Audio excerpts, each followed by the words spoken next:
A blazing inferno engulfed the underground chamber. Ashihomi's golden flames devoured everything in their wake. The once gloomy chamber now burned with an intense brilliance. Metallic swords melted into molten rivers. Stone walls warped and collapsed. Wooden beams turned to ash in an instant.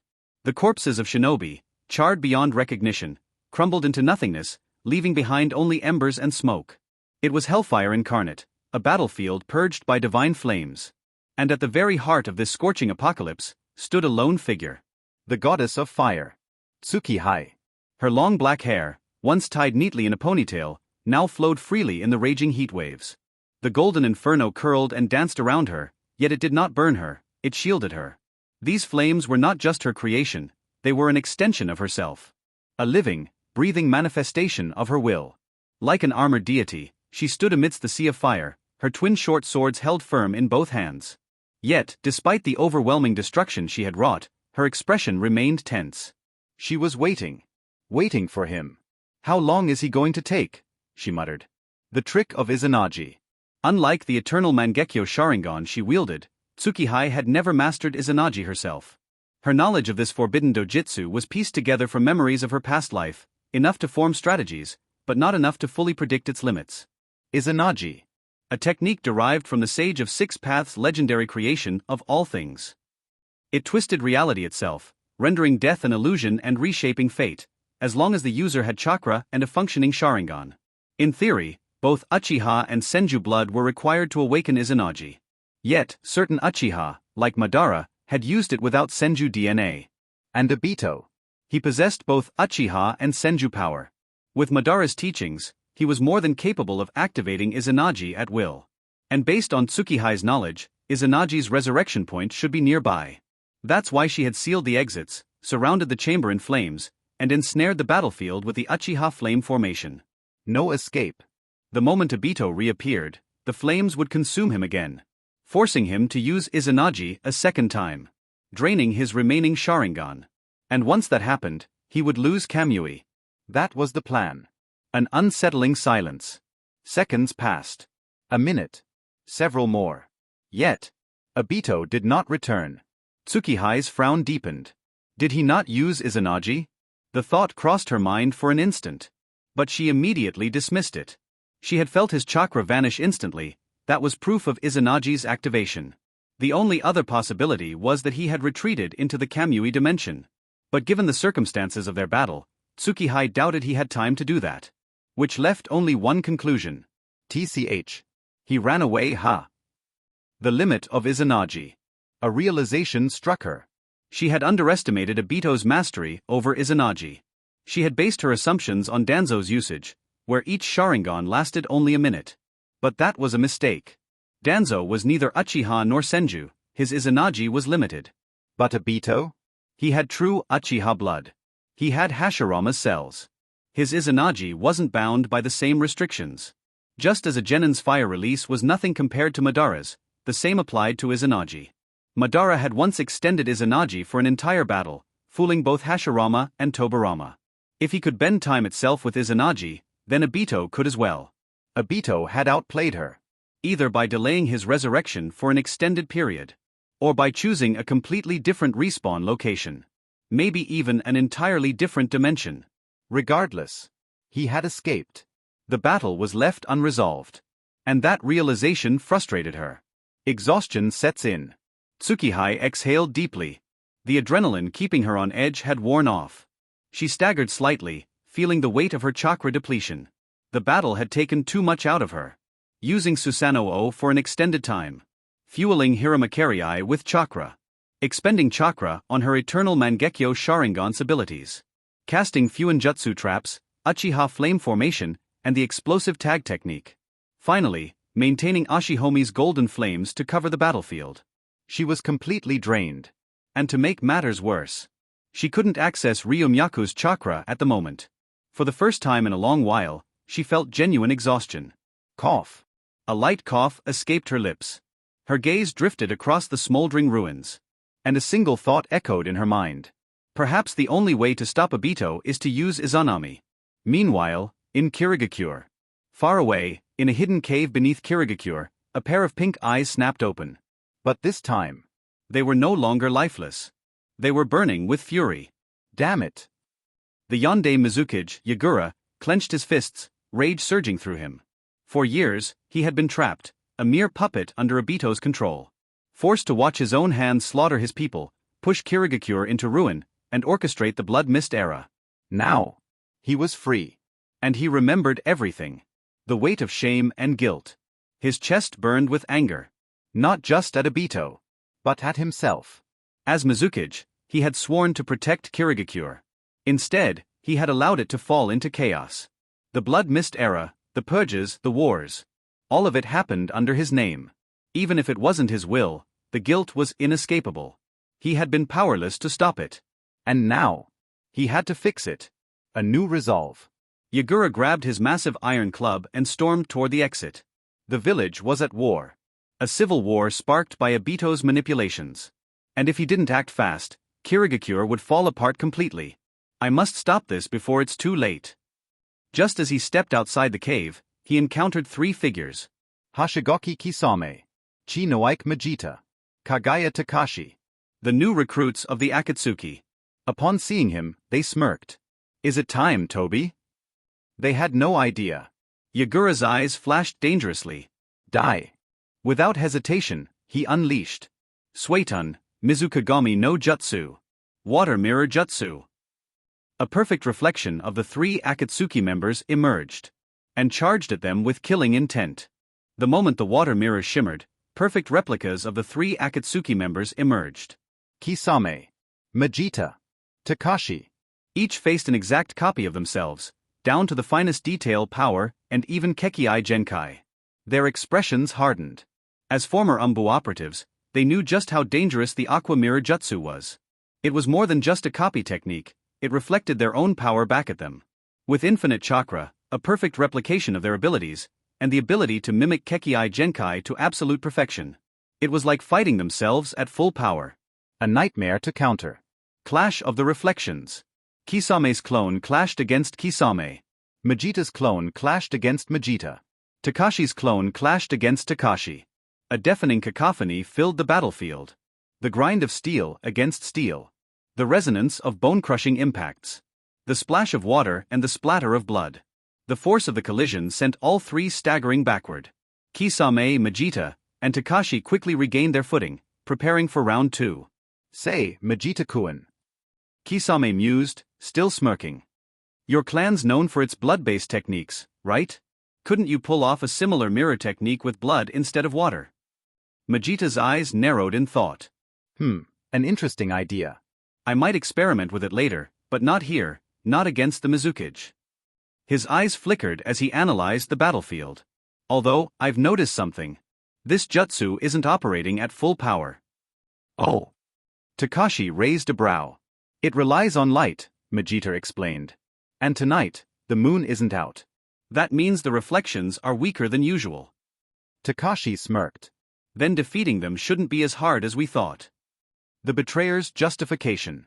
From the opposite side, Yagura's eyes burned with fury. His gaze locked onto Kisame, his expression a mix of rage and disappointment. Kisame. His voice was cold, filled with betrayal. Born and raised in Kirigakure. A shinobi as loyal as you, yet you betray us to Akatsuki. Yagura's fists clenched. Do you have no shame? Or was your loyalty to this village just a lie? There was no mockery in his voice. Only anger. And hurt. For all his time under Obito's control, Yagura had watched Kisame fight for the village. To see him now, standing against it, was a deeper wound than he expected. Kisame's smirk faded into something more melancholic. This world is filled with lies, Mizukage. His voice was low, almost tired. And I'm tired of them. Akatsuki is different. Someone there promised me a world without lies. So I chose them, over you. Yagura exhaled sharply. Then you're beyond saving. His gaze then shifted to Takashi. And you. Yagura's voice was softer now, not just angry but disappointed. You're alive because I spared you. I saw potential in you, Takashi.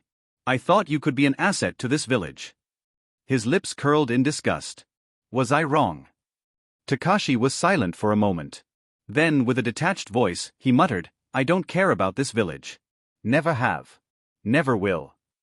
Yagura's heart clenched. It was one thing to be betrayed. It was another to hear it spoken so bluntly. His fists trembled. Then, his voice turned icy. Then you will die a traitor.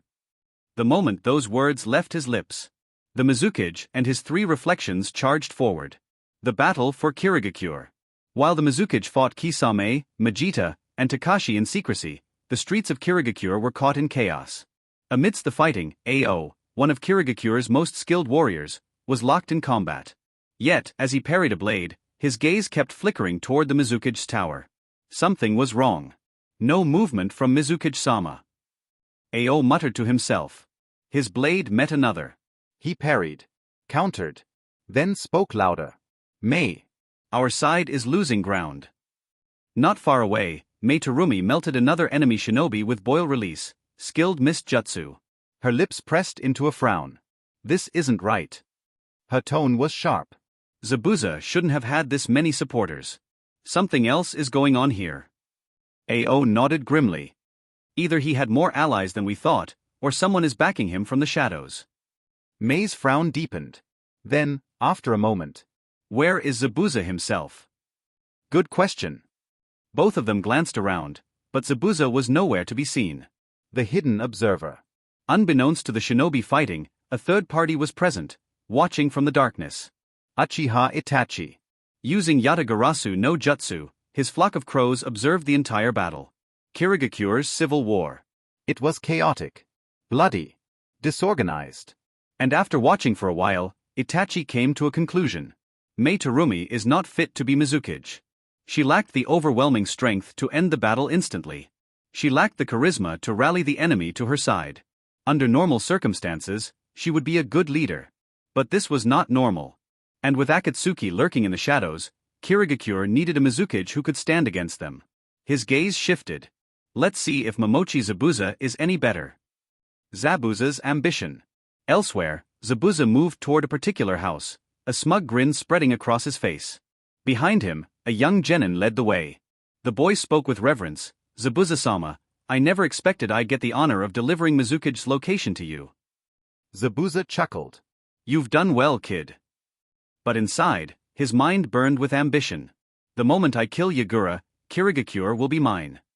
Yet, the genin walking beside him was not who he seemed. Beneath the surface, his thoughts were entirely different. Obito is gone. The plan has failed. Now I have to clean up the mess. This genin was not human. He was a Zetsu clone. He had led Zabuza here not to help him, but to delay him. To buy time for Kisame and the others to retreat. Zabuza had no idea. His smirk widened as he clutched Samahada. Surround the building. Mizukage is inside, he barked. His men followed eagerly. Zabuza grinned. He could already taste his victory. What he didn't know was that he was already doomed. Hey, everyone. If you enjoy my quantum audiobooks, you can support me by becoming a Patreon member. Your support helps me keep creating, and you'll get exclusive perks. You can also access my audiobooks directly through Google Drive. Check out the link in the description. Now, let's get started. The sorrowful roar of Sanbai resounded throughout Kirigakure. All the fighting going on within the village suddenly stopped. Some were panicked, some had joy and hope on their faces, while the others were skeptical. The evacuating villages were the panicked ones, a Baijuyu running amok on top of the ongoing civil war. This is the worst nightmare. But compared to the ignorant villagers, the shinobi were not so panicked. They were calmer. They are aware of the fact that the Jinchuriki of Rokubai is not present in Kirigakure, so the only Jinchuriki currently present in the village is the Mizukage. And everyone knows that the Mizukage is one of the few perfect Jinchuriki in the shinobi world. As such, he has perfect control over Sanbai, so there is no way he will lose control over the Baijuyu even in the liberated state. Has Mizukage-sama finally decided to make his move? This thought resounded in the minds of many shinobi. Terumi Mei is one of these many. Without any need for being reminded, Ao immediately looked in the direction from where the roar came, and after carefully observing the situation with his Byakugan, he described to the shinobi around him, there are several strong chakra reactions in that direction. Aside from Mizukage-sama who has already liberated the Baijuyo, there are 5 more potent chakra reactions. An old man asked Ao with an extremely serious expression, Ao-kun, can you be absolutely certain that Mizukage-sama is among them? Byakugan wouldn't deceive me, that is definitely Mizukage-sama's chakra, and currently he seems to be covered in the Sanbai's chakra. The density of chakra around Mizukage-sama is so overwhelming that I am having difficulty in distinguishing other small chakra reactions. Moreover, it's not just the violently overwhelming chakra, For some reason, I am getting the vibe that Mizukage-sama is extremely angry over something, Ao said his conclusion. The fact that Yondaime has to rely on the Baijuyo sealed inside him already means that the 4 shinobi he is facing are giving him quite a hard time. The old man who asked the question from Ao was a bit flustered now. What sort of people can force the Mizukage in such a situation that he would have to rely on the Sanbai? Mei questioned with a frown, are those people any of the subordinates under Mamakai Zabuza? Ao nodded. Mamakai Zabuza along with the same Hada is one of them, but I do not think that the other 3 are his subordinates. Mei continued, if that is the case, do you recognize any of the other 3? I do recognize one of them, only he can have such monstrous chakra despite not being a Jinchuriki. It is Hoshigaki Kisame alright. As for the others, I am certain of their identities, but I can make some guesses for their identities. Ao said. Mei asked, and what are your guesses? One of the other 2 seems to share a similar type of chakra as that of extinct Kagaya clan shinobi. As for the other one, I am not sure, I have never seen that type of chakra. Its color is blood red, but what's strange is that the other one seems to possess a dojutsu type chakra. Ao said his guesses. A dojutsu type. Both Mei and the old man questioned at the same time. Their brains were running at fast speed and trying to figure out who can that person be. After all, the numbers of dojutsu possessing clans are not so many in the shinobi world. So Hoshigaki Kisame, an unknown Kagaya clan survivor and an unknown shinobi with an unknown dojutsu are also present around Mizukage-sama? Who is fighting whom? Mei asked again. The 4 of them seem to be confronting Mizukage-sama, Ao said with a serious expression. All 4 of them. Mei's expression changed upon hearing Ao's words. No wonder Mizukage-sama has been unable to quell the coup d'état up until now. Others are supporting this coup too. Now she has to consider whether to rush there in order to support the Mizukage or stay here and deal with these traitors. The old man saw through Mei's dilemma, and said, I think we are more than enough to clean up things here. You and Ao-kun should go and support Mizukage-sama. This will also give them a chance to check on the condition of Mizukage. Besides, even if something is wrong with him, Karatachi Yagura is still the current Mizukage, and therefore, his life is more important than anyone's life in the village. After listening to the old man's words, Mei did not hesitate anymore and instructed the squad following her, go. With Mei's order, the squad following her nodded, and under Mei's lead, they rushed in the direction where Mizukage was fighting the 4 enemies. On the Mizukage's side, smash, crack. Accompanied by bone-cracking sounds, Takashi, who was swept away by the turtle tails of Mizukage, collided with a house and again broke a few more bones. Getting out of the pile of rubble, he coughed violently, then wiped the blood flowing from the corners of his mouth, and said with an excited expression, never expected that Yondaime when using the power of Baijuyo would be so strong, it makes my bones tingle in excitement. Come on. I am all up for it. The physique of Kagaya clan shinobi is different when compared to others, as such bone injuries that may affect the combat power of normal shinobi are nothing for those of the Kagaya clan. Moreover, those of the Kagaya clan are generally the battle-hungry types, so fighting monsters such as the Mizukage obviously excites them. Mijita said to the only person who was not focusing on the battle against the Mizukage, what do you think you are doing, Kisame? The 2 of us alone cannot hold off the Mizukage. Come on, don't be such a buzzkill. I was just getting myself a nice little sword here. Since Zabuza is not up to the standards at being able to wield it, I decided to take it for myself. With Same Hada in hand, I think we will have quite a good chance of defeating Yondaime. Don't you think, Same Hada? Kisame said as he removed all the bandages wrapping Same Hada. Boom. Mijita said nothing more. Same Hada is known for devouring chakra, and using it in the fight against the Mizukage who is a Jinchuriki would be advantageous. As for what happened to Zabuza, well, that guy is unable to wield Same Hada anymore because the chakra of Kisame and Yagura is tastier for Same Hada. As such, the sword betrayed Zabuza. After leaving Zabuza, the sword was rushing towards Yagura to eat the chakra of Sanbai, but midway, Kisame appeared and managed to tame the Same Hada, which did not surprise the people here. Kisame is known as the monster of Kirigakuer, and tailless-tailed beast for a reason. Same Hada in the hands of Kisame would really work well, and now they can easily defeat a Jinchuriki. Now, they have Takashi to hold off the Mizukage in terms of taijutsu, while Kisame uses the Same Hada to devour Sanbai's chakra, and just when the 3 were planning to kill the Mizukage for good, Mijita suddenly said, I don't think we have the time to take care of the Mizukage anymore. Many shinobi under the lead of the Kunoichi from the Terumi clan are rushing here to support the Mizukage. I think it would be best if we retreat. Kisame and Takashi took a second to process Mijita's words and instantly decided to retreat. After all, even if they are individually strong shinobi and have the ability to defeat everyone, fighting a battle of attrition without any substantial gain is pretty pointless. As such, retreating right now is the best option, else there is no telling what would be the consequences. In the blink of an eye, Mijita, Kisame, and Takashi flashed away and disappeared from their position, but not before devouring a large part of Sanbai's chakra so as to stop the Yondaime from being able to chase them at Novel Bin at. Zabuza has also fled upon realizing that with his current strength he stands no chance of defeating the Mizukage. But how can Mizukage allow these 4 people to flee so easily? So, he obviously gave chase after the 3 new recruits of Akatsuki. On the roof of an abandoned house in Kirigakuer. On the roof of this house, a large murder of crows gathered together from all the directions of the village and took the form of Itaki.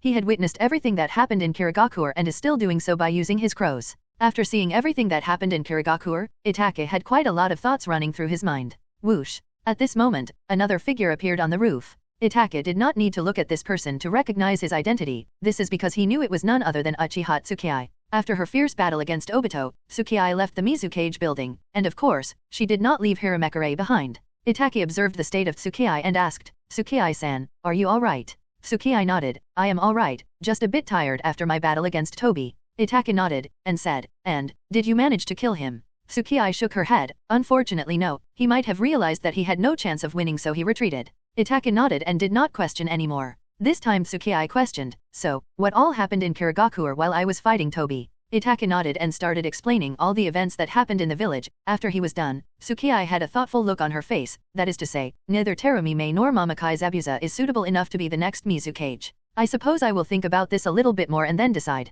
After a pause here, she continued with a serious expression however, it really concerns me that not only Hoshigaki Kisame, but 2 more shinobi with strength higher than that of an elite jonin have joined the ranks of Akatsuki. A user of Shikatsu Mayako, and a Katsuri Yugan user. Day by day, Akatsuki is growing more and more frightening. Itake can't help but nod. Is this the true meaning of the butterfly effect? Tsukii can't help but think sigh. I guess we will have to focus on further increasing our strengths. Tsukii. Itake nodded. For the first time since awakening the Mangekyo Sharinon, Itake has started to feel that he needs to further increase his strength if they want to stop the Akatsuki. Because the organization is becoming more and more of a threat to the stability of the shinobi world than one can imagine. Any wadash. Cough cough. When Tsukii was again about to speak something, she suddenly coughed out blood and collapsed on the floor. Itake was surprised and immediately helped her. "Tsukii-san, it doesn't seem that you are in good condition." With the help of Itake, she somehow managed to stand up, and said, "Don't worry Itake-kun, it's just chakra exhaustion, after some time of rest I will be alright. Anyway, we should hide until the situation in Kirigakure calms down, after that, we will decide on the course of action to take from here on." Itake nodded, and after sealing Hiramekure in a storage scroll, he along with Tsukii left the roof of the house. A few minutes later both of them arrived at an empty house in Kirigakure. Here Tsukii sat on a chair and took some rest, and while doing so, she can't help but think, "Guess I overdid it, huh," as she started to observe the movements going on in Kirigakure. It's really pitiful that one of the 5 great shinobi villages has reached such a point. Tsukii can't help but mutter, as she observed the state of the village. Perhaps this would have been the same situation of Konoha should Uchiha clan started the coup d'état. Itake can't help but mutter with some sadness in his tone. Tsukii was silent upon hearing Itake's words. If the Uchiha clan had started a coup d'état, then that would have been the start of the 4th Great Shinobi War, the biggest and most destructive war ever seen. Tsukii said with a mild smile, but that situation would not arise to that point so, there is no reason to worry. Itake nodded. After this short conversation, Tsukii focused her attention back outside. The village has obviously become a mess and a large part of the village population has been evacuated to shelter, but this does not mean that all the villagers have been evacuated. Those who did not trust the village authorities or those who did not have the opportunity to escape to the shelter rushed outside the village their families with the hopes of escaping the influence of the ongoing civil war. The leader and initiator of the civil war may have fled the scene, but the dissatisfaction, fear, anger, sadness, grief, and other emotions buried in the hearts of the populace is not so easy to resolve. The ambitious and traitorous are still fighting fiercely against the loyal ones, then there are those from the other villages who are taking the advantage of internal strife and causing damage to the village, and causing further chaos. Of course, Tsukii does not know that many of them are transformed Zetsu clones who are breeding further conflicts in order to cause as much damage to the village as possible, thus her thoughts. But anyway, should I kill Yagura or should I not? Was the thought on her mind at this moment. To be honest, this kind of chaos is really convenient for her to assassinate the Yondaime Mizukage to complete the mission, but from the information given to her by Itake, it is pretty obvious that Karatachi Yagura has regained himself, and is no longer a puppet in Obito's hands. While Tsukii was busy considering several things, Itake noticed that her hair was in a mess because of being untidy, so he took out a hairband from one of his pockets and handed it over to her. "Tsukii-san here." Tsukii thought that it was the scroll of Hiramekure that Itake was giving her, but when she saw that it was a hairband she was surprised, and asked, "Do you even carry such a thing as a spare?" Itake nodded. Don't you carry one yourself? Your hair is quite long, won't they get in the way of a fight if they are left untied?" Tsukii was speechless. "I have never thought about it. Tied or untied, it's not that big of a problem." Anyway, while Tsukii tidied her hair, Itake also passed her the scroll of Hiramekure then said, "Anyway, what are we going to do now Tsukii-san?" Tsukii asked after a bit of silence, "Have you prepared what Kuroto-sama asked you to?" Itake nodded.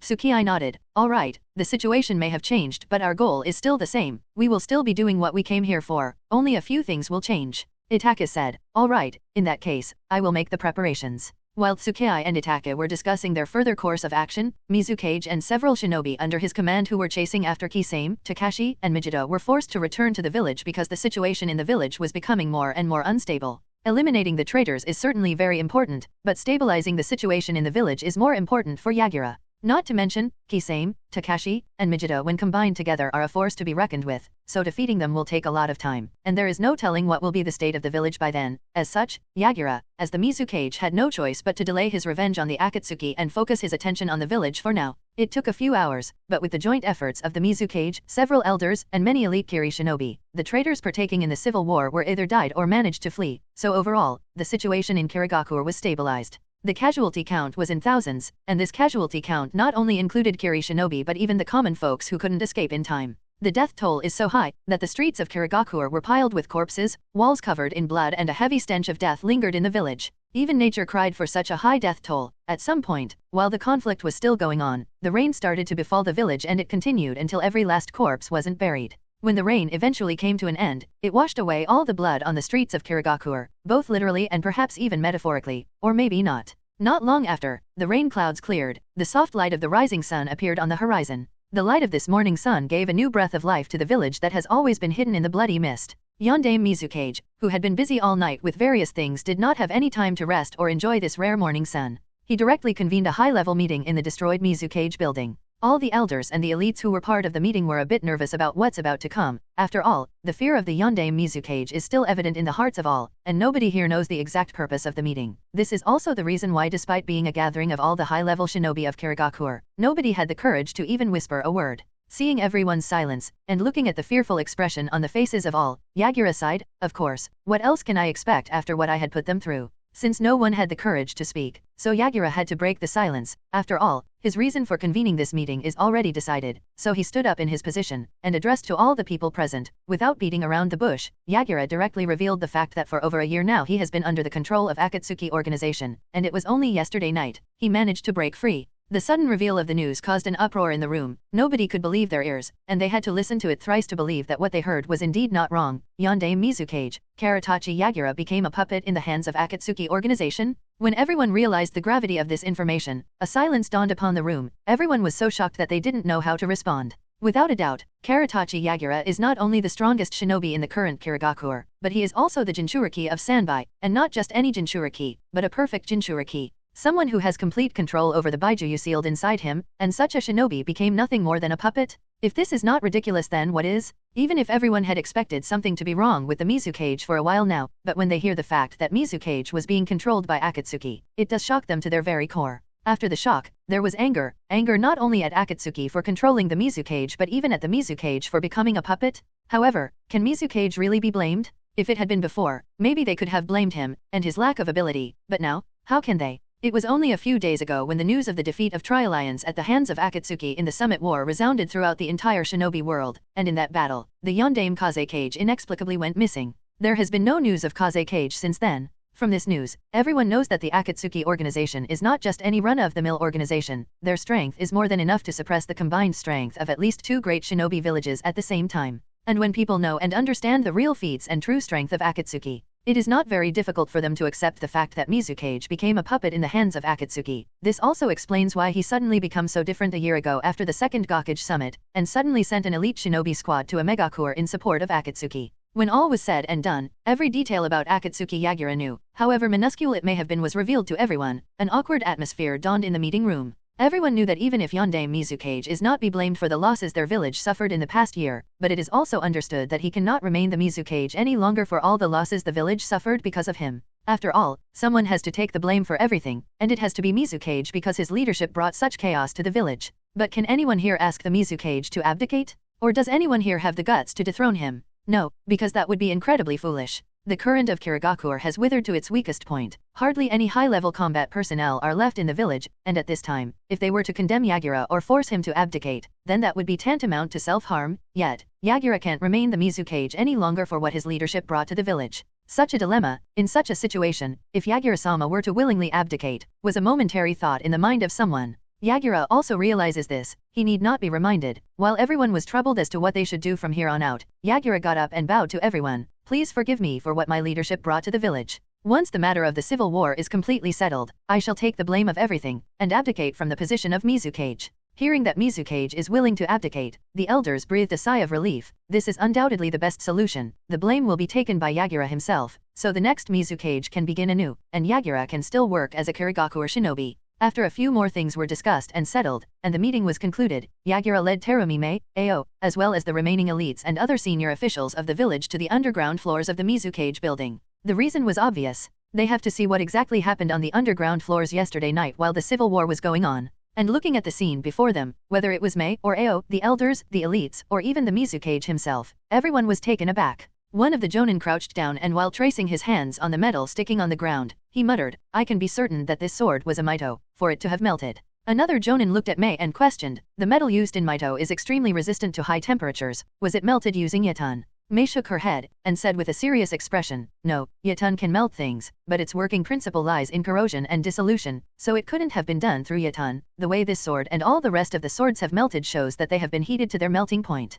Ao looked at the entire floor with his Byakugan, and said with a solemn expression, "It has to be fire, but no ordinary fire can do such damage. But who could use such a fire that is capable of melting such high-grade metals?" questioned another shinobi. Mei asked Ao, "Are there any chakra signatures left that we can give us any clue?" Ao shook his head, "No, however much I try to see, there are no chakra signs left here." At this time Yagura said, "I can feel the breath of the man who controlled me, and he most likely fought against someone here, so probably that person." Mei hurriedly asked, "Who?" Yagura shook his head, "I do not know, but I can be certain that it wasn't anyone from the village. As for the result, it is pretty much clear given the fact that I regained consciousness." Upon hearing this, everyone's faces were gloomier at novel bin at. Two outsiders fought in the most secret and the core part of the village, the place which hosts records of almost all the secrets of their village, yet no one in the village was aware of it. This is beyond humiliating for them. Kisame, Takashi, and Mijita, who had managed to get rid of Kirigakure's chase, were now sitting by a small stream, resting and treating their wounds as well as pondering over the actions they must take from here on out.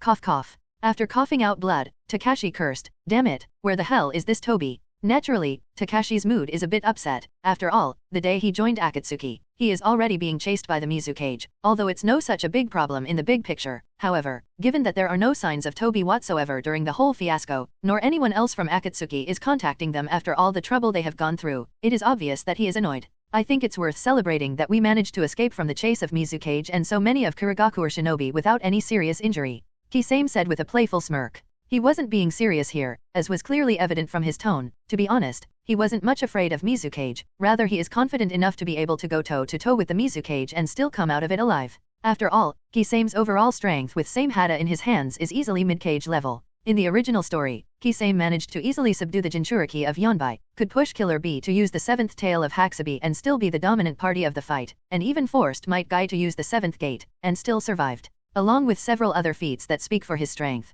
as such he wouldn't have had much of a problem in dealing with the Mizukage. The only thing that could have troubled him would have been Mizukage's Aqua Mirror Jutsu, but he would have had found a way to deal with that jutsu too. After all, every jutsu has its weakness, you just have to find it. While Takashi and Kisame expressed their thoughts, Mijita had a thoughtful face. He was wondering what could have gone wrong with Toby that the Mizukage, who was supposed to be in a genjutsu, suddenly managed to release himself. At this time, Mijita suddenly looked vigilantly in one direction, because he suddenly noticed someone in the vision of his Kitsuri Yugan, and said loudly, "Who are you? Come out." Mijita's loud shout and his battle-ready stance alerted both Kisame and Takashi, and both of them were instantly battle-ready too, while they vigilantly looked in the direction where Mijita was looking. Shush shush. And for a while, the sound of grass swaying could be heard, which made the three frown. "Come on out now, or you won't remain in the condition to be able to walk anymore," Takashi said as a bone spike grew out of his hand. Eek! The sound came from behind the bushes, and instantly a figure jumped out of the bushes. "And no, I am not the enemy. I was just sitting there and observing the three of you and trying to figure out what's it like to poop." All three of them frowned. "Poop?" The person nodded. "Right." Kisame asked with a smirk, "And did you manage to figure it out?" But the figure shook his head, and said with a sigh, "Unfortunately no. Can any one of you tell me what's it like to poop?" Kisame said with a chuckle, "Ha ha ha, he sure is a funny guy." Takashi lifted the bone spike and asked Mijita and Kisame, "Should I kill him?" Mijita shook his head, and said, "No, not yet. Look closely, he is also wearing Akatsuki cloak, not to mention his mask. It's just like Toby, but it's different. His mask is white, and the aura he is giving off is different," Kisame said upon taking a closer look. After a bit of observing this person, Mijita said, "Additionally, when I see him with my Kitsuri Yugan, all I see is an empty shell. It is as if he has no organs whatsoever, and his sense of presence. Just what exactly are you?" The white spiraled masked fellow, wearing the traditional Akatsuki cloak, folded both of his hands over his chest, and said proudly, "I am Toby." Huh. All three frowned. Wasn't that guy Toby? White Toby nodded. He is also Toby, but he is junior and I am the senior. You all can call me Toby Senior. Junior, Senior, what exactly is up with these guys? Takashi muttered with a frown while looking at the Toby Senior. Kisame said, both of them seem to share similar personalities. So, I suppose it makes sense if they are both Toby. I think it would be interesting to see both of them at the same time. At this time Mijita asked again, what happened to the other Toby? And why did the Mizu Cage suddenly regained himself? That is a bit hard to explain. Anyway, I have been ordered by my and Junior Senior to escort the three of you to the headquarters. My senior, Zetsu, will explain the entire situation to the three of you, so follow me. Toby Senior said and started to walk in a particular direction. Kisame, Takashi, and Mijita looked at each other, and after a bit of mulling they put away their weapons and followed Toby Senior. On their way, Kisame asked, so, where are we going? Toby Senior said enthusiastically, we will be going to the Land of Waves, there we will meet up with another new recruit. After we have her in the team, we will go to one of the Akatsuki hideouts in the Land of Waves, where we will meet up with Zetsu and Toby Jr. Mijita questioned, and who is this new recruit? Toby Sr. took some time in thinking, then said, her name. I think it was called Kaio. Kisame narrowed his eyes at the mention of that name, and repeated, Yuki Kaio, huh? Well, I'll be damned. He didn't speak any further, because that kunoichi is really extremely strong one. No wonder Akatsuki would recruit her. Lead the way then, the three said and went in the direction of the Land of Waves. Somewhere inside a cave in the Land of Water, a spiraling void appeared, and Obito, still in his Toby or better yet Toby Jr. disguise, walked out of it. Currently, he had a fatigued look. His consumptions, along with the cost of using Izanagi, wasn't any less. With Obito's arrival, Zetsu also sprouted out of the ground, and Black Zetsu asked Obito, what happened to you? Who was the intruder in the Mizu Cage building? Obito did not reply. He was silent and thinking over something. At this time Zetsu leaned forward and saw the missing arm of Obito, then questioned, the intruder was able to hurt you so badly, it wouldn't happen to be the leader of Amatsukami, would it? After all, the last time Obito was hurt so badly was in the battle against the Yondaime Hokage during the Kyuubi's attack. Other than that, Zetsu can't remember Obito being pushed to such an extent since Obito awakened the Mangekyo Sharingan. However, Obito shook his head, and said with a gloomy tone, it wasn't Yama, but Homusubi. White Zetsu smirked. Heh. A battle between two Mangekyo Sharingan users? Heh, I would have loved to watch that battle. Anyway, since Homusubi is now dead, we have one less problem to worry about. At novel bin at. Contrary to the positive answer Zetsu expected to hear, Obito shook his head, as he removed his mask. No, I was unable to kill Homusubi. This obviously shocked Zetsu, but he was more shocked when he saw the grayish-white pupil in Obito's left eye socket. You even used the Izanagi, and still couldn't kill him. Using Izanagi means that Obito already died once while fighting Homusubi, and this is obviously surprising. It is hard to imagine that someone could kill Obito who has Kamui as dojutsu. That woman was playing with me the whole time, Obito muttered in a gloomy tone. Woman. White Zetsu muttered in surprise, then said, Homusubi is a woman. Obito nodded. I was surprised too, but it doesn't really matter whether Homusubi is a man, a woman, a child, a beast, or something else entirely. What's important here is that she seems to know the mechanism of Kamui, and she utilized this knowledge very well. In fact, the approach she used to kill me even surprised me. If it hadn't been for Izanagi, I would have surely died. While Zetsu asked Obito, does she also know your true identity? Obito said with a thoughtful expression, she did not do anything specific that would give away the fact that she knows me, but I am not so sure. Not so sure? Black Zetsu thought, Amatsukami seems to know the secret of both Nagato and Obito. Is it possible that Amatsukami also knows about Madara? Or, about me? But then he shook his head. Nobody other than Kagaya knows me. Not Obito, not Madara, not Indra, not Ajura, nor Hago Romo, neither Hamura, and certainly not Amatsukami. It is impossible for them to know who he truly is. Obito continued, well anyway, I did manage to figure out one of her dojutsu. It is related to buffing the physical aspects of anything she wants to the extent she can increase the strength of her Susanoo quite a lot. Black Zetsu said, that's quite a practical ability. As long as she has enough chakra and visual prowess, she might even be able to turn a dried wooden twig into something as hard and strong as current Hokage's adamantine staff. Obito nodded, and said, increase the threat level of Homusubi to just below that of Yama. Given all the abilities she has, killing her won't be an easy task for weaker members.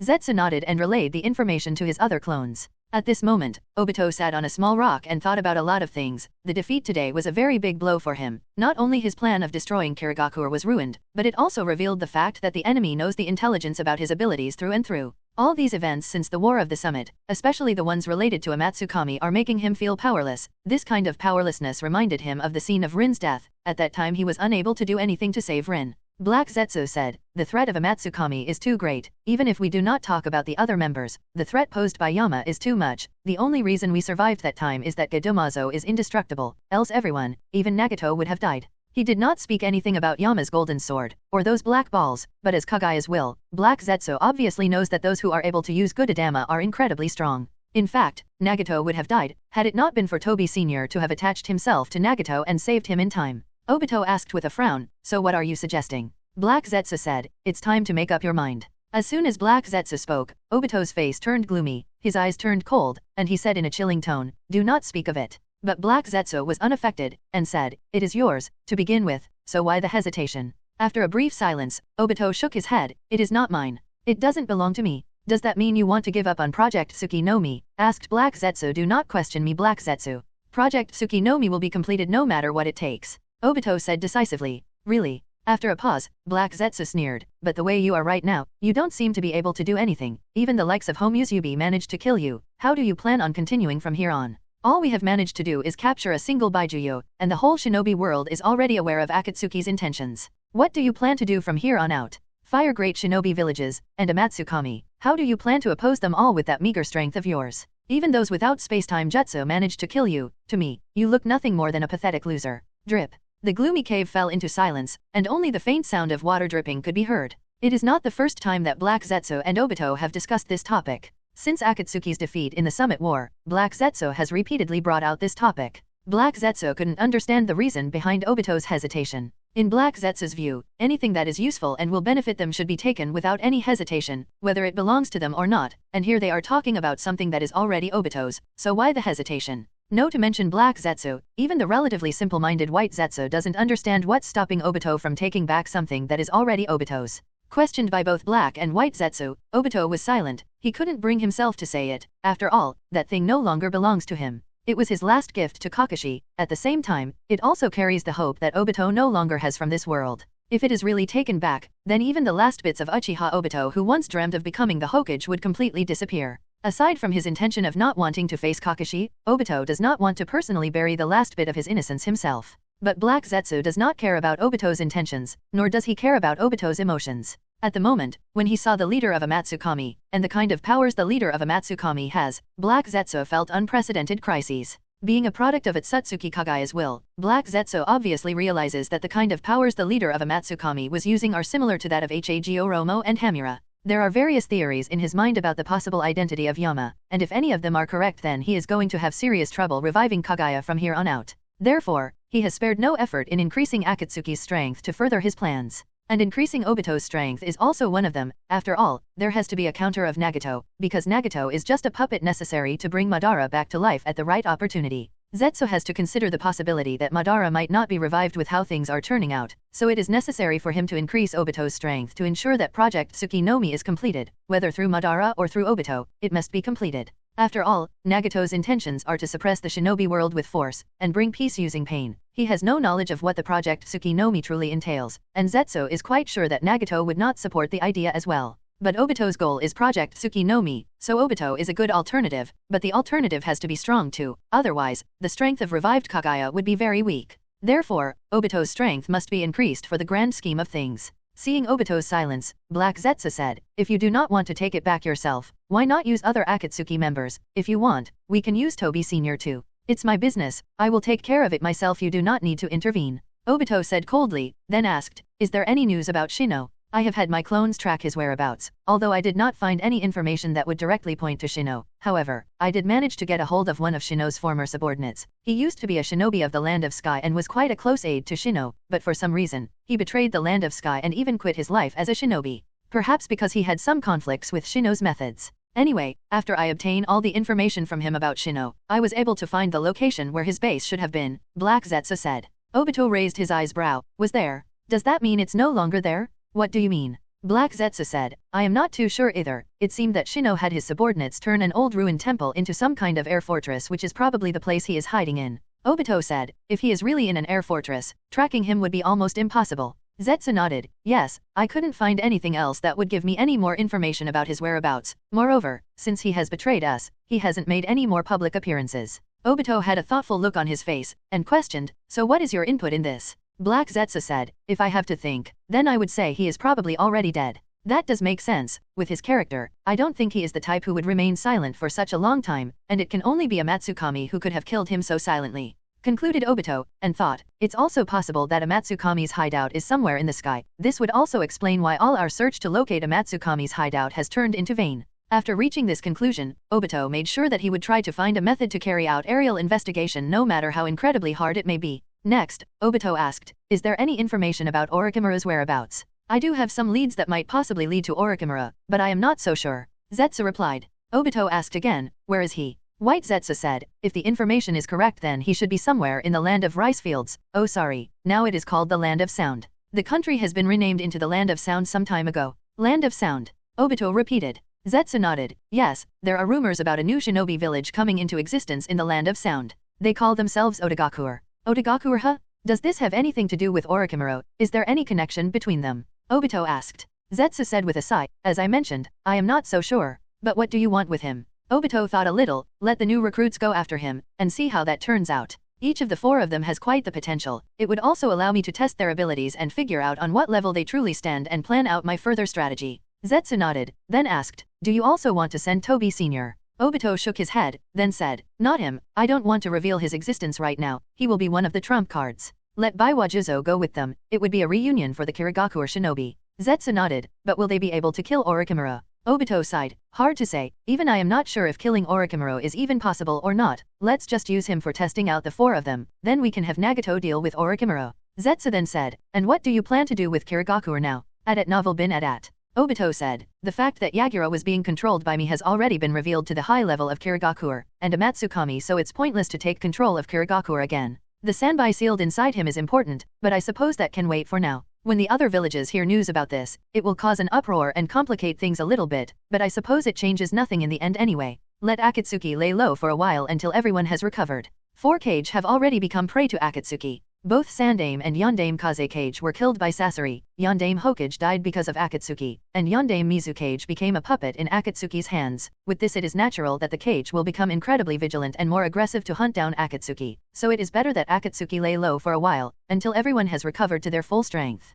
Zetsu nodded, and with everything discussed both Zetsu and Obito left the Land of Water and went into the direction of the Land of Waves. A few nights later in Kirigakuer. Plop. Was all this particular Kirigakuer Umbu managed to say before his consciousness became dull and he fell asleep on the floor. Snore. After taking care of the Umbu, Itake withdrew his gaze and said to the person who came from the other side of the passage, "The guard in this passage has been taken care of, Tsukii-san." The one on my side has also been resolved. "Let's move forward," said Tsukii, then together with Itake she started to go deeper inside the Mizukage building. As both Itake and Tsukii walked side by side, Itake suddenly said, "The security here is a bit abnormal." Tsukii knew but asked Itake nonetheless, "Why do you think so, Itake-kun?" Itake said, "The number of guards is very low, moreover, their strength is also not nearly enough for the job." Tsukii nodded with a thoughtful expression, "That is true, I suppose. The level of security is indeed quite low, it's almost as if someone is inviting us inside. The level of security in the Mizukage building is indeed abnormal." After sneaking inside the Mizukage building, Tsukii and Itake have only encountered about 6 guards up to now, and their strength was only at the level of an elite genin. Such a low level of combat force is being used to protect the cage of a great shinobi village, not to mention a shinobi village that has just gone through a civil war 3 days ago. It's obvious that the situation is a bit abnormal, and Tsukii does not deny this. Itake said, "Do you think this is a trap, Tsukii-san?" Tsukii shook her head, "It's possible, but I don't think that's the case. I am more inclined to believe in the other possibility." "The other one?" Meaning Kirigakuer higher UPS are pressuring Mizukage-sama to abdicate as early as possible. Itake asked with a thoughtful expression. Tsukii nodded. Probably one of the many means Kirigakuer elders are using to pressure Karatachi Yagura into abdicating as soon as possible. Following his confession, Yagura's political power has been taken away completely, and Yagura did not pose any resistance to it, but no one in Kirigakuer has enough strength to match up to Yagura, as such no one can openly ask him to quit the position of Mizukage, so these are just roundabout methods they are using. After the events following Kirigakuer's civil war, Kirigakuer's senior management has been doing everything in their power to force Yagura's abdication as early as possible. All the blame for the civil war was also transferred to Yagura's head by secretly manipulating information.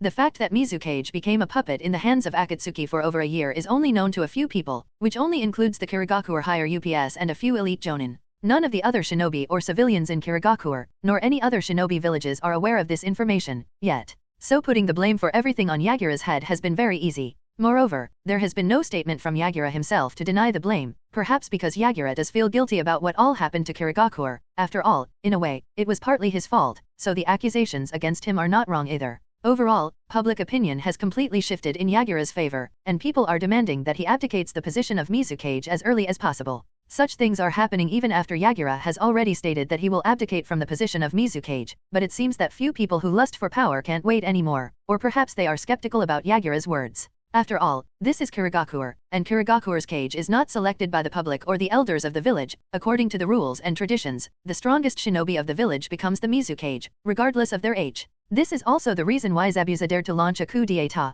He knew that, if he proves to be the strongest shinobi in Kirigakuer by killing Karatachi Yagura, then everyone, even the elders, will have to accept him as the Mizukage. Although he failed to become the Mizukage, the rules still remain the same. Therefore, even if Yagura has lost his reputation, his strength is still the strongest in Kirigakuer, so anyone weaker than him cannot force him to abdicate upfront. As such, they are using these indirect underhanded methods, and exploiting the guilt in Yagura's heart. Tsukii does not know how Yagura died in the canon, but suicide is also one of the many possible causes of his death. Similar to how Heitake Sakumo killed himself, it is possible that Yagura also killed himself. And if Yagura were to die, then without a doubt Terumi Mei will become the next Mizukage. Itaki and Tsukii have already reached the conclusion that Mei's strength does not meet their requirement for the next Mizukage, and since Zabuza was also a disappointment, so Yagura is the best choice. The fact that Yagura hates Akatsuki helps a lot, and this hatred in Yagura's heart can be exploited, so overall, Yagura can be a good pawn. As such, Tsukii does not want this good pawn to die, at least not before he has proven useful to her. Therefore, she and Itaki are here to make sure that Yagura remains the Mizukage, and at the same time becomes a loyal subordinate of a Matsukami similar to Pakura, the Godame Kaze Cage. Itaka said with a sad expression, no matter which village, there are always people who struggle for power and forget the sight of what's truly important, and what truly matters. This is the kind of world we live in, and this cannot be changed. People will always struggle for such petty things. War may stop, peace may come or it may not come, but these basic desires and faults within a human's heart will never change, and these qualities and differences give rise to conflicts. So in a way, it wouldn't be wrong to say that peace will never come, and if you want to accomplish your dream of ending all wars, then you have a very long road ahead of you. Just being the strongest won't help you in this, Tsukii said. Itaki had a thoughtful expression on his face as he pondered over Tsukii's words. Tsukii did not disturb him, and the two continued to silently walk further inside. The reason for bringing Itaki is fairly obvious. Tsukii wants to subdue Yagura without causing much of a ruckus. In the blink of an eye, the two of them arrived on the first underground floor of the Mizukage building. Along the way, they only encountered two more guards, both of whom were easily taken care of by the two of them, and after extracting information about Yagura's position from one of the guards, Tsukii and Itaka proceeded.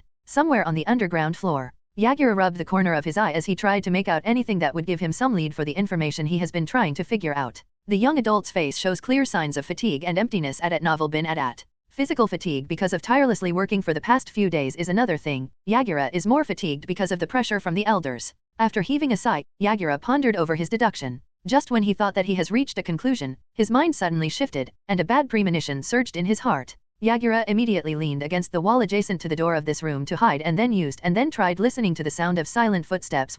Only a single person. Yagura muttered while listening to the light sound of footsteps coming from a few passages away. Considering that it is midnight currently, any shinobi from the village should not be coming to meet him at this time. And before coming here, Yagura had already instructed the leftover few guards in the Mizukage building to not disturb him, so, according to common sense, and with what little respect they have left for him, nobody would disturb him unless there is an emergency, the possibility of which can't be ruled out. Is there something wrong in the village? This was a momentary thought, and a logical one too, but Yagura denied this possibility. Because if it was really an emergency, then the pace with which this person was coming towards him would have been rushed and panicked, not so quiet and relaxed. Moreover, Yagura wasn't sensing anything going on in the village. If some kind of chaos was going on in the village, then he would have felt that for sure. After all, vibrations are still detectable. An assassin to kill me, was another guess. This one wasn't wrong either. Given how much pressure he has been facing for a few days now, it's quite logical that some of them would also use the means of assassination to get rid of him early. When he thought of the possibility of an assassin, Yagura had a bit of hesitation on his face. Am I really allowed to live after what I have led the village into?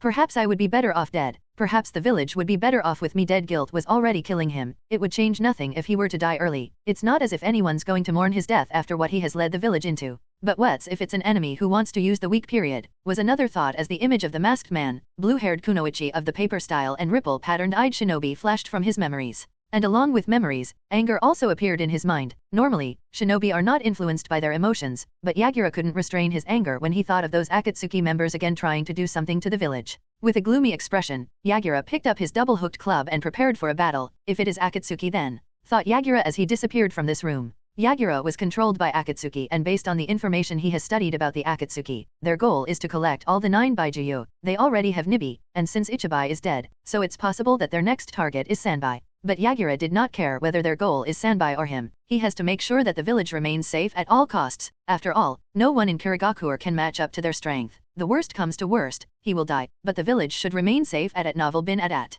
Whoosh! With the sound of breaking past the wind, Yagura appeared in front of the intruder, Baijuyu chakra coating his body, killing intent in his move, and with anger surging in his heart his double-hooked club with all his strength. He did not want to be careless, because he recognizes the identity of the person standing before him. A black cloak with a golden pattern, and a flame mask. Yagura may not have directly met this person before, but he does know the information about this person. Everybody does. It was none other than a member of a Matsukami standing in front of him. To be more specific, it was Homuzubi. Ding! But instead of killing the enemy with a single blow, a loud metal symphony resounded in the underground passage. The reason was that Homuzubi blocked his club with a kunao, and only took a single step backward to cancel off the momentum of his strike. Yagura wasn't surprised. A Matsukami is on organization at the same level as Akatsuki, so it is obvious that killing the enemy won't be so easy. As such, he entered version 2 Baijuyu mode. Do not think this village to be a playground for you people, and lunged a kick at Homuzubi's head. Boom! But the kick was easily blocked by a red hand made of chakra that extended from a ribcage-type chakra wrapped around Homuzubi.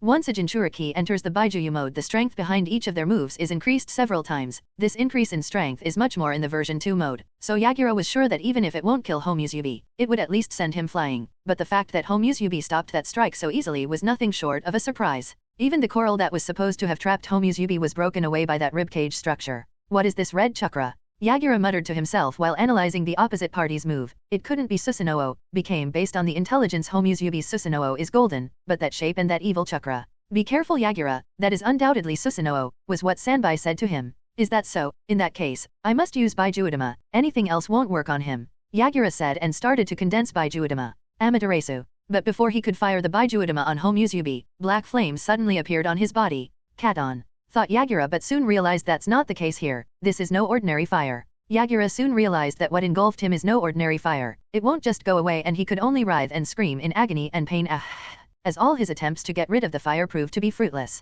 In just a short few moments Yagura collapsed, still burning from the heat of Amaterasu. Damn you! Uchiha! Was his last thought as he lost consciousness. After Yagura lost consciousness, the Baijuyu cloak on his body disappeared, and the black flames also faded away under Homuzubi's command. Defeated him already, huh? Your strength sure has improved, Itake, said Tsukii as she walked out from the shadows. She observed the entire fight that did not even last 30 seconds, in which Itake made short work of the Mizukage. Homuzubi removed his mask and said, I am still not strong enough to match you, Shisui-san, and Kuroto-san. Tsukii just smiled and said, you will reach there eventually. Then continued after a pause, anyway, let's see the state of Mizukage. Itake nodded and gave way to Tsukii to walk closer and check upon Karatachi Yagura's state. Looking at the miserable figure of Yagura, with several burns on both his hands, legs, face and other body parts, Tsukii had a pitying look in her eyes. But Tsukii's pitiful suddenly changed and she covered her nose and asked Itake a more important question. Amaterasu deserves to be the strongest cat on ninjutsu. He won't die, right? The reason being that the smell of cooked meat was permeating in the air.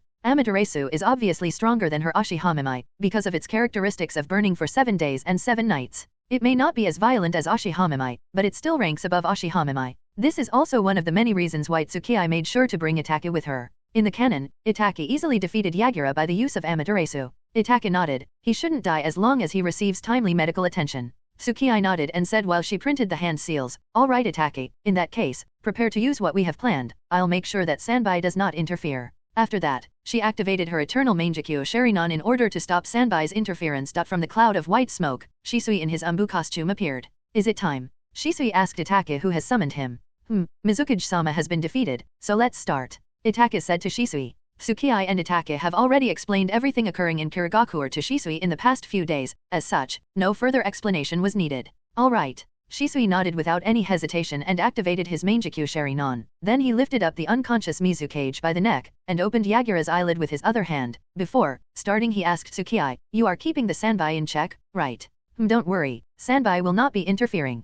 Tsukii nodded. She had already placed Sanbai in a genjutsu with her eternal Mangekyo Sharinon. As such, the second biggest turtle of the shinobi world was completely unaware of what exactly was happening to its Jinchuriki. Shisui nodded, and after brewing sufficient ocular power in both of his eyes, he started, Mangekyo Sharinon, Kota Amatsukami. BA bump. The moment Shisui used Kota Amatsukami on the Mizu cage, both Tsukii and Itachi heard a loud sound of a heartbeat at novel bin at. However, both knew that this wasn't any heartbeat, but the resonance of the will caused by the dojutsu of Shisui's Mangekyou Sharinon. At this moment, Yagura's will was already under Shisui's control and can be modified as per Shisui's desire. Kota Amatsukami is different from normal genjutsu. It does not hinder chakra flow, it directly affects the brain and modifies the will and thought processes of the subject. And because it does not disturb the subject's chakra flow, as such it is impossible to detect whether someone is under the effect of a genjutsu, or more specifically under Kota Amatsukami or not by any means. Even other dojutsu or chakra flow sensory ninjutsu cannot see or detect Kota Amatsukami. The only reason Shimura Danzo, who was manipulating Mifune, was caught red-handed by Ao during the Gakage summit is that Ao recognized Shisui's chakra color in Danzo's bandaged eye, and from there he made some guesses based on his suspicions which proved to be true.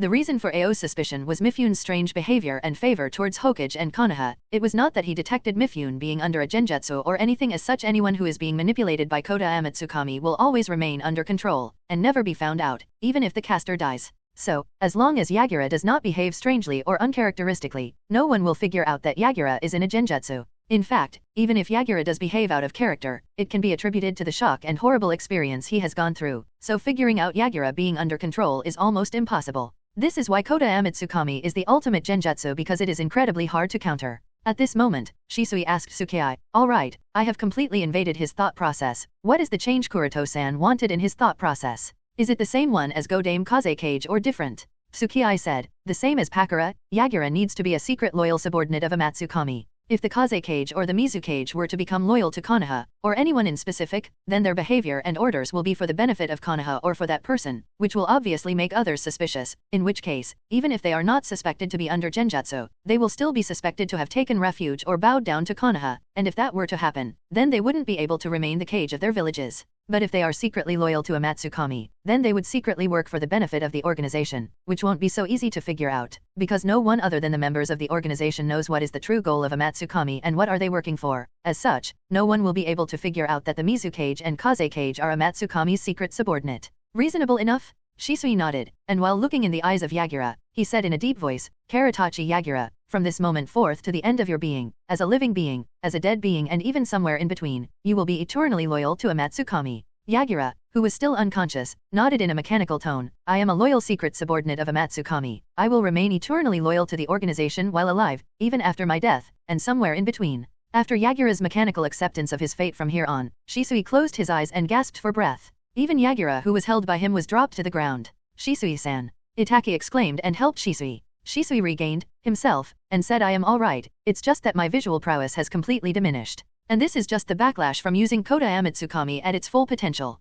Tsukii observed Shisui's state carefully. At this moment, Shisui's eyes have completely lost light, meaning that Shisui cannot see anything, and he cannot use Mangekyou Sharinon. Itachi asked Shisui, "Shisui-san, will you be able to continue your mission?" Shisui nodded, "I will manage somehow." Tsukii nodded, "Alright, in that case, you can go back. After you return from your mission you will go to Hashirama cell implantation. Kuroto-sama has informed me that all the preparations for that are completed, so if everything goes well, your vision will soon return to normal." Shisui nodded, "Alright." Then Itachi released the summon, following which Shisui disappeared from her into a poof of smoke and went back to continue his mission. Now with Shisui gone, only Tsukii, Itachi, and an unconscious Mizu Cage were left. Itachi asked Tsukii, "Now that Mizu Cage has been controlled, what comes next?" Tsukii thought a little, then said, "Firstly, release genjutsu on all guards and also erase their memories of what happened tonight. Clean up all of our tracks. Meanwhile I will take care of our new subordinate and make sure he doesn't die at least, or else this will all be pointless." Itachi nodded and disappeared. Now with Itachi gone, Tsukii picked up Yagura like a sack of potato, also picked up Yagura's club, and walked into the nearby room. "Let's see what can Kirigakuer give me," was a thought in her mind. One of the many reasons why Amatsukami has controlled the Kaze Cage and Mizu Cage is to solve the problem of funds required for the functioning of the organization. So, aside from complete access to their jutsu library, Tsukii also hopes to gain some economic benefits from these two great shinobi villages. After all, a fund of billions of ryo is not so easy to collect, even with all the missions from the black market. Moreover, as the experiments have progressed, and the technology has improved, Tsukii has also realized that her initial calculations were not accurate. There are many more things and many more expenses than she initially took into account: maintenance of Anchor Vantian, funds required to raise Gaara, and Karen, as well as many other expenses. So, it's about time Tsukii starts using other shinobi villages for her benefits, otherwise what good it would be to control 2 of the 5 great shinobi villages if they are not used for anything. Sometimes later in Kirigakuer archive room, Tsukii was quietly studying the scroll in her hand. Sometimes she would have a frowned expression, and sometimes a look of realization would dawn upon her face. The scroll she was studying recorded the Suka no Jutsu, Hydrification Jutsu, a hallmark ninjutsu of the Hojiki clan. The Hydrification Jutsu of the Hojiki clan allows the user to liquefy any part of his/her body at will, from the hair on the head to muscles in the arms. Although not the absolute best, it is still one of the best jutsu to negate physical damage, as all attacks except for the ones caused by Raiden just pass through the user, leaving them unharmed. The reason for studying Sujin ninjutsu is obviously to increase the strength of Sujin clone, as well as increase its adaptability to water for the project godhood, and to also understand natural energy in a better way. In order to master senjutsu, the closer Sujin clone will be to water nature, the easier it will be to adapt to natural energy, and the easier it will be to absorb natural energy without turning into stone or going mad or any other types of repercussions while mastering senjutsu chakra. After all, to master senjutsu, to absorb the natural energy, and sense the natural energy, the user must also become close to nature itself. Natural energy must also have its types, just as there are 7 basic chakra natures, and it would depend on the user which type of natural energy suits them the best. Since Sujin clone represents water, so the natural energy closer to water should be easier to sense and absorb. Of course, to do so, Sujin will have to reach the state where he will be perceived as water itself. For that, Sujin does have a plan. Upon further mastering all physical states of water, that being water, ice, vapor, etc., will Sujin be perceived as water itself. And mastering Hojiki clan's Hydrification Jutsu is one way to reach that level. However, the secret jutsu of the Hojiki clan is not so easy to master. Just as Tsukii was thinking about it, the Mizukage who was covered in bandages came to his side. The Chakra OS Sanbai is healing his burns, but the healing provided by Sanbai is not as potent as the Kuwabai, therefore, his injury is not completely healed, yet. But it would heal eventually, and Karatachi Yagura will again become a pretty boy. Yagura didn't seem to care about his injuries, and while looking at the scroll held by Tsukii he said, "You will not be able to master the secret jutsu of the Hojiki clan." Kota Amatsukami may have made him loyal to Amatsukami, and implanted a new goal in his mind, but his manner of thinking, his personality, and his behavior haven't changed. Tsukii glanced at Yagura, and asked, "Why are you so sure? Have others ever tried to master hydration jutsu?" Yagura nodded. Tsukii frowned. "Now are you going to tell me that the Hydrification Jutsu of the Hojiki clan is not some secret jutsu, but a Kekii Genkai?" Yagura thought a little, then shook his head. "In a way, it is something like a Kekii Genkai, at the same time it isn't." Tsukii asked with a confused expression, "What are you saying? This gives no explanation. There has to be some method to learn this jutsu, right?" Yagura folded his hands over his chest, then said indifferently, "Up until now only those who share the blood of the Hojiki clan have been able to master this ninjutsu. As for the others, they have tried it a lot, but no one was able to master it yet." Tsukii grinned, and said, "Those who bear the blood of Hojiki clan, huh?" Yagura nodded. There were a few instances where the shinobi of Yuki clan were able to master this jutsu, but the thing is, those shinobi were the direct descendants of the members of Hojiki clan, members who were married to other shinobi clans. Tsukii had a thoughtful expression. "So, those of the Yuki clan can learn this jutsu if they are directly related to those of the Hojiki clan. This is nothing new. Kekii Genkai works in this manner." Yagura continued, "Yes, this is because there have been several interclan marriages between the Yuki clan and Hojiki clan for hundreds of years.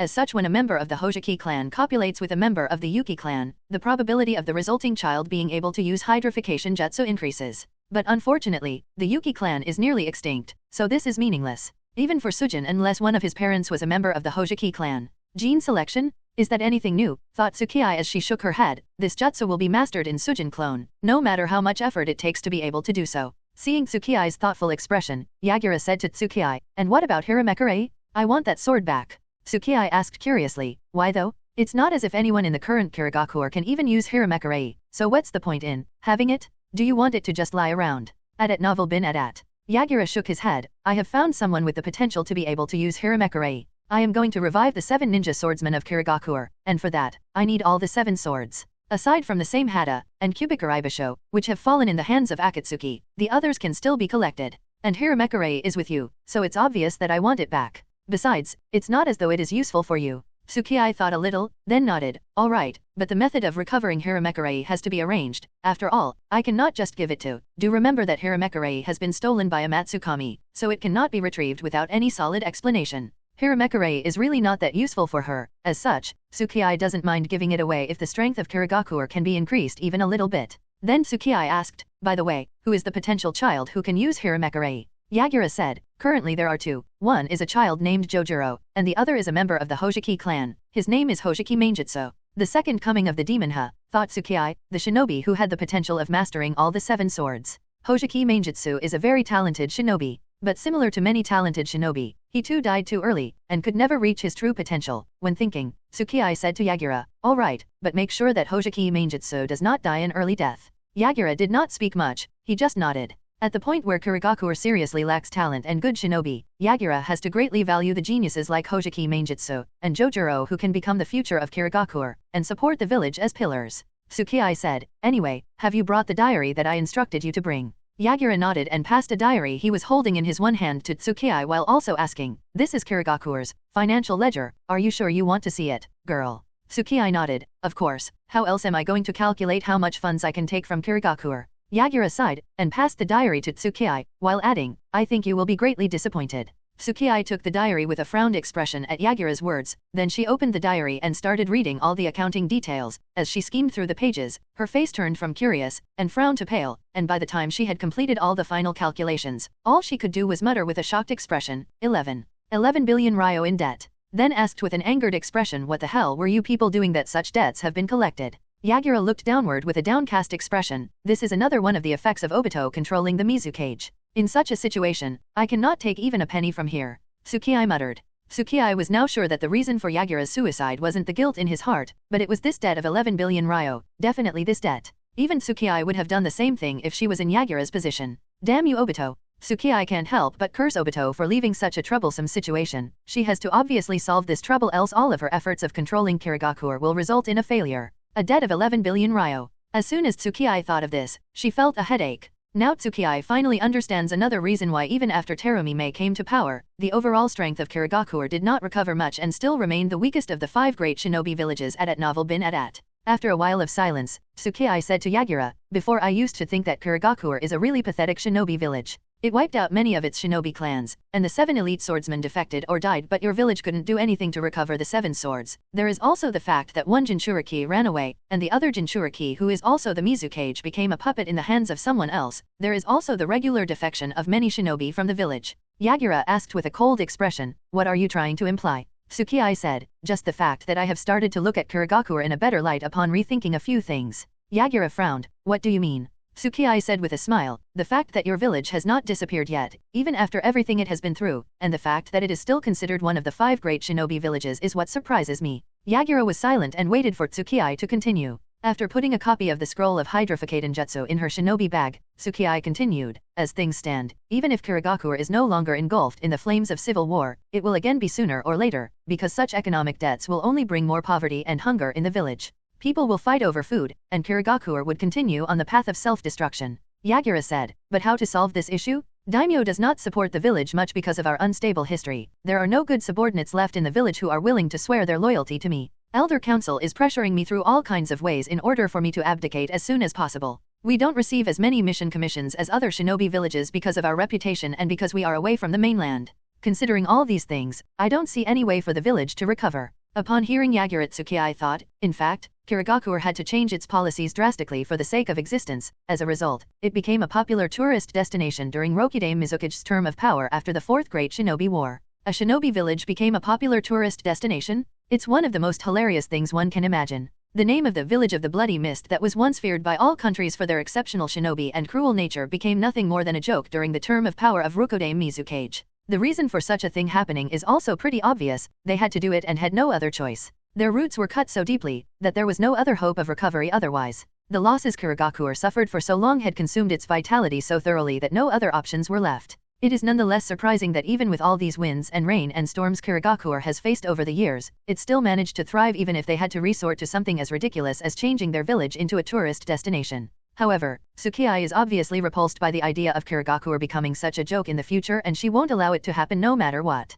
In her opinion, the village being wiped out and ceasing to exist is a much better option than becoming a tourist destination. Yagura asked Tsukii, "Is there any help the organization can give me and the village?" Before Tsukii, there was no one Yagura could talk to and discuss his problems with, but after becoming a subordinate of a Matsukami, there are people he can speak to and share his problems, and also ask for assistance to resolve those troubles. Tsukii also thought about how to solve these problems. To solve economic problems, money is needed, but money won't come out of thin air. To get loyal subordinates, people must be willing to follow you, but their hearts won't change so easily, especially after the fact that Yagura once became a puppet in the hands of Akatsuki. The history of Kirigakuer is what has already occurred in the village, it cannot be changed. So building a positive reputation is not so easy either. After much deliberation, Tsukii picked up another secret scroll and while studying it she said, "Firstly, you don't have to worry about abdicating. You are still the strongest in Kirigakure, as such no one can force you to abdicate if you don't personally take the initiative." The scroll she was studying right now is the secret jutsu Joki Boi, Steaming Danger Tyranny. Steaming Danger Tyranny is Nidame Mizukage Hojiki Genjutsu's Mugen Bakaha Ninjutsu, Infinite Explosion Ninjutsu. A very powerful and practical ninjutsu, thought Tsukii as she remembered the particulars of this jutsu when used by genjutsu. Yagura said, "I am afraid that's not the case. Many members of the Elder Council have put their hopes on Terumime, and even if she is not at my level she is still quite strong. She might be able to catch up to me sooner or later. After all, she uses 2 Kekii Genkai, Fuden, Boil Release, and Yatun, Lava Release. She is fully qualified to replace me." Tsukii chuckled, "If you think that's the case, then make your moves in such a manner that she doesn't take the position of Mizukage." Yagura asked in surprise, "Are you saying that I should assassinate her?" Tsukii shook her head, and said, "Assassinating her is also an option, but I would say you rather not do so. Assassinating her would solve this problem for the time being but it would further weaken Kirigakure in the long run. Moreover, I find her to be useful. People might not be willing to trust you, but they would be willing to trust her, and the fact that she loves this village makes her a good chess piece. To prevent her from becoming the Mizukage, you will have to make the elders and herself realize that she is not yet ready to be the Mizukage, which she truly isn't. As for the matter of solving the problem of loyal subordinates, start with gaining Mei's loyalty. That would be your first step. If the candidate to become the next Mizukage becomes your loyal subordinate then you can use her as a means, or your representative to further gain the loyalty of others. Specifically, she will help you reinstate the entire Kirigakure under your command." Yagura breathed a sigh of relief when he heard that he wouldn't have to assassinate Terumime. He wanted to ask something further but did not upon noticing that at this moment Tsukii was indulged in studying the Steaming Danger Tyranny. Therefore, her attention was not on him. As such, Yagura decided to wait because what Tsukii was doing was more important compared to Kirigakure. Nidame Mizukage used Steaming Danger Tyranny along with his special Mirage-type genjutsu with the help of his summoned giant clam to fight and kill the Nidame Tsuchikage, albeit at the cost of his own life. Nidame Tsuchikage Mu was an incredibly powerful and hard-to-kill shinobi. He had mastered Jinten, Dust Release, along with a special ability that made it almost impossible for anyone to detect him. Dust Release alone cannot be underestimated as it is a Kekii Tota which is superior to Kekii Genkai. It is a combination of earth, wind, and fire release and is capable of disintegrating anything and everything at the molecular level. Its power is so destructive that its users are generally unmatched in a fight and are capable of fending countless enemies. And yet Nidame Mizukage with his Steaming Danger Tyranny was capable of killing the Tsuchikage. This alone shows just how powerful this jutsu is that is capable of exploding infinitely. All while Tsukii was busy studying, Yagura patiently waited like a good servant without making any noise so as to not disturb Tsukii midway. I must say, Hojiki Genjutsu was indeed a genius. To be able to create such a jutsu that is worth the praise. Tsukii muttered then she put a copy of this jutsu in her shinobi bag without asking for Yagura's permission. Yagura naturally did not care if the organization took these jutsu, so without minding her, he asked, "So, how should I make Terumime loyal to me?" After pondering for a while Tsukii said, "To gain her loyalty, use weaknesses in her heart. Pose yourself as the victim and exploit her guilt and pity, or perhaps even kindness and love if possible." Yagura looked at Tsukii strangely, "Are you telling me to seduce her?" Tsukii nodded, "Do it if you have to. Love and affection are very powerful emotions, it can make her totally bound to you, value you above everything else, even above the village." Yagura said, "But I am already married and even have a child." Tsukii said, "It's up to you, use extramarital affair if you to, or perhaps go for polygamy, or whatever that suits you. Of course, if you don't want to, then use some other means, in short, exploit her emotional weaknesses to make her loyal to you. Just make sure to not threaten her as that would be counterproductive in the long run." I guess I will think about it." Yagura nodded, albeit with a bit of hesitation, then he asked, "And how to make the elders realize that Mei is not yet ready to become the Mizukage?" After pondering for a while, Tsukii said, "Bringing back Utakata, the Jinchuriki of Rokubai is important for your village. In this matter the elders should not oppose your decision. So, assign this mission to Terumime. If she can bring back Utakata, then you will immediately abdicate, but if she fails then that means she is not yet ready." Yagura asked, "But shouldn't Utakata be kept under the custody of the organization so that the chances of him being hunted down by Akatsuki decreases?" Tsukii shook her head, "No, if more than one Jinchuriki were to disappear, it would be suspicious, and Akatsuki will be able to discern that Utakata is in the hands of a Matsukami, which would mean needless trouble." Yagura did not ask any more and nodded, then asked again, "All right, but what happens if Mei is able to bring back Utakata?" Tsukii grinned, "A Matsukami will not let her." Yagura said, "That will make things easier, however, I am afraid it will not convince the elders." Tsukii nodded, "But Mei will realize that she is not yet ready, and if she realizes it, then naturally she would be unwilling to become the Mizukage even if elders insists. After all, she does love this village, doesn't she? As such, she will not do anything that would threaten the safety of the village." Yagura nodded, I suppose. As for the economic problems of Kirigakure, maybe we can have Itake play as Ishikawa Gomen as he did in Suna to threaten the daimyo and make him realize just how much he needs Kirigakure, thought Tsukii as she looked at Itake, who was studying some jutsu on the other side of the secret room. 2 days later, Terumi Mei walked out of the Mizukage building with a thoughtful expression. Ao and an elder immediately asked her, "So, what did the Mizukage-sama say?" Mei answered as she revealed a scroll. This scroll has a map which records the last sighting position of Utakata. Yondaime-sama has ordered me to form a hunter unit in order to capture and bring back Utakata. After a pause, Mei continued. He also stated that if I were to complete this task, he will take the initiative to abdicate immediately and appoint me as the Godame Mizukage.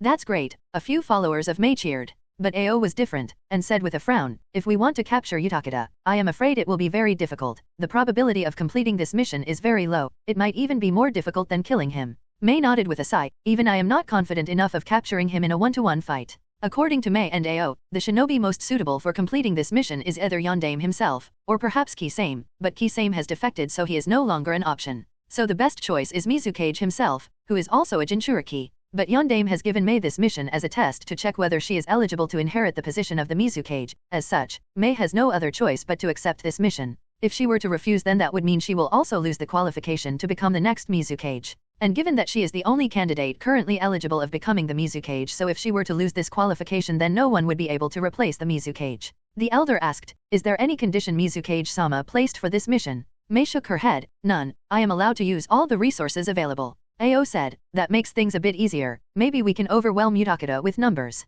And since we know his approximate location, so we can prepare advanced traps and ambush him." Mei's expression became firm, then she instructed all her subordinates around her, "Prepare everything, we will depart in an hour." For this mission given to her by Mizukage, Mei did not feel anything wrong with it, because if she can't even complete this mission, then she really wouldn't be qualified to inherit the position of the next Mizukage. In the dim light of the setting sun, a squad of shinobi traveled through the rugged mountain roads, their speed extremely fast, and their steps did not make any sound. They traveled through the mountain ridge and went down the valley. This squad of shinobi is the one led by Terumi Mei, all for the purpose of completing the mission assigned to her by the Yondaime Mizukage. While running at the center point of the squad, Mei looked at the shinobi around her. When the elders of the council heard of the mission assigned to her, they all decided to provide her with strong support. The importance of Rokubai and Utakata, who have it sealed inside him, is very high for the village, so, in addition to making Mei the next Mizukage, their intentions are obviously to bring back Utakata. As such, the shinobi following her on this mission are not just her trusted subordinates, but even a few shinobi from the Umbu, example Tsurugai, and a few others, including the subordinates of elders who are experienced in sealing Baijuyu.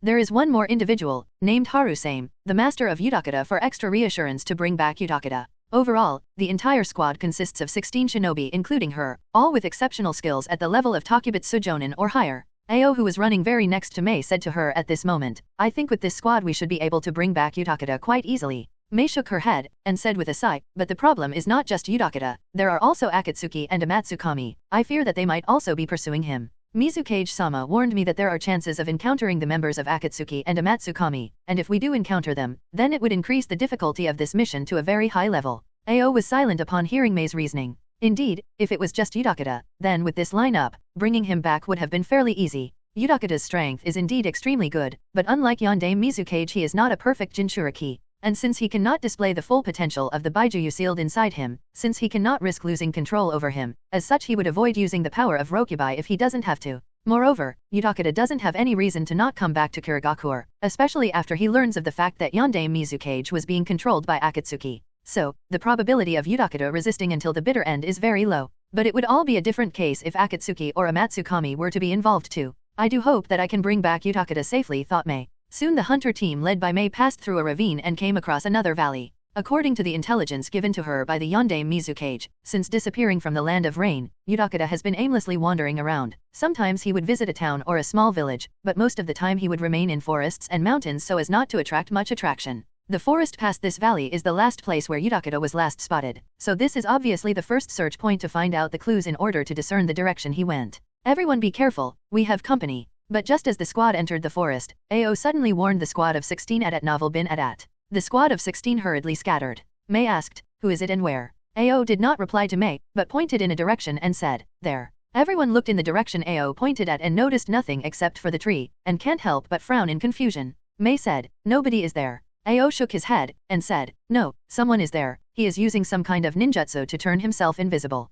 Come on out, I have already noticed you." "Ho?" You managed to locate me even though I was invisible. I gotta hand it to you. Byakugan truly is a nemesis of invisibility jutsu. A voice came, then the figure of a shinobi also became visible to everyone. But, I must say I am surprised that someone who is not a shinobi of the Hyuga clan can master the use of Byakugan to such a degree. He was carefully sitting on the tree branch pointed out by Ao while dangling his legs in a to and fro motion. But even though he sat there without a care in the world, and did not do anything, no one could take him lightly. Everyone felt extreme pressure on top of their heads and had sweat flowing down their temples. He wore a golden-rimmed black cloak with various symbols on it, and a blue mask with the symbol of water chakra on it. He is none other than, "You are Sujin of the Amatsukami," muttered Mei. Sujin looked at Mei, then said with a grin, Any you are Terumi Mei, aren't you? What are you people doing here? Is it possible that you people are here to greet me? Are you people a fan of mine? Do you people want my autograph? Or do you want a picture with me?" While Sujin spoke, Mei signaled everyone to take a combat stance, then she said to Sujin, "Our purpose for coming here does not concern you, leave now, and we can resolve this issue without a battle."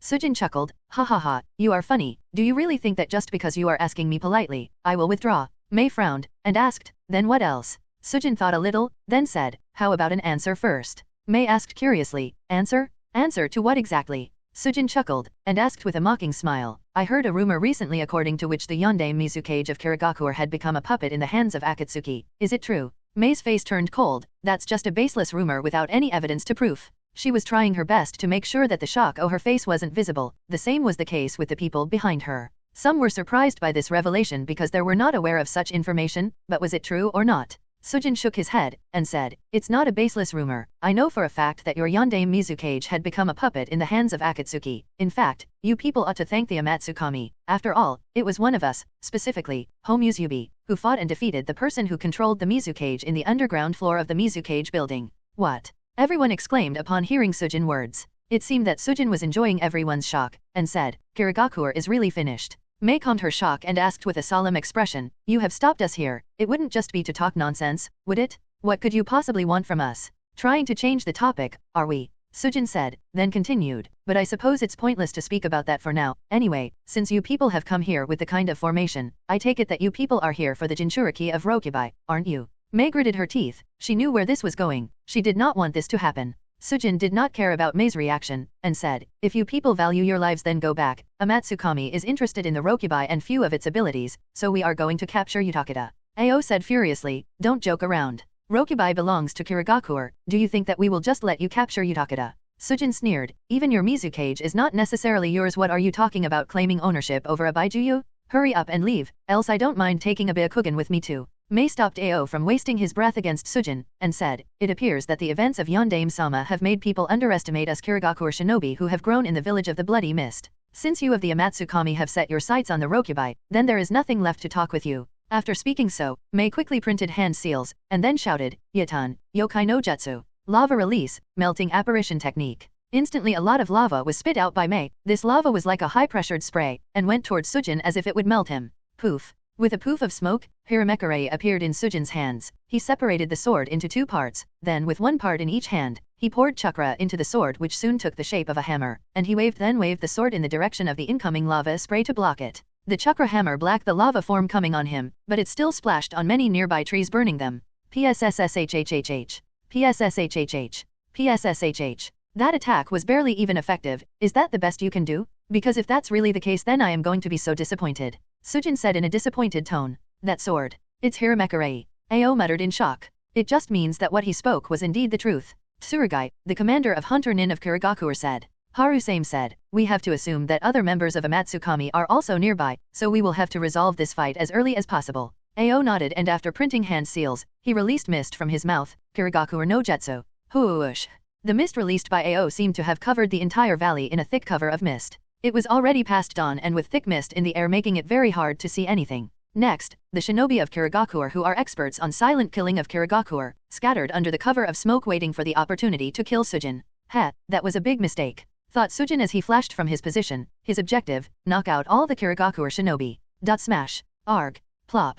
In the thick cover of mist, Sujin vs Kiri was going on. Since Sujin's objective wasn't to kill the Kirigakuer shinobi, therefore, he focused on beating the hell out of them but also made sure to not kill them. Ding. Ding. Ice release, ice breaking fist. Sujin covered both his hand in hard ice and smashed them in a shinobi's guts. Arg cough cough. Another one fell unconscious while coughing out blood. Mei asked from Ao. That's the fourth one already. Where is he? Ao-san, Chikichi-san, do you sense him? Yes, I see him, but his speed is too fast. At one instant he is at one place, and the next instant he disappears and appears near another shinobi. Ao said with faint traces of sweat on his forehead. Even though the temperature of the surrounding has fallen to the freezing point, he still can't help but sweat. Tsurugi said, Ao-san, the density of mist is too high, I think this is too much for even us. Ao nodded with a solemn expression, and said, I did not intend to make the density of mist this high. Sujin must have used his own chakra to cast the same jutsu in order to make mist this dense. Chikichi said, and the fact that he is able to move perfectly in such a dense cover of mist means that he is also a sensor nin with very good abilities, on my level, or perhaps even better. Ao nodded, he couldn't agree more. Ao's intention of using hiding in the mist jutsu may have been to hinder Sujin's vision, but he as well as others soon realized that his move was a big mistake because not only was Sujin perfectly capable of seeing, reacting, and acting in the cover of the mist, he was, in fact, using the cover of mist to his advantage. In several instances, he used Kirigaku's silent killing technique to deal with the shinobi of their squad. This was beyond even Ao's expectations. Ha ha ha. It's too late for regrets. Sujin said and knocked another one out cold. Having Byakugan obviously made the thick cover of mist quite useless, so locating the Kiri shinobi trying to hide themselves using the cover of mist proved to be quite easy for Sujin. As such, Sujin made short work of them quite easily. In any case, we have to clear the mist and use another strategy. Harusame said, and after printing hand seals, he breathed wind out of his mouth in an effort to clear away the mist. Futon, Daitapa.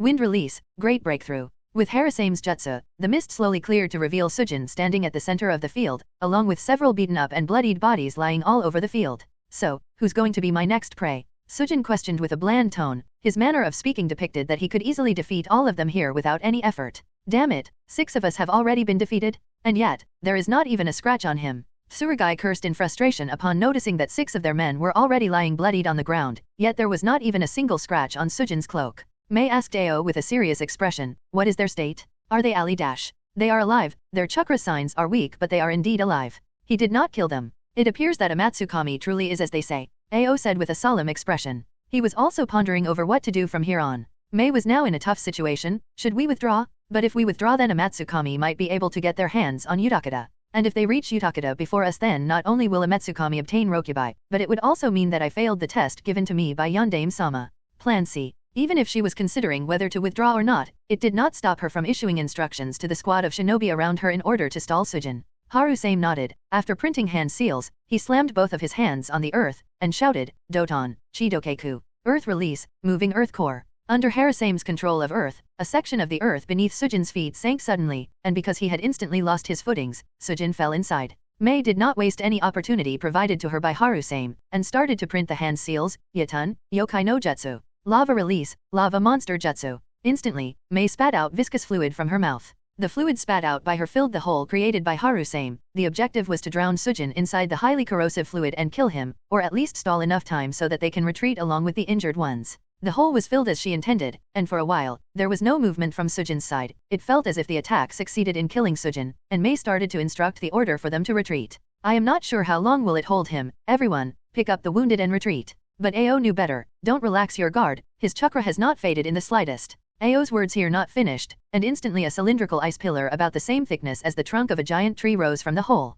Upon further inspection, the shinobi of Kirigaku could see that Sujin was standing on top of the pillar, completely unharmed and unfazed by Mei's attack. Ha ha ha, retreat? Do you think I would allow it? Sujin smirked and jumped off from the ice pillar. The pair of divided Hiramekare was still in both of his hands and he dashed towards their group. Come on, now show me what you people can do. The shinobi of the village of the Bloody Mist entertain me. Show me what you people are capable of. Harusame said with a solemn expression, we have to overwhelm him with numbers. The others all nodded and under Ao's lead rushed towards Sujin for close quarters combat. Ao is very good at close combat, more so after he got himself the Byakugan. Tsurugi is also not bad either. After all, he is the commander of the Hunter Nin of Kirigaku for a reason. Then there are Genryu, Gonbi, Hiki, as well as 2 other Kunoichi, so together they truly have the potential to hold any cage-class shinobi. Or at least that should have been the case, but unfortunately, Sujin's ninteijutsu and kenjutsu proved too much for them, and within a few minutes, most of them were collapsed on the ground, beaten up and bloodied with cuts and bruises and frost all over their bodies. Now the only people standing were Mei, Ao, Harusame, and Chikichi.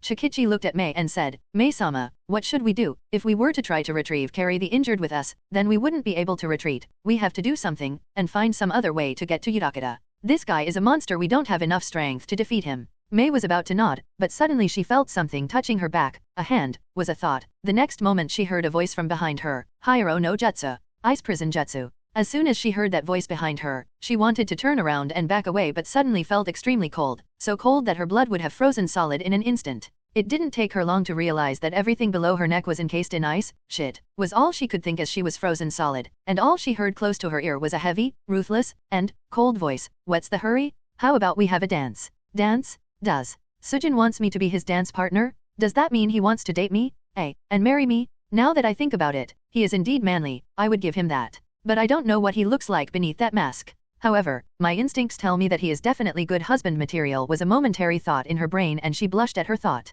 Sigh, if only he wasn't a criminal, our relationship could have blossomed, but she instantly pushed that thought aside by shaking her head and started to release her lava chakra in order to melt the ice. However, the ice was too cold and too hard, so the speed at which the ice melted was too slow. Being subject to such low temperatures generally means instant death, but Mei managed to stay alive thanks to her circulating lava chakra around her body to keep her body warm. Ao, Chikichi, and Harusame reacted instantly as soon as they realized that the one standing before them was a mere ice clone and the real one has put Mei in an ice prison. Mei-sama. At the first moment, Ao and Chikichi took the initiative in confronting the real Sujin, while Harusame tried helping Mei remove the ice. You have guts, I will give you that. You both are also not half bad either, but the enemy the two of you are facing is just too strong for you both, said Sujin as he started to cover his hands in ice chakra. Ice release, ice breaking fist. Ice release, ice breaking fist. With both of his hands encased in cold ice, Sujin started another round of ninteijutsu battle, but this time, the battle was more dominated by him, and the opposite two were one-sidedly crushed by him. Taking advantage of Ao and Chikichi's tiredness and breathlessness, Sujin instantly flickered towards them while printing the hand seals. They did notice Sujin coming towards them, however, they were unable to react to his speed. Now then, let's end this, shall we? Sujin said and slapped both his hands on Ao and Chikichi's chest. Ice release, chakra locking cuffs, on Ao. Ice release, ice collar of subordination, on Chikichi. Instantly, a few accessories made out of ice appeared on Ao and Chikichi's bodies. I can't mold my chakra, Ao muttered in panic upon realizing that as soon as these ice cuffs appeared over his hands and feet, his chakra also seemed to have been sealed. And there was no reply from Chikichi because he has become a puppet because of the ice collar around his neck. Sujin smirked. This is just the best part. Now then, since I have already defeated all of you, I shall reap the reward of my efforts. But before that, Chikichi-kun, would you mind keeping away that companion of yours away so that he does not interfere in this ordeal? Chikichi, who has become a puppet because of the ice collar around his neck, nodded with a dull expression, and after turning around, he started fighting Harusame to make sure that the old man does not interfere with what Sujin had planned to do. On the other hand, Ao's face turned pale upon seeing Chikichi become a puppet, and because of hearing Sujin's words, he knew exactly what reward Sujin was talking about. He still hoped that it wasn't what he thought it was. But his hope was proven useless, and his guess was soon proven correct when he noticed Sujin's right hand coming close to his right eye, the same right eye that is covered with an eye patch, and the very same right eye in which Ao transplanted the Byakugan stolen from a Hyuga he defeated during the Third Great Shinobi War. Ao wanted to stop Sujin from gouging out the Byakugan, but given the fact that his chakra was sealed by these handcuffs and leg cuffs, neither could he mold chakra, nor could he run away. He had become a helpless duck at the mercy of Sujin. The other party can do whatever it wants to him, and he cannot pose any resistance, and from the looks of it, he won't be able to get any help. I just hope that he is unable to break the seal I have placed. This was his only thought as Ao tried to figure out a way to save himself and the Byakugan to fall into the hands of Sujin. But it appeared that he expected too much from himself, and too little from Sujin, because Sujin instantly deactivated the talisman seals on Ao's earrings. Ao was shocked. He was shocked for two reasons. One is that Sujin easily deactivated such a complex funjutsu in less than a second, and second because at this very moment, Ao also noticed a familiar chakra coming towards Sujin and him, and the speed of this familiar chakra was fast speed, almost or perhaps even faster than Sujin himself. From the looks of it, from how Sujin's back is in that direction, he doesn't seem to have noticed this chakra, thought Ao. This gave Ao some hope. Please hurry, you are our only hope. The speed of the other party was too fast, and by the time Sujin's right hand touched Ao's Byakugan, he suddenly heard a sharp whistling sound, which alerted him, but he didn't seem to have had enough time to react, as following the sound, Sujin felt a sharp stinging coming from his back. Puff, at novel bin at. 2 sprays of blood spurted at the same instant. Why, you are. Sujin muttered in surprise as he looked at the iron hook piercing through his chest. Plop. Unable to stand any longer because of the lack of energy because of being pierced through the chest, Sujin soon collapsed to the ground. Puff. Why, you are, cough cough. Sujin muttered in a horrified tone as he looked at the iron hook piercing through his chest and blood dripping from his chest. Plop. Unable to stand any longer because of the lack of energy due to being pierced through the chest, Sujin soon collapsed to the ground. The sudden change of events shocked everyone. But despite everything, their panicked face soon gained a new light. Mizukage-sama, everyone shouted in unison and with a respectful tone. That's right, the one to appear is none other than the yondaime Mizukage Karatachi Yagura. Mei asked with confusion, Mizukage-sama, you are here. She did not expect Yagura to show up here. Don't misunderstand her. Mei is certainly glad that Yagura has come to their rescue, but she was confused nonetheless. After all, he should have been in the village. How come he is here? Yagura looked at Mei and said faintly, although I gave this mission to you as a test to see whether you are ready to take the position of the Mizukage, it's not just a test. Capturing Udakata involves the safety of the village. This mission must be completed no matter what. Mei looked down in disappointment. Yagura's meaning was very clear. Being defeated at the hands of Sujin means that Mei has failed to complete the mission, as such she has failed the test too. And now he has no choice but to complete this mission himself because bringing Udakata back to the village is very important. However, Terumi Mei soon recovered herself. She is not the kind of person who would pursue self-goals. The betterment and safety of the village are more important to her than personal glory, so she did not let this setback affect her and nodded. Everyone, fear not, know that I am here. I shall ensure that none of the shinobi of my village are harmed in my presence. Yagura declared that as long as he is around, none would be harmed. For a moment, everyone was left surprised by Yagura's words, and they can't help but look at their current Mizukage in awe. They can't help but wonder if he is the same Mizukage, who until a few days ago was nothing more than a puppet in the hands of Akatsuki. Because at this moment, his small figure was giving off a lot of power and hope to the collapsed spirit of these shinobi. At this moment to those present here, Yagura seemed the most dependable he has ever been. Honestly, it was overwhelming and exhilarating. Nobody expected him to suddenly appear here, but not only did he come to their unexpected rescue, he even managed to land a successful hit on Sujin, critically wounding or perhaps even killing Sujin. When the matter of killing Sujin came, one of them muttered while looking at the corpse of Sujin that was lying lifelessly on the ground at the feet of Mizukage, is he dead? Did Mizukage-sama really manage to kill him? Attracted by his question, everyone was out of their thoughts and looked at the corpse of Sujin. Yagura lifted his club and poked Sujin's core with it. He wanted to verify whether Sujin was alive or dead.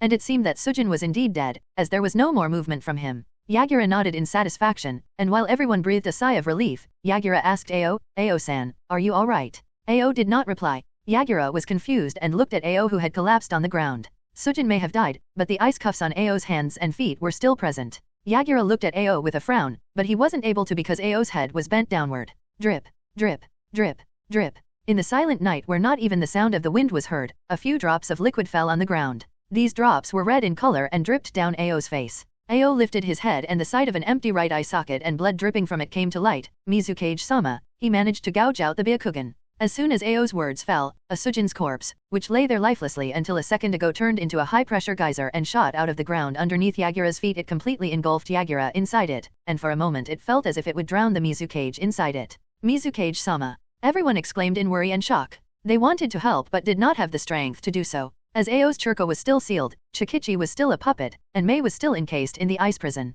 At this moment, creepy low laughter echoed throughout the valley. Ha ha ha. Ah ha ha ha ha ha. I finally did it. I managed to take the Mizukage by surprise. Now then, it's time for Amatsukami to take control over Kirigakure. Otherwise, there would have been no point in making Kirigakure free from the clutches of Akatsuki. And to do so, we must first make Karatachi Yagura a puppet. Ice release, ice collar of subordination. With Sujin's jutsu, an ice collar similar to the one on Chikichi's neck appeared around Yagura's neck. By the time the water geyser that had engulfed Yagura disappeared, Sujin made sure to use one of his most practical jutsu, ice collar of subordination on Yagura.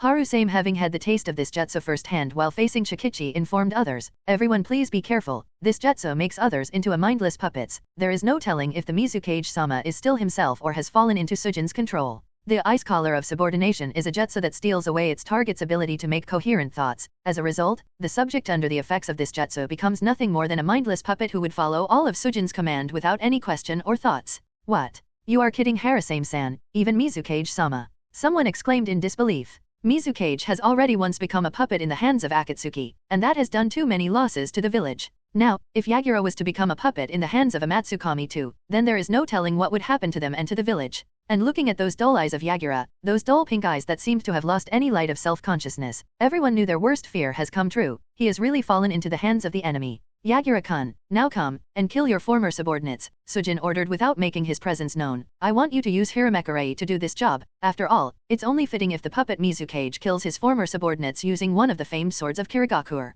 Yagura did as he was ordered, and with a dull expression, he picked up the separated Hiramekarei lying close to his feet. Very good, now kill all your subordinates, and how about you start with this lava release girl? Sujin said as he appeared behind Mei, and after releasing the ice prison entrapping her, he lifted her up in the air by her hair, all while instructing Yagura, who under his command started to walk towards Terumi Mei at Novel bin Adat. Mei tried to struggle, but those cuffs that appeared around her hands and feet did not allow her to pose any resistance, so any struggle was futile. Mei gulped nervously as she looked at Yagura walking toward her step by step, Hiramekure in one hand, and his iron hook in the other. His eyes were dull and lifeless. There were faint signs of struggle on his face, but it seems that Sujin's jutsu was much more powerful. She again tried to break free of Sujin's grip but was unable to, and could only helplessly wait for her impending end. When Yagura had walked to just a distance of 2 steps away from her, he lifted the hand holding Hiramekure up, and looking at that sword about to kill her, Mei thought, is this the end for me? Death was only a step away from her, and her face seemed pained. Was she afraid of death? No, the kunoichi named Terumi Mei has never been afraid of death.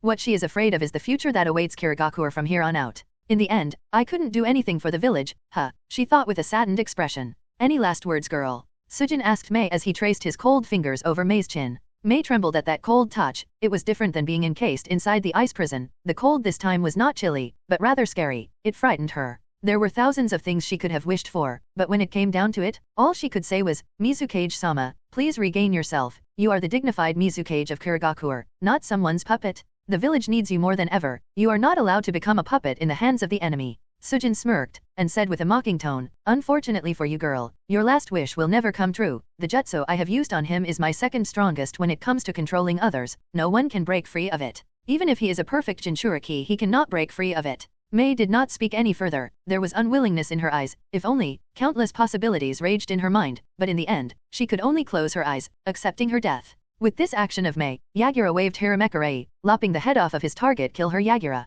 Sujin ordered the controlled Yagura at Novel bin Adat. With Hiramekure raised high, Yagura poured Sanbai's chakra in Hiramekure, and when it was ready, he flickered forward and waved the sword. Slash. Everyone looked with horror as Yagura waved Hiramekure, and subconsciously closed their eyes. Nobody wanted to see the scene of Terumi Mei being beheaded by the Mizukage himself. Sanbai's chakra in the Hiramekure increased the sharpness of the sword. The dense and pure chakra further extended outward, making the reach of the sword much farther than the base reach. And with this extended sword, Yagura lopped off the head along with the upper torso of his target. Puff. The sound of blood spurting was heard. Plop.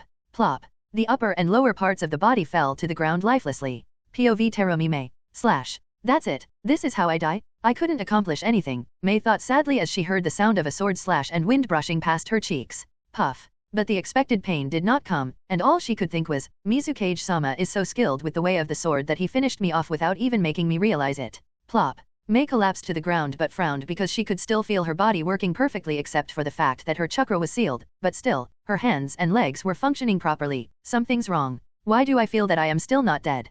Confused, Mei opened her eyes only to see Sujin's body lying on the ground. Mei muttered in confusion, then looked at the Mizukage who had just sliced off Sujin's body, and thought, did Mizukage-sama regain himself? POV change. Hey, what do you think you are doing, Yagura? Are you blind? I am not the girl you were supposed to kill. Sujin, whose body was currently divided into 2 parts, shouted toward Yagura in anger. Yagura looked at Sujin coldly and was annoyed at the fact that despite his body having been cut into 2 pieces, he wasn't dead yet. As I thought, you also use the abilities of the Hojiki clan, don't you? I was skeptical when I pierced your heart with my club and you still survived, but I am certain now. You are able to liquefy your body, which means normal weapons are pretty much useless to you. Yagura said while trying to analyze how to kill Sujin. Mei looked at Sujin with an incredulous expression. Even the abilities of the Hojiki clan? This guy? Sujin asked with a frown. Hey, hello. I asked you a question? You are supposed to be my puppet. How come you are able to defy me? Yagura snorted. That's none of your concern. Sujin said. Actually it is. This is my jutsu, and I know how it works. How are you able to defy me, when you shouldn't even be able to maintain a thinking process? Even Sanbai shouldn't be able to help you in this. Alright, since you are going to die anyway, then I don't mind sharing this information with you. It's not going to change anything anyway. People learn from experience, and the experience I have gained in the past year has made me attain complete control over my subconscious plane, and I have also taken additional precautions that would protect me against people like you. Therefore, such types of mental attacks won't work on me. Yagura said coldly and prepared to kill Sujin. After a while of silence, Sujin said, is that so? I think I understand now. I might have underestimated you because you were once controlled by the Akatsuki. I think I will be more careful from here on. After a pause, Sujin chuckled, but you are making the same mistake that I did. What makes you think that you can kill me when all you have managed to do up to now has been useless? As soon as Sujin finished speaking, the water from the surroundings gathered and took the form of Sujin, completely unharmed, as if Mizukage's attack on him did not do any damage. Mastering hydrification jutsu in the short time of only a week was really tough, but I was able to do so because of my extreme mastery over water chakra nature. In fact, I even managed to combine it with my ice release, thought Sujin as he prepared to fight the Mizukage with all his strength. His objective may have just been to put up a show that would make everyone here believe that Yagura is the only suitable candidate to remain as the Mizukage, but Sujin also wants to see Yagura's full strength, and fight against that full strength with everything he has for the greater body and soul fusion of the Sujin clone, and to test just how much he has grown. Yagura, who was standing in front of Mei, waved Hiramekarei to cut off the ice cuffs on her hands and legs, and said to her, "Now your chakra should no longer be sealed." Mei covered her body in her chakra as a verification, and nodded, "Yes, Mizukage-sama, I am able to use my chakra." Yagura nodded, and said, "Good, now, I want you to lead the others with you to some distance away. I have a feeling that the fight from here on out will be quite devastating, so you might want to take some cover for protection." Mei immediately said, "But Mizukage-sama, I want to help. Sujin also uses Hojiki clan's hydrification jutsu, so against this jutsu, my lightning release, lava release, and boil release should work to our advantage." Yagura shook his head, "Maybe, but the battle from here on out will most definitely reach the standards you are not yet ready for, so, just this once stand back and let me, your cage, protect you. Let me be the Mizukage who will protect his shinobi." Mei bit her lower lip in frustration. She wanted to retort, but she knows that as Mizukage-sama said, her strength is indeed not enough to be part of the battle from here on out, but should she just watch from the side and do nothing? Yagura seemed to have noticed Mei's worry and said while patting her head, "Do not worry, as the Mizukage I give you my word that nothing will happen to me.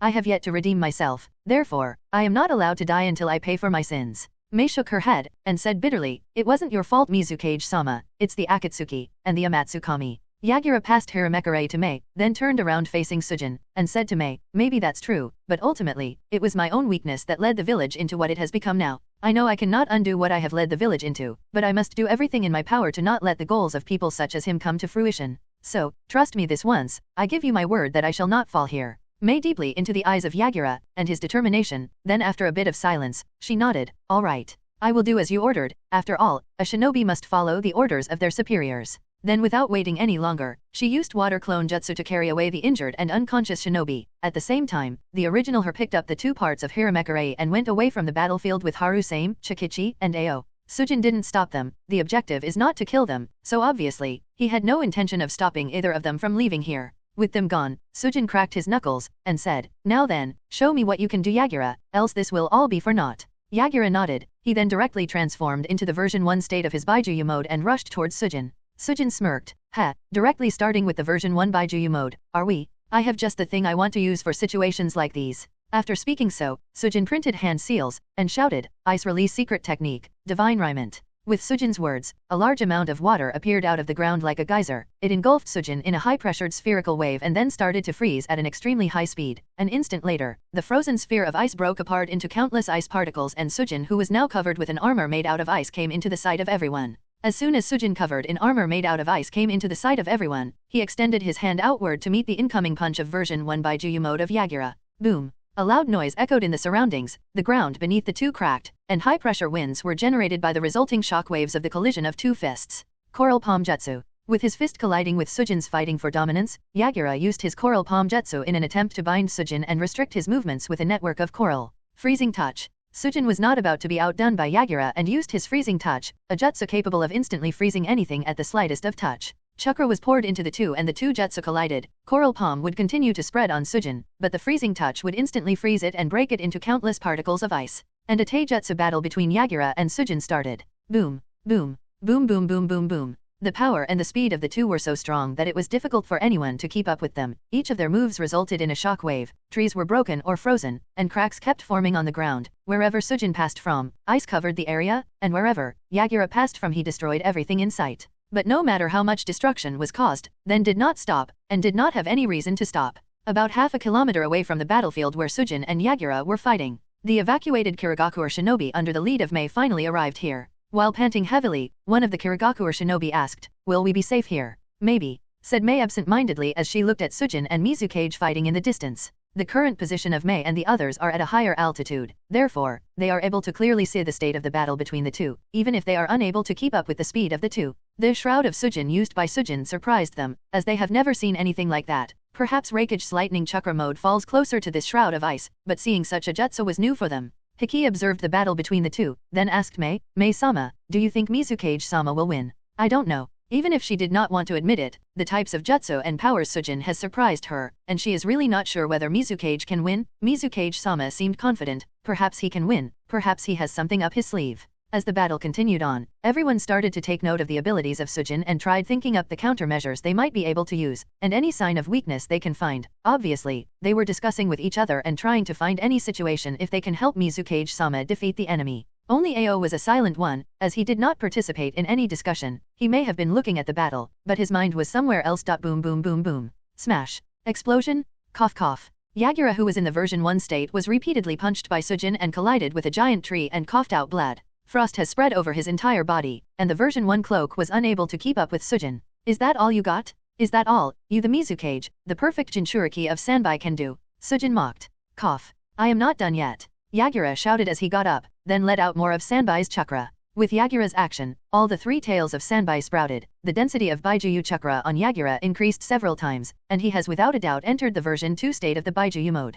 Version 2, huh. Sujin, while still in the ice shroud, muttered, then said, it looks like I will have to take it up a notch too if I want to keep up with you. Then Sujin again printed the hand seals, and shouted, Ice Release Secret Technique, Mode 2, True Absolute Armor of Okamai. Whoosh. As soon as Sujin finished, the shroud of ice on him started to change. It expanded outward and became more solid. It changed shape from a simple shinobi armor to full body armor made out of ice. Translator's note, True Absolute Armor of Okamai takes the appearance of Invelura's True Ice Kamui from Fairy Tail. With both of them now powered up, they again rushed towards each other and again started a melee battle. This time their attacks produced louder sound waves and more impactful shock waves. The literal air current in the surroundings started to change, and a high-pressure zone was created. The damage done to the valley is also enormous. All signs of vegetation disappeared and only barren land covered in ice and water was left. The intensity of the battle increased to the battle between 2 kage. As such, the Kirigakuer shinobi watching the battle from a distance had no choice but to retreat farther away from the battlefield in order to not be swept away or get injured as the collateral damage. It did not take long for the rain to start, which started to freeze because of the cold temperature of Sujin's armor of Okamai.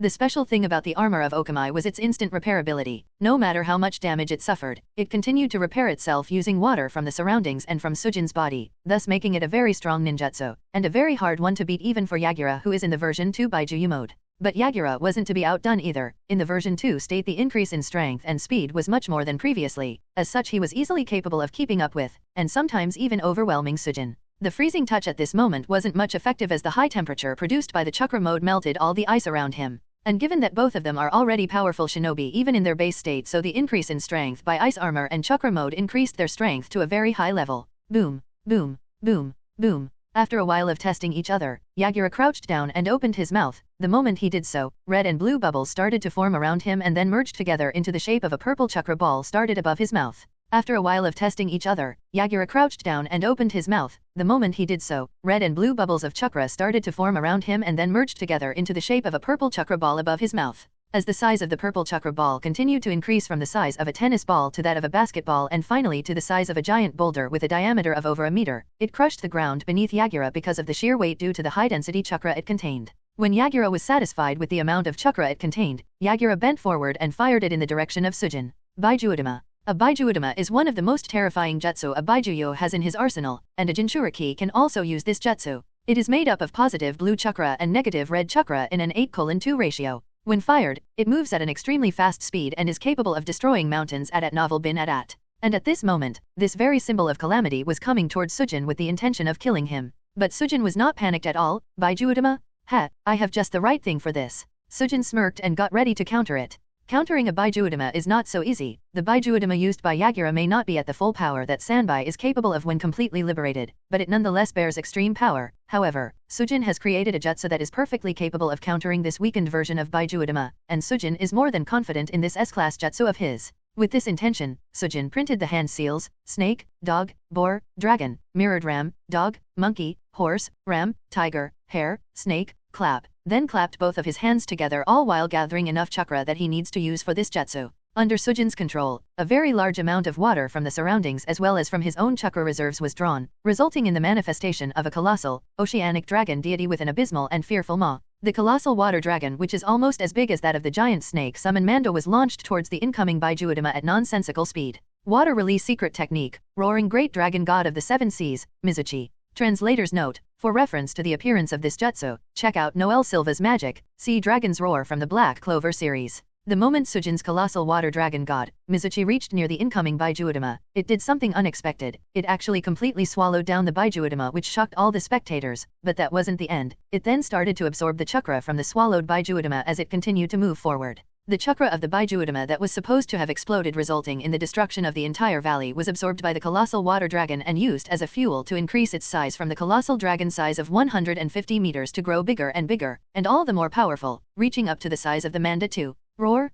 The colossal water dragon let out a loud roar and rushed at Yagura. His intention was to swallow down Yagura as a whole too. That's bad. I cannot counter it in this form, muttered Yagura, because he knew that in the version 2 Baijuyu mode, he will not be able to resist that dragon. It's too powerful, and the torrent of water pressure will tear him apart. Now then, show me, Yagura, what will you do? Nothing except for liberating the Sanbai sealed inside of you will work, and you have no other options. If you were to dodge, then the attack will hit the Kirigaku or shinobi behind you, but if you don't, then you will die. So, show me how you will counter it. I want to see whether you truly have complete control over Sanbai as Killer Bee of Kumigakuer has over Hakusabi, or is it just false information? Sujin said as he watched the great dragon god rush towards Yagura. Yagura did not reply to Sujin's words, he just put back the version 2 cloak. The Sanbai's chakra on him disappeared. As a result, Yagura was back to his base form. This action of Yagura made the Kirigakuer shinobi frown. They couldn't figure out what exactly Mizukage intended to do. They can only hope that he can resist that terrifying water ninjutsu. And just when everyone thought that the attack would hit, Yagura shouted out loud, "Isabu!" Roar! With a loud roar that again produced large shockwaves, Sanbai appeared on the battlefield and instantly covered Yagura inside its tortoise shell. It needed not to be informed of what exactly was going on, as Isabu has been completely aware of the battle going on between Yagura and Sujin. As such, the moment it appeared, it instantly rolled itself into a ball and moved at high speed in the direction of the water dragon. Shadow stroke. The rolling Isabu bulldozed the incoming colossal water dragon and a battle for dominance between them started. Looking at the destroyed water dragon, Mei and the others who were observing the battle from a distance sighed with a relieved breath. Just now, when they saw that the water dragon even absorbed the terrifying Baijuodama, they were really panicked. After all, they could feel that the jutsu used by the Mizukage was extremely strong, and yet it was proven to be ineffective against the water dragon jutsu of Sujin. Ao muttered with a shocked expression, "Just how strong is that guy?" Even Mei had to nod her head. "I never expected Mizukage-sama to be so strong. Not to mention, Sujin of the Amatsukami has been able to keep up with him." Hiki asked, "But now that Mizukage-sama has revealed the Sanbai completely, he should be able to defeat Sujin." "Right," Mei said while clenching her fist. "Mizukage-sama must win. To think you were able to overpower even this jutsu? It appears that I must take things seriously now," Sujin said with a surprised tone. Yagura asked with an incredulous expression, "Do you still have something up your sleeve?" Sujin nodded. "Of course, this is something I have come up with not long ago, although this form is not complete yet. However, I think I will give it a try." Yagura snorted, "Humph, no matter what you use, I will still kill you here." Sujin chuckled,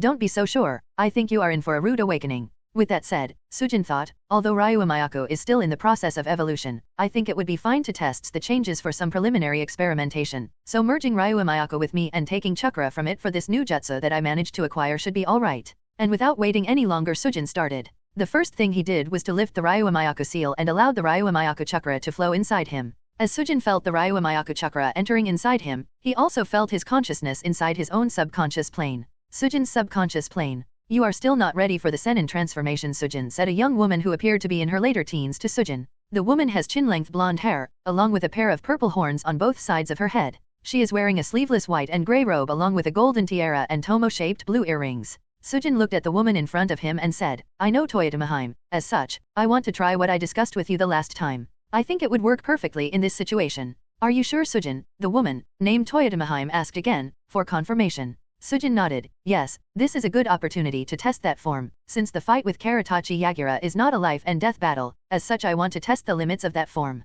Toyotama nodded after a bit of silence, but also added a warning, "All right, but you do need to understand that if the natural energy in your system exceeds what your body can bear, it will damage you. I don't think I need to remind you of what happened the last time, right? It was only because Ichika Shimaheim sucked out all the natural energy out of your biological system in a timely manner that you managed to gain back your human form. And since you cannot summon her from the Ryokai cave at this moment, therefore, you must show some restraint." Sujin nodded. "I think it will be alright with your help. Keep the natural energy in my body in check and make sure that I am not overloaded." Toyotama nodded. "Alright, I was created for this purpose. I shall make sure that natural energy in your system does not exceed what you cannot handle." Sujin nodded. "Very good at novel bin at. Toyotama asked, "By the way, which form do you want to use?" Sujin removed his mask and said with a smirk, "Kuraokamai." Toyotama nodded, and without any more questions, she started to prepare for Kurokamai to appear in the shinobi world, all while Sujin thought to himself about why he created Toyotamahime. Toyotamahime is an existence created by Kuroto as a consciousness for the Ryuamayaku.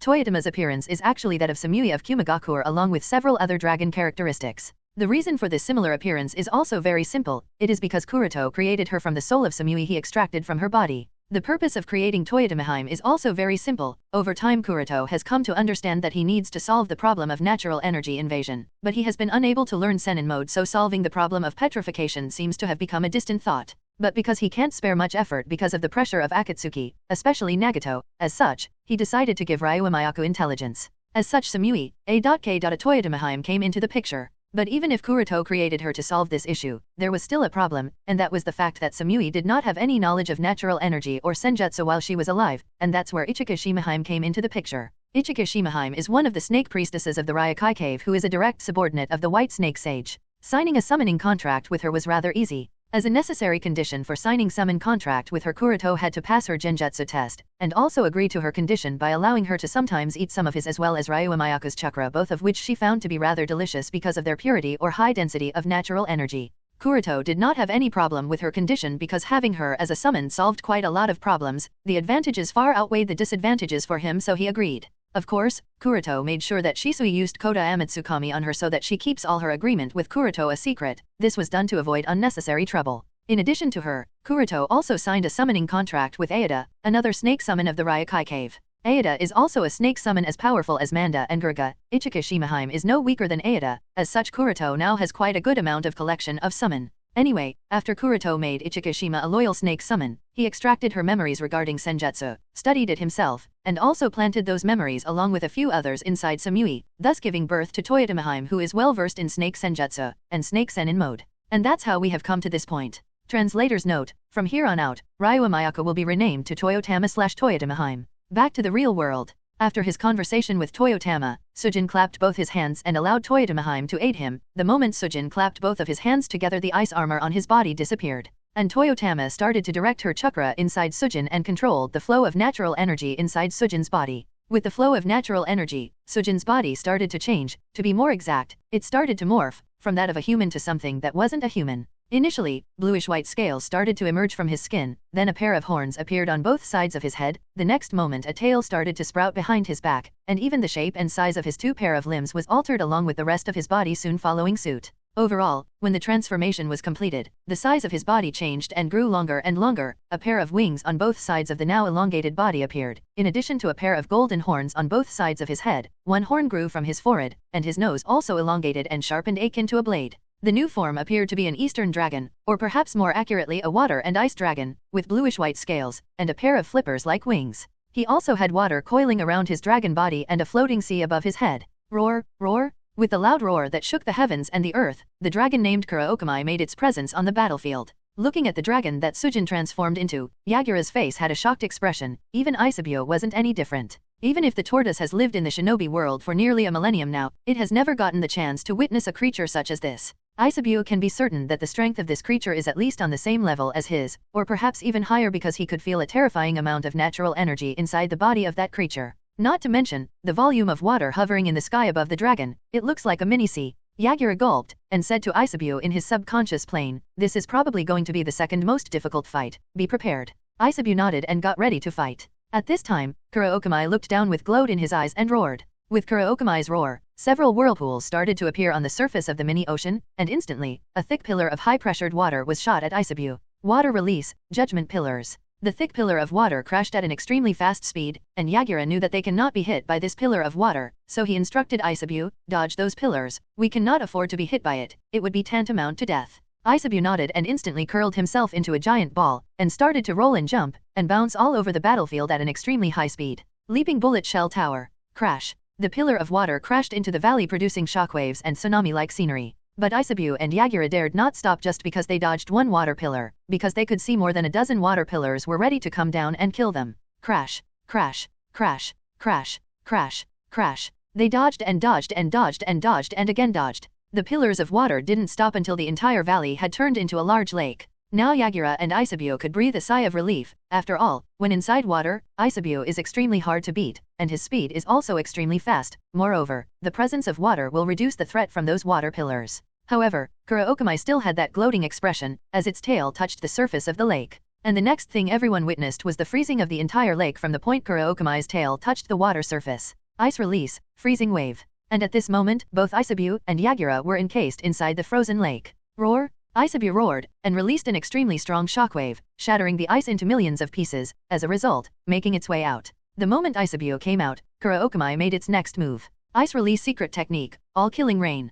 Whoosh whoosh whoosh whoosh whoosh. Instantly, hundreds of thousands of ice spikes started to rain down from the sky, all with the intention of impaling Isabu and Yagura. Coral covering. But Yagura did not panic and instantly used the coral of Isabu to form a protective covering over the shell of Isabu, making it extremely hard for the ice spikes to pierce the hard body of Isabu. Now it is our turn to make a move against him, Yagura spoke. Isabu nodded and instantly curled back into a giant ball and leaped high, leaping bullet shell tower. Using the high-speed momentum they acquired while dodging ice and water pillars, Isabu leaped high into the sky and crashed its large body with the hovering body of Kurookami, shadow stroke, coral covering. The moment Isabu tackled Kurookami's body, it also made sure to use coral covering jutsu on him, in order to restrain Kurookami. Roar! But it appears that this approach was useless because neither Kurookami crashed down to the ground because of the monstrous strength of Isabu, nor was it restrained because of the corals covering his body. Roar! Isabu and Kurookami further tackled each other several times but to no result. After a while of trying, Isabu made its next move. It opened its mouth and shot a large, high-speed, high-pressured water jet at Kurookami. Kurookami did the same. It released a water dragon roar which collided with the water jet of Isabu, causing a large explosion that produced a lot of mist at novel bin at.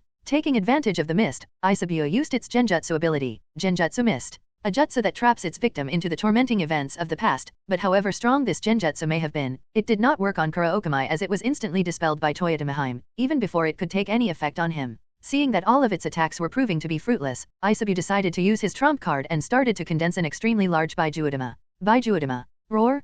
Kurookami was not panicked, and he too started to condense chakra above his mouth. Toyotama is also capable of using an attack very similar to Baijuodama, but it is not a Baijuodama, it is actually a Ryuumayaku bullet. Theoretically speaking, the power of the Ryuumayaku bullet should not be as exaggerated as a fully powered Baijuodama because it does not use that chakra ratio as used in the Baijuodama. However, because Toyotama contains a lot of natural energy, therefore, the attack is just as powerful as a fully powered Baijuodama. Ryuumayaku bullet. So, a fully powered Baijuodama collided with the Ryuumayaku bullet at an extremely fast speed, and after struggling a while for dominance over the other, both of their direction was turned towards the lake at the bottom where they collapsed and caused an extremely large explosion. On the side of Kirigakure shinobi. What is that thing? Is this even a battle between shinobi? One of the Kirigakure shinobi said with a frightened expression as he along with the other Kirigakure shinobi ran. Since the moment that dragon-like existence appeared on the battlefield, all the Kirigakure shinobi are running away to get as far away from the battlefield as possible. This is because the scope of the battle between Mizukage and Sujin has increased too much, and even if they are standing extremely far away there is no assurance of their safety. Especially considering that mini ocean above that dragon's head. After all, if that dragon were to release that ocean all at once, then it would be certain death of them all. The attacks used by both parties are so strong that even a single touch would be instant death for anyone. No one replied to the question of this particular shinobi, because they have no answer. While still running away from the battlefield, Mei thought to herself as she looked back and watched that mushroom-shaped cloud, if even with such terrifying strength Mizukage-sama was still defeated and controlled by Akatsuki, then I stand no chance against that organization. In fact, none of the current cage stand a chance, only Yondaime-sama may be able to contend with a few of them with the help of Sanbai sealed inside him. More distance away from the battlefield,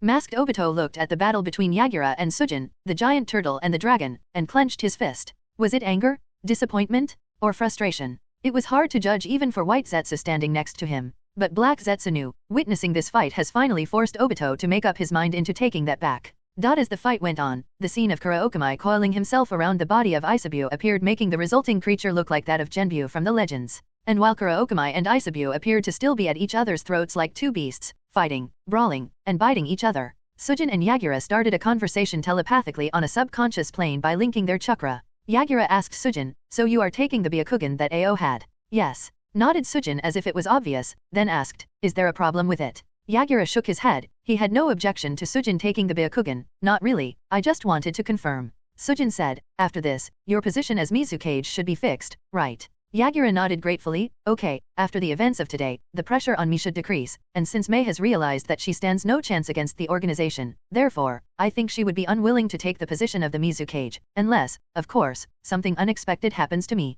Sujin continued, bring the Jinchuriki of Rokubai back to your village as soon as you can. Currently, he is alone himself, so he is an easy target for Akatsuki to capture, which is something the organization does not want. Moreover, if you personally bring him back, then you will have Utakata as a subordinate you will be able to trust. Also, try to make sure that Rokubai cooperates with Utakata because that would make Utakata a perfect Jinchuriki, thus Kirigakuru's strength will increase and this will also make it incredibly difficult for Akatsuki to hunt down Utakata, well at least, a little difficult. As soon as Sujin mentioned Akatsuki, Yagura's face sank and he nodded, I will bring him back, and I will have Isabu convince Rokubai into cooperating with Utakata. Sujin nodded, then spoke, next, announce the news of you being controlled by Akatsuki. That should also make things easier, pressure from other shinobi villages will decrease. Amatsukami will, of course, add in their input from the sides to make your words believable, and also sign a cooperation treaty with Suna. If the Suna, who has lost their Yondaime Kaze cage were to support Kirigakur, then things will become easier for Kirigakur. Moreover, if Suna and Kiri were to sign a cooperation treaty, then the other villages would not dare to take the advantage of the weakness of the two villages. Understood. Yagura nodded again. Sujin nodded, and said, all right, with everything out of the way, I think it's about time we finish this up. I have other things to take care of. This is the extent of help that the organization can give you. It's up to you from here on. Do not disappoint the organization, Yagura. Yagura nodded. Back to the real world. At this time, nothing like the valley that once existed is left. If someone were to see the current state of this place, he would much rather call this place a wasteland, at the center of which lies an extremely large lake, and two creatures, a giant water dragon and a giant tortoise, brawling in the middle of this lake. As the dragon, named Kurokamai, was about to bite the head of Isabu with his sharp teeth, he suddenly stopped midway and turned to look at the sky. The reason for suddenly stopping is because Kurokamai noticed a person coming in their direction at an extremely fast speed. This person was flying and had wings made of black iron sand on his back. He wore the outfit of the Amatsukami and everyone recognized him, even if only by his disguise. Kurokamai asked with a frowned tone, Fujin, what are doing here? Don't you see I am enjoying a fight here? Fujin said in an indifferent tone, that's all the playtime you get. Yama has ordered for you to come back. Something important has come up. Kurokamai asked, what has come up? Fujin said, we have found their location, so you no longer have any time to waste here on the Mizukage or Baijuya. The enemy this time is just as strong as Yama had expected, so the entire organization will act this time. Ha? Finally, found the location of their base? In that case, we should hurry there. Annihilating them is much more important and fun than fighting or capturing a few chakra pets, muttered Kurokamai and uncoiled itself from Isabu. Then changed back into the Sujin form and said, Mizukage, our battle will have to wait. As you can see, something has come up, and it is much more important than defeating you, capturing Rokubai's Jinchuriki or controlling Kirigakur. As such, I won't be seeing you for some time, so you can live as yourself while you still can, because after that your happy days will be over, while simultaneously condensed a floating ice platform under his feet. After he had said so, Sujin did not wait for any reply from the Mizukage and flew away along with the Fujin while telekinetically controlling the ice platform. Isabu had an awkward expression because of the sudden action of Sujin, but he wasn't complaining and retracted inside Yagura. Yagura looked at the disappearing figures of Sujin and Fujin as he sensed the hurried arrival of Mei and the others. Mizukage-sama? Hey, are you alright? Mei asked with a worried expression. Just now when they saw the arrival of another member of Amatsukami, the Kirigakuer shinobi were panicked, because one is already such a big threat whom Mizukage-sama was barely holding back, and now a second one? If he were to attack too, then there was no doubt that Mizukage-sama was done for, and worried that the two would work together to kill or capture Mizukage-sama. The Kirigakuer shinobi, regardless of all the consequences they might suffer, rushed back here, only to see both Sujin and the other one going away. Mizukage nodded with a confused expression. Yes. Mei asked again, why did they just leave? Yagura shook his head. I do not know, but they did mention something much more important related to some enemy. Kirigakuer shinobi were confused, something much more important than capturing a Baijuyo or killing the Mizukage. What could be more important than that? Before they can ask any further, Yagura said, anyway, it is a relief that they have gone. Now focus on finding Utakata. We must bring him back before Akatsuki or Amatsukami get their hands on him. Ordered by Yagura, Kirigakuer shinobi can only nod and went in search of Yagura. On the side of masked Obito and Zetsu, Obito asked Zetsu, why did the two of them suddenly withdraw? Zetsu said, I cannot be certain, but the one called Fujin by Sujin said about founding the base of someone, and upon hearing that Sujin put away dealing with the Mizukage for the later date and decided to go with Fujin. Masked Obito frowned, do you think that they have found our new base? Zetsu said in confusion, hard to say. He did not mention anything specific, but he did say that the entire organization will be taking part, so maybe, it's possible. At novel bin at. Obito nodded, let's go back. Nagato has yet to recover, so it's best that we don't risk it. Zetsu asked, and what about capturing the Jinchuriki of Rokubai? Let Nagato recover all the Baijuyo can be captured after that. For now, until he has recovered, it's best that we stay at the base so that Nagato does not end up dead. Obito said as his figure disappeared in a spiraling whirl. Zetsu nodded and he too sunk under the ground. As both Zetsu and Obito went away, a greenish-brown snake that was coiling around the bark of a tree not far away also uncoiled itself and slithered inside the tree hole. At the same time, a crow that was sitting on the tree and keeping watch over Zetsu and Obito also flew away. 1 week later, the figure of Hyuga Kuroto, or better yet, Watatsumi can be seen walking towards the hideout of Team Ro, as well as the Umbu team led by Marino Ibiki. In the past week, a lot of things happened. After retreating from the battlefield, Sujin and Fujin met up with Homusubi, who was secretly following Utakata. Even prior to the arrival of Mei and the party at the valley, Sujin with the help of Ichika Shimahime made sure to spread hundreds of simple snakes all over the battlefield to keep track of real-time movements around the battlefield. The purpose was to make sure that nothing unexpected or out of the calculation happens. Unexpectedly, Obito and Zetsu were also watching the battle, which didn't surprise Sujin. Perhaps they were also after the Jinchuriki of Rokubai, and probably wanted to use Kurigakure Shinobi to do the task for them, and reap the benefits without putting in much effort. But how can Sujin allow that to happen? Therefore, Sujin had instructed Homusubi to keep a watch on both Obito and Zetsu, as well as protect Utakata from the shadows to make sure that Akatsuki doesn't get their hands on Rokubai. In fact, even the last statement of Fujin about finding the enemy's base was also a ruse to make sure that Obito retreats and does not hinder Kurigakure in bringing back Utakata. And of course, after retreating away from the battlefield, Sujin and Fujin met up with Homusubi and watched the whole process of the Kurigakure unit led by Yagura bringing Utakata back to the village. After they had done so, Fujin and Sujin retreated back to the Anchor Vantian. Fujin had to watch over Gara-sama and Karen-sama, while Sujin had to collect data on a lot of things, as well as store both Sujin and Homusubi's bodies in his laboratory. On the other hand, Homusubi went in the direction of the capital of the Land of Water, and under Sujin's instruction started to create trouble for Water Daimyo while posing himself as a samurai by the name of Ishikawa Gomen, an honored samurai. His task was to steal from the daimyo and other higher authorities and distribute it to the poor people of the Land of Water. In just 2 days, the samurai named Ishikawa Gomen created so much trouble for the authorities of the Land of Water that the daimyo had to literally beg the Mizukage in solving the problem named Ishikawa Gomen, else the country might have collapsed and ceased to function. Now obviously it is rather strange that the daimyo would beg the Mizukage, but he had no other choice. In fact, daimyo was more so worried about the safety of all his secret lovers, concubines, and even his official wife who suddenly went missing, that he did not hesitate to beg the Mizukage, who is the strongest shinobi in the Land of Water. The rescue went without a hitch, but in just these few days, the name Ishikawa Gomen became a legend in the world, and Ishikawa Gomen was renowned as the legendary outlaw hero. Anyway, after everything was said and done, and since the mission was completed, Itaka sneaked back and merged with the Team Aro. And now, Kuroto has also returned back, and since he made sure to not hide from his teammates, therefore, he was soon greeted by them. Of course, after verification of his identity, Akame asked, "Captain, did you complete the mission?" The news of Yagura being a puppet at the hands of Akatsuki has yet to be announced by Kurigakure, therefore, nobody in Team Aro is aware of this news. Moreover, none of the four, except for Weasel, is aware of what exactly the mission was, so they can only hope that Captain had managed to complete it. But unfortunately, they had to be disappointed as Watatsumi shook his head and said, "No, I didn't." Rabbit said, "Captain, the failure of the mission is not just your responsibility. All of us are responsible for it, so the punishment will be given to all of us. You do not need to bear it alone." Akame lowered her head and nodded. "We were the ones who were a burden to you. If not for us getting injured so early and had managed to provide support, maybe the mission would have progressed differently and completed without a hitch." Hana also nodded. "Yes, we will all bear the punishment." The only one who was silent was Weasel, as he had nothing to say. To be honest, he actually felt sorry for the other 3 members of Team Aro for being kept in the dark the whole time. The mission wouldn't have succeeded even if we were there. Watatsumi chuckled at the behavior of the 3 and said while shaking his head, "Don't worry, there would be no punishment. I never said that the mission was failed. I just said that I did not complete the mission." Akame, being the vice-captain of the team, asked with a frown, "What do you mean, Captain?" Watatsumi said, "The situation in Kurigakure has changed. I am sure everyone is aware of the civil war that occurred in Kurigakure recently, right?"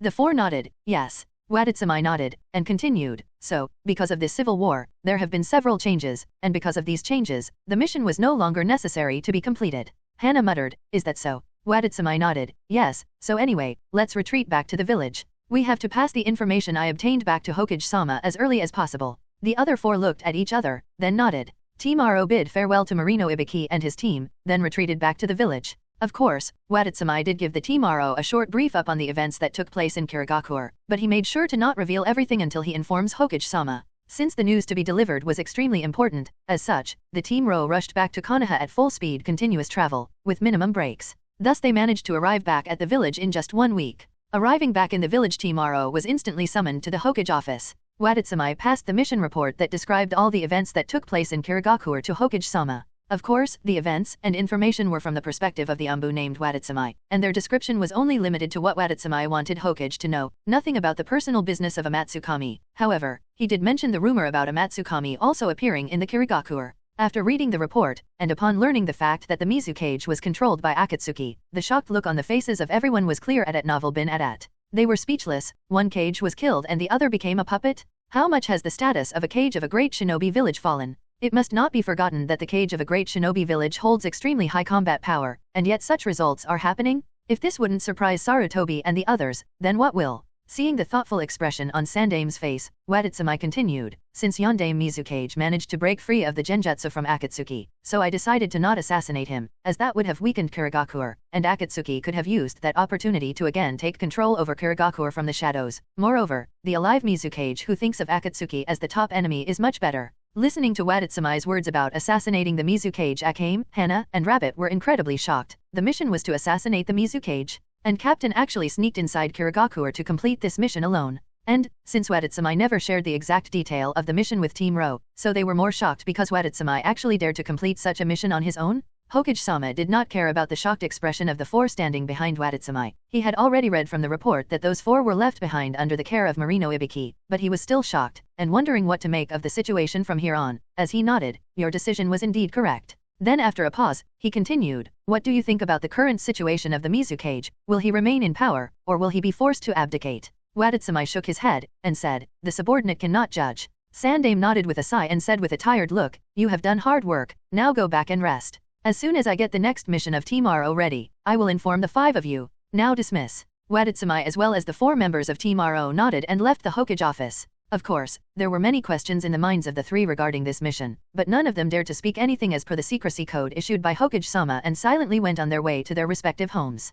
After leaving the Hokage office, Kuroto did not directly go to his home, rather he sneaked into the Uchiha clan. The purpose was obviously to meet Shisui. Shisui greeted him, then asked, Kuroto-san, everything in Kirigakure went as planned. Kuroto nodded, yes, the problem of Kirigakure has been resolved so there shouldn't be any more issues. And what about your search in the Land of Demons? Did your team find any trace of Akatsuki in the Land of Demons? Shisui shook his head, no, we searched almost the entire country but there was no trace of Akatsuki. It is likely that the Akatsuki's base is somewhere else. Kuroto nodded, then asked, and how is the situation of the Land of Demons? Shisui looked a bit saddened at the mention of the situation of the Land of Demons. Calming his emotions, he said, as per the reports, the Land of Demons truly has become underworld. Every type of criminal from some small-timers to the cruelest and brutal ones can be found hiding somewhere in that country. Kuroto was silent and looked down. Most of the populace and authorities of that country were annihilated by Yomi and Shino. Since there is no one to manage that nation, so the criminals who have escaped from all the nations gathered there. And now it has become a den of dangerous criminals from all over the world hiding in that country, a land of demons in the truest sense.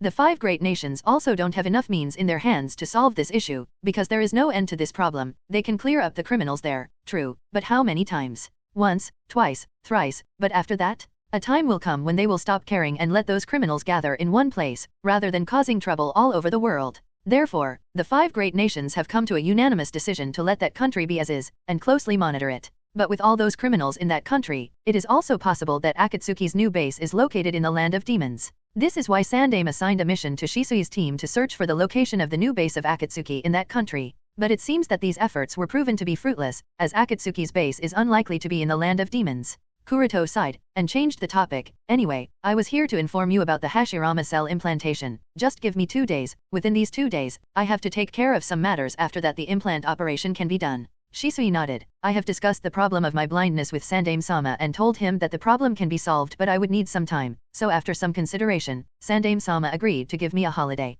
Kuroto nodded, and asked, you made sure to not mention anything about Hashirama cell implantation, right? Although Kuroto knew that Shisui would not be foolish enough to mention it, he still needed to confirm. After all, we are talking about the same Shisui who disclosed Kota Amatsukami to Sandame-sama at novel bin at. Shisui nodded. I did not mention anything about Shodame-sama's cell implantation. I said that it is secret Uchiha Jutsu. Kuroto nodded. This was necessary. Then looking at Shisui's expression, he asked lightly, worried that the operation will fail. Shisui nodded slightly. When it comes to matters of life and death, it is natural for people to feel a bit uneasy. Truth be told, Shisui is not afraid of death. Fighting and dying for the sake of the village and peace would be worth it, but dying on an operation table? It's the last thing he would want. Kuroto said in encouragement while lightly ruffling Shisui's hair. No need to be so worried. Before, I may have been a bit uncertain about the probability of the success, but now I can guarantee, this operation will 100% be successful. 100% guarantee. Shisui muttered with surprise, then asked, if the operation is successful, will my visual prowess really return? Kuroto folded his hands over his chest, and nodded. Not only will your visual prowess return but it will be enhanced as well. Moreover, once the implantation is successful, a lot of future prospects will also be opened that you can choose to increase your strength for the path ahead.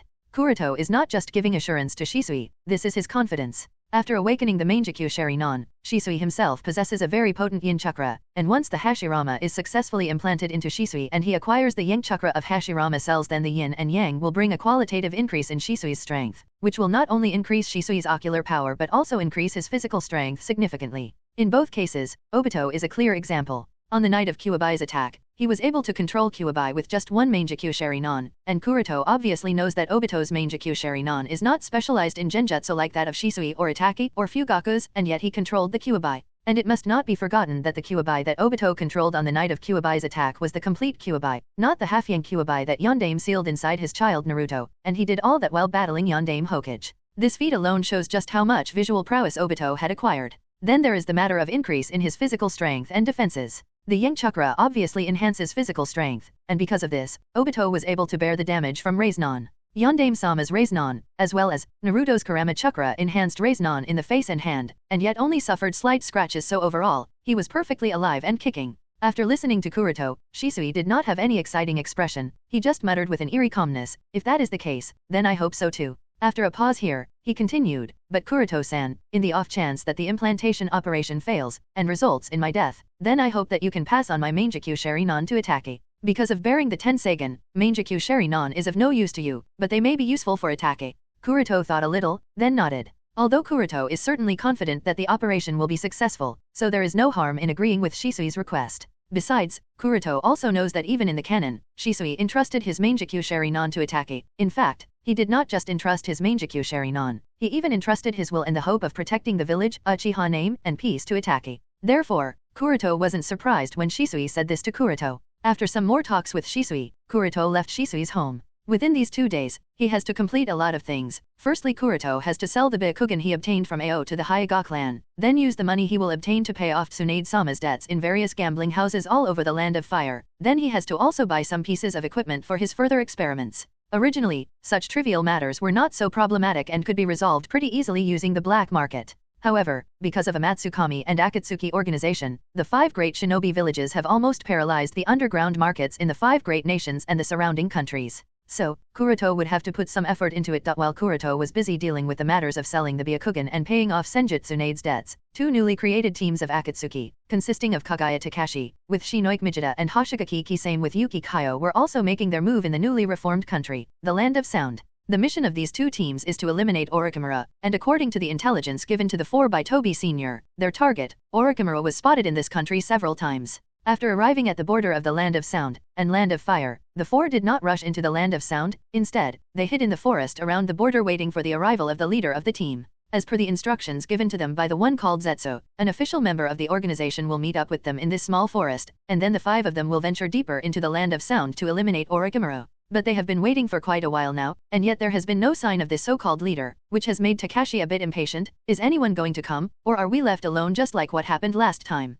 If this continues to happen, then it's going to be really annoying. Kisame said with a smirk, perhaps our captain had to face some problem and couldn't come at the right time, just like the last time. Kaio was silent and watched the discussion of the other 3 while sitting on a rock protrusion. At this moment, Mijita said, everyone stays on guard, someone is approaching. Whoosh. Not long after Mijita's words, a figure appeared in front of them. Similar to the other 4, he too wore the Akatsuki turtleneck cloak and had a large broadsword strapped on his back. This was none other than Baiwa Juzo, one of the former 7 swordsmen of Kirigakuer. The 4 were surprised when they noticed the person who appeared before them. Kisame said, I did not expect Juzo-senpai to be the leader of this mission. Does Akatsuki want us Kiri Nukenin to stick together or something? Juzo sighed, don't ask me. I really did not want to do this, but the leader's order. So anyway, the 5 of us will search this country to find any traces of the traitor Orochimaru, and kill him. And announced the content of the mission. The 4 nodded, they were very well aware of this. Juzo looked at them with a helpless expression. He did really want to deal with other Kirigakuer shinobi, but what can he do? Orders are orders, and he has to follow them. In fact, aside from Obito's intention of reuniting the former Kiri shinobi, one of the main reasons why Akatsuki sent him is a different story altogether. It was because of Obito's supposed death. It was him who kept Nii Yujito, the Jinchuriki of Nibi in Genjutsu, but because Obito died at the hands of Homeuse Yubi, so the Genjutsu on Yujito was released. As such, she regained consciousness, and obviously she tried to escape. Nagato and Konan were not present at the base, because Nagato had to get familiar with his new strength. Similarly, Sasori had to create and repair all his puppets, and get familiar with the new form of puppetry. The same was the case with almost all the other members of Akatsuki, so the only person keeping watch over Nii Yujito in the immediate vicinity was a Zetsu clone and Kakuzu. Nii Yujito tried to sneak out but couldn't because of Zetsu clone. Angered and ashamed for what becoming a puppet, Yujito completely liberated the Nibi in an attempt to forcefully break out of the base. Nibi fully cooperated with her, so the power Yujito displayed was that of a perfect Jinchuriki, which was much more than what Kakuzu alone could have handled, and then we all know how that went. Kakuzu was thrashed brutally. Even if he is strong and has 5 lives, it didn't change anything. Because a cat has 9. 4 of the 5 hearts Kakuzu had recently stolen to restock his hearts after the Summit War were destroyed by Yujito. In fact, the last heart would have also been destroyed as well if not for the fact that he managed to sneak inside the earth in time, and Uchiha Shinichi and Hiriko, who were called by Zetsu clone, came out and suppressed the feline in due time. Although Yujito was controlled, however, the damage done to the poor Kakuzu couldn't be undone. It was only a few days ago that he restocked all the 5 hearts and planned to go on a few bounty missions to acquire some of his dearest wealth, but those warm hearts that he worked so hard to acquire were lost again. Afterward, Akatsuki learned the reason why Yujito managed to break free of the Genjutsu. However, this incident also made them understand that just a Genjutsu is not enough to keep the Jinchuriki in check, because once the caster is in a serious problem, the control over the Jinchuriki would weaken.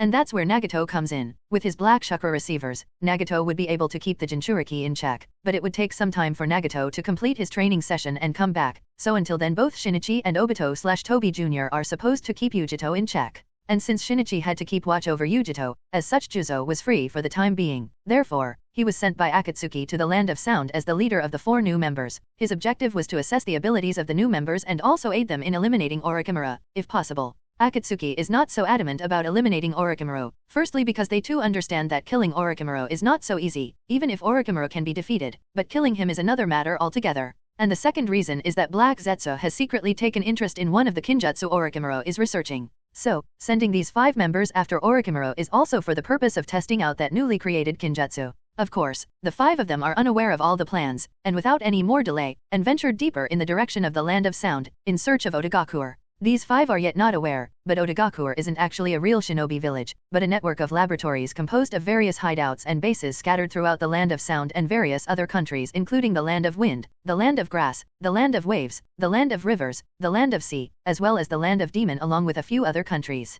After a day and night of search based on the intelligence given to them by Tobi Sr., the 5 of them finally arrived at a village, which according to them is somehow connected to this mysterious shinobi village called Otogakuer that is further connected to Orochimaru in some way. This is a small dilapidated village. Most of the houses here seem to have been burnt down, and the others have been collapsed. From the first look, it appears as if the village has been abandoned for years. After taking a look around, Kisame asked in confusion, what would Orochimaru be doing in a place like this? Kaio said in an indifferent tone, perhaps looking for something. Juzo thought about Kaio's words, and they seem reasonable with Orochimaru's character, so he instructed, look around more carefully. It's possible that we might find some clues that would point us to Orochimaru. But different from the other 4, Mijita frowned upon looking at the village, then said, what we are seeing is not real, it's a genjutsu. At novel bin at. A genjutsu. Everyone exclaimed and instantly disrupted their chakra. Following the chakra disruption, the sight before them changed completely. They were not present in a village but were in a forest, and were surrounded by many shinobi. Each of them was dressed in unusual clothing that does not belong to any known shinobi village.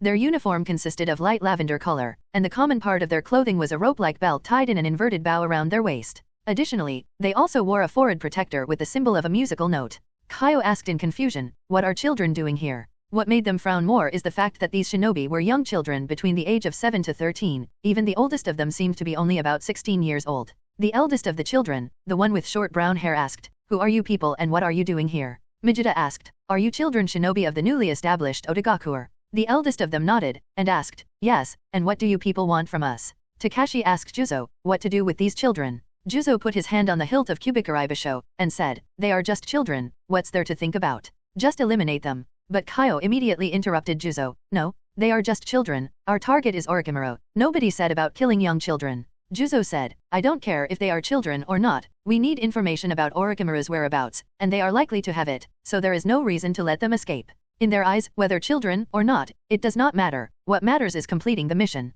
But Kaio still shook her head, and said in a chilling tone that clearly stated that she won't accept otherwise. Even if that is true, they shouldn't be killed, incapacitate, or knock them unconscious, but no one will kill them. Feeling the decreasing temperature around their surroundings, the other four looked at each other helplessly. Juzo said with a helpless sigh, "Do as she says, do not kill them, knock them unconscious and tie them up." The other three nodded, then started to move with the intention of quickly knocking down the kids. It's just that nobody here truly understands that these kids are not so simple, and even a moment of hesitation against these children will result in death. After all, these children have been personally trained by Orochimaru. With Juzo's command, all five including Juzo acted. They have no intention of wasting too much time on these children because who knows where Orochimaru is hidden. It is even possible that he is watching them from the shadows waiting for the best opportunity to strike. Takashi was the fastest, and while bones penetrated out of his skin, he went after the kid with brown hair, but before he could do anything to the other person, two kids, one with white hair the same as his, and the other with orange hair intercepted him with a heavy double kick in the face. Muff muff. As he flew away, Takashi regained his balance using the branch of a tree, then took a closer look at the two kids, and can't help but frown at the appearance of the child with white hair.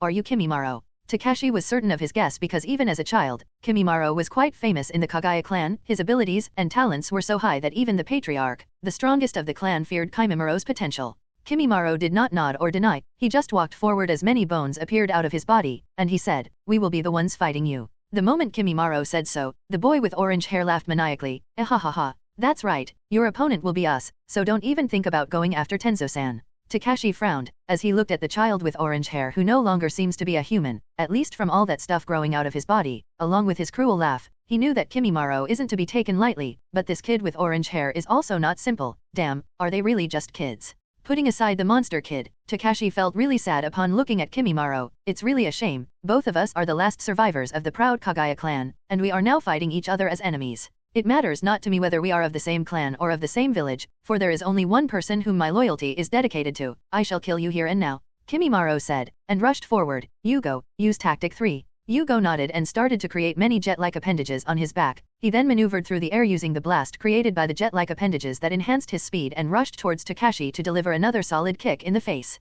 Takashi smirked. Big words for a kid who is only half as young as I am, but I shall listen to you now, and test whether you stand up to them. Besides, the least I can do as your senpai and teach you some of the jutsu of your clan. And met the attack head-on with spiked bones coming out of his skull. And while Takashi battled Kimimaro and Yugo, another clan reunion going on the other side of the battlefield at Novel Bin at. Kaio, wearing the Akatsuki cloak, and a hooked mask over her face printed the hand seals, and shouted, "Ice release, earth and chains of ice." As soon as her words fell, the temperature of the surroundings grew colder, the moisture condensed and ice started to appear. Earth and chains of ice can easily trap and restrain her targets in condensed ice. And under her command, ice chains condensed and rushed forward to trap both of her targets in ice, but this time, her attack did not work, because the children she fought aren't simple. Haku, wearing the Otogakuer combat uniform, and a hooked mask quite similar to the one used by Kaio, rapidly printed hand seals, and shouted, "Ice release, demonic mirroring ice crystals." Haku then jumped inside the ice mirror and used it to escape the effect of earth and chains of ice, and said to his partner, "Guren-san, those particles of ice can freeze us to death, so be careful."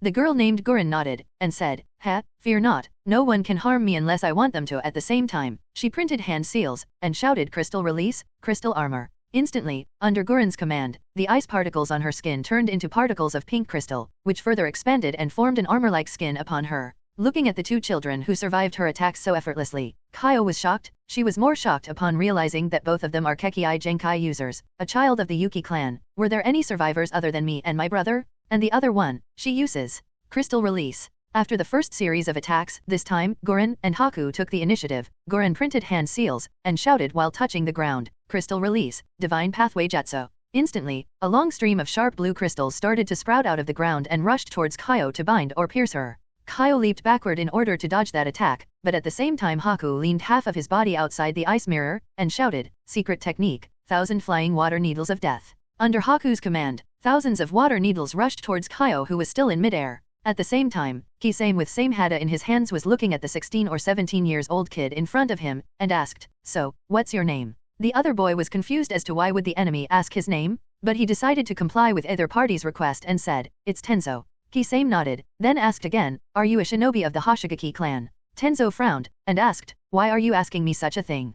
Kisame smirked, and said, "Well, looking from here, 2 of my companions seem to be having a reunion with their clan members, so I thought that maybe, you two are a shinobi of the Hoshigaki clan." But Tenzo shook his head and said, "No, I am not from Hoshigaki clan. I am Tenzo, Iberi Tenzo, a shinobi of the Iberi clan." Kisame nodded. "It appears that I was mistaken. No matter, let us begin. I shall see what sort of abilities you of the Iberi clan have. Before we fight, would you mind telling me the purpose you people are here for?" asked Tenzo. Kisame chuckled. "Defeat me and I shall think about telling you." And without waiting any longer, Kisame rushed towards Tenzo with his same hata drawn out. Tenzo wasn't panicked in the slightest and started weaving hand signs, then shouted, "Wood release, silent strangle jutsu." Both of Tenzo's arms transformed into the shape of a wooden block and rushed toward Kisame in order to strangle him. Kisame was surprised, and can't help but think, a wood release user? Is there any Kekii Genkai we won't be seeing here? But even if he was busy with some thoughts, this didn't stop him from cutting the wooden blocks with his same hata. As such, a battle between a tailless Baijuyu vs a wood-style user who can easily restrain a Baijuyu started.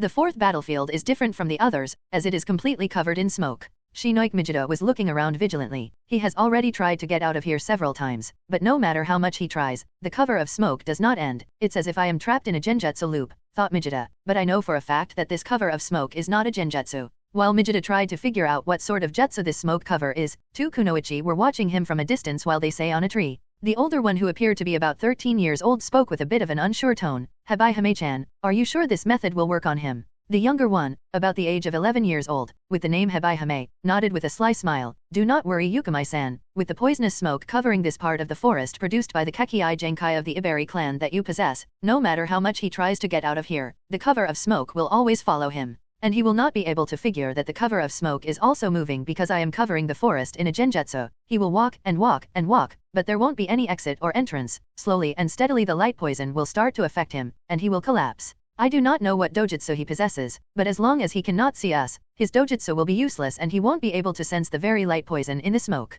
The older one, with the name Iberi Yukimai, nodded, then said, "But still, we must be vigilant. The people he came up with looks very strong, so we shouldn't let our guard down, because if he were to escape, then Orochimaru-sama might be disappointed with us." At the mention of Orochimaru, Habai Hime nodded fiercely with a heavy blush on her face. "I will also make use of my snakes to take him down early. He is in the possession of a dojutsu-type Kekii Genkai. Maybe Orochimaru-sama will be interested in his dojutsu, and if I were to bring his dojutsu to Orochimaru-sama, maybe Orochimaru-sama will praise me." Yukimai did not say anything at Habai Hime's comment of wanting to be praised by Orochimaru-sama, because Yukimai was already used to it. Besides, her thoughts were directed to somewhere else. "I hope you will be safe, Tenzo." Flashback no Jutsu, start. Following the events of the death of all but one member of the Iberi clan. "You look just like my Unii-san, Yamato-san," said a young Yukimai to a young Yamato as they witnessed the death of all the members of the Iberi clan. "Is that the reason why you mistook me for him and referred me by the name, Tenzo?" Yamato asked curiously. Yukimai nodded. Yamato was in deep thought upon hearing Yukimai's words. After a lot of consideration, he said, "I do not have any memory of my childhood. The closest thing to me as a parent is Orochimaru-sama, but he never gave me a name, said that I must choose myself, so I took the name Yamato at that time. But if it's alright with you, I would like to take the name Tenzo because, in this way, I feel connected. I feel that I too have some past." Yukimai thought about it a little, then nodded with a cheerful smile. "Alright, in that case, I will continue to call you Tenzo or perhaps Tenzo-san." Everyone including Orochimaru was surprised, but did not care much, and started to refer to him as Tenzo of the Iberi clan. Since then day, Yamato became Tenzo of the Iberi clan. And with the rest of the Iberi clan now dead, Iberi Yukimai followed Tenzo and became another subordinate of Orochimaru. Flashback no Jutsu, end. And finally on the fifth battlefield. "It's really ironic, don't you think?" muttered Juzo with his Kubikuribasho in hand as he looked at the man standing before him. The man was alone and standing with a sword in his hand that resembled a large needle. This large needle-type sword is none other than one of the missing 7 swords of Kirigakuer. It's the needle sword, Nuiberi. And the man wielding this sword is none other than the demon of hidden mist, the one and only, Mamakai Zabuza. Zabuza looked at Juzo, and nodded. "It really is. We the shinobi of Kirigakuer are now at each other's throats. The most hilarious thing is that neither of us is fighting for Kirigakuer." A cold wind blew rustling the clothes of the corpses lying around, and the curtain rose to another battle. "A frog in the well who has yet to gain even a bit of understanding of how this shinobi world works," Takashi said while shaking his head as he looked at Kimimaro rushing at him again and again, despite being knocked out countless times, then said to Yugo, "Hey, the monster kid, what was your name again, Yugo? Stop him, will you? Else I don't mind killing him." But it doesn't seem that Takashi's words went through either of them, as both of them rushed at him again. Takashi sighed helplessly. "If I kill them, then Kaio would literally freeze me, but if I don't kill them, they won't just stop. Looks like I have no choice. If I injure them enough to immobilize them but not kill them, maybe it will work well. I guess I will do just that." As Takashi muttered so, his face took a sadistic look, and bones started to come out of his body. Bones pierced out from his palm, elbows, knee, as well as back. The large swords of bones were so sharp that they could pierce iron and steel with just little effort. Kimimaro still had a stoic, unsurprising look despite noticing the change in Takashi. Kimimaro crouched a little and muttered, and instantly the same changes started to happen to him as bones from several of his joints started to come out too. What? Takashi's sadistic expression changed into a surprised one. For Kimimaro to be able to easily manipulate his osteoblasts and osteoclasts to such an extent at such a young age is terrifying, and even sadistic Takashi can't help but be surprised at novel been at. Kimimaro may be half my age, but his talent is truly terrifying. No wonder the patriarch was so afraid of him. He needs to be nurtured, that way, he might be able to restore the glory of the fallen Kagaya clan. If it's the last thing I do before my death, with this thought in his mind, Takashi resolved himself not to kill Kimimaro, and said, I am truly amazed, and I think I must show you what true Shikatsumayako is like. Whoosh whoosh whoosh. As soon as he spoke, Takashi rushed towards Kimimaro at top speed, his speed so fast that several afterimages were left behind.